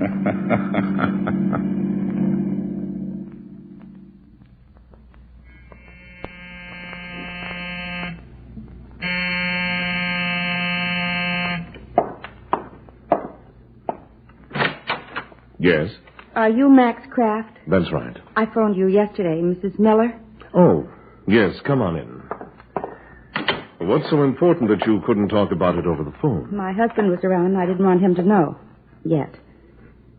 I want to divorce him. I see. I want you to handle it. I can't. Why not? You're an attorney. A disbarred attorney. Let me make a call. I'll get somebody for you. But I want you to handle it. I've read so much about you. I remember so many of your cases. You were always so clever. Well, I didn't know I had such a good-looking fan. Please.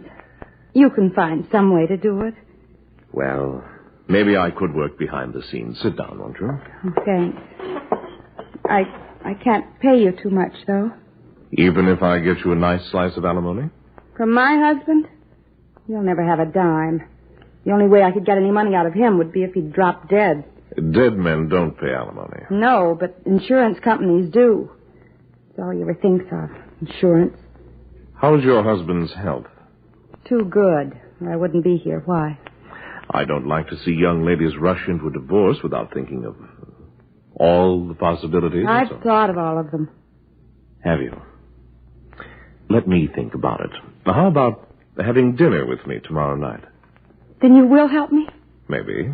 After we get to know each other better, I can help you a lot. Are you as clever as everybody says you are? You'll find out tomorrow night. Where? The Cameo, 8 o'clock. If I can get away. I'll be waiting. Goodbye.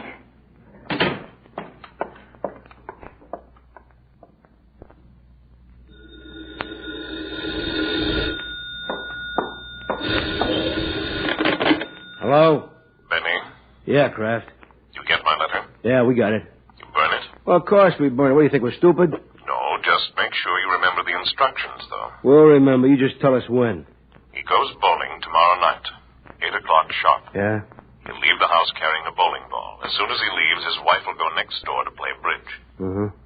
Do it when he's on his way back home from the bowling alley. Okay. Is Fred there? Yeah, he's across the street eating again. I'll go tell him. Goodbye.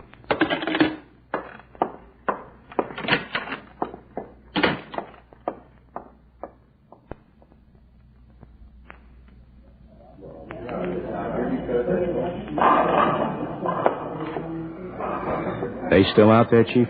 Yes. Hennessy says they're parked in the far corner of the parking lot. Almost 11 o'clock. You can get ready to go. You know what to do. Drive straight up Franklin Avenue. There are unmarked prowl cars at every intersection. As soon as they gun you, we'll get them. I hope that car is as bulletproof as you think it is. Don't worry, it is. And when they open fire, brake, skid, run into a building. Make it look good. The inside of the car is covered with crash padding. You won't get hurt. If I don't, it's a cinch. Nobody else will. Well, here goes nothing. Harrington. Here, you forgot your bowling ball. Oh, thanks. I wish my head was this hard. Just for tonight.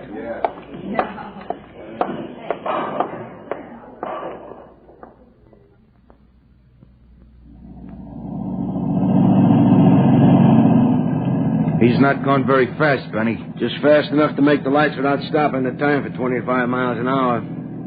Street up ahead looks good. Yeah, street light in the middle of the block.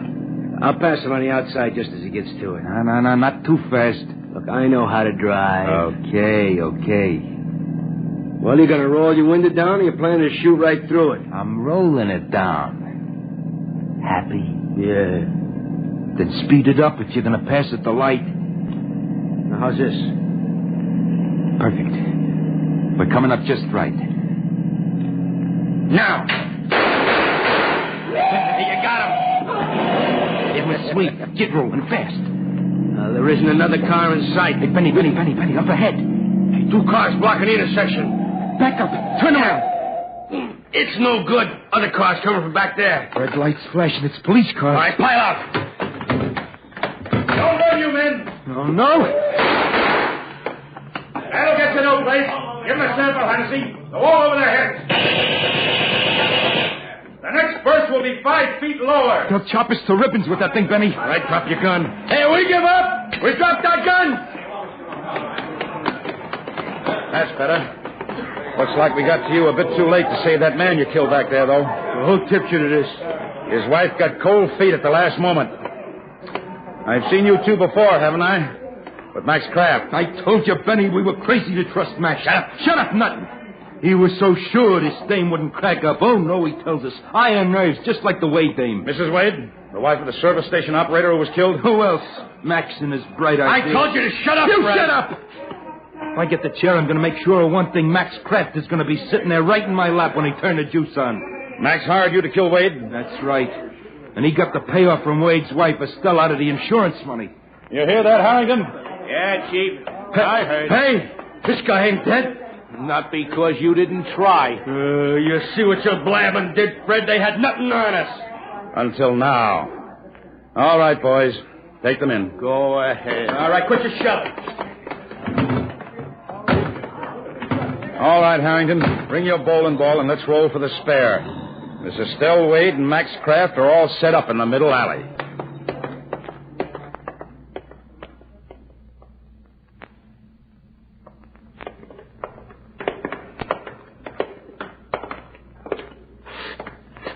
All right, Mulligan. Open this one.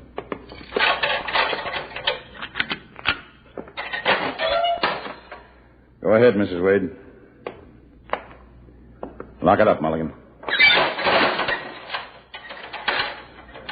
Down that way for you, Kraft.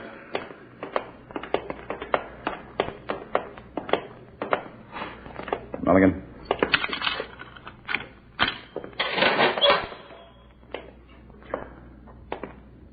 Okay.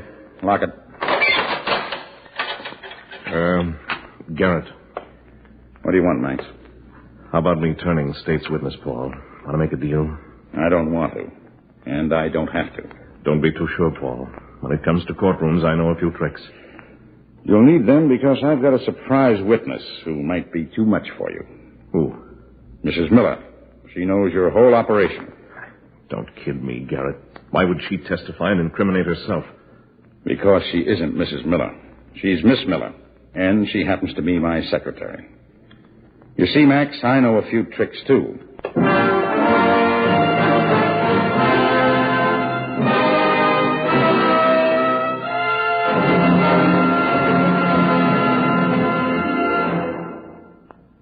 This is David Bryan. I hope you enjoy this case from the files of Mr. District Attorney. I'll be back in just a moment after this message from our sponsor.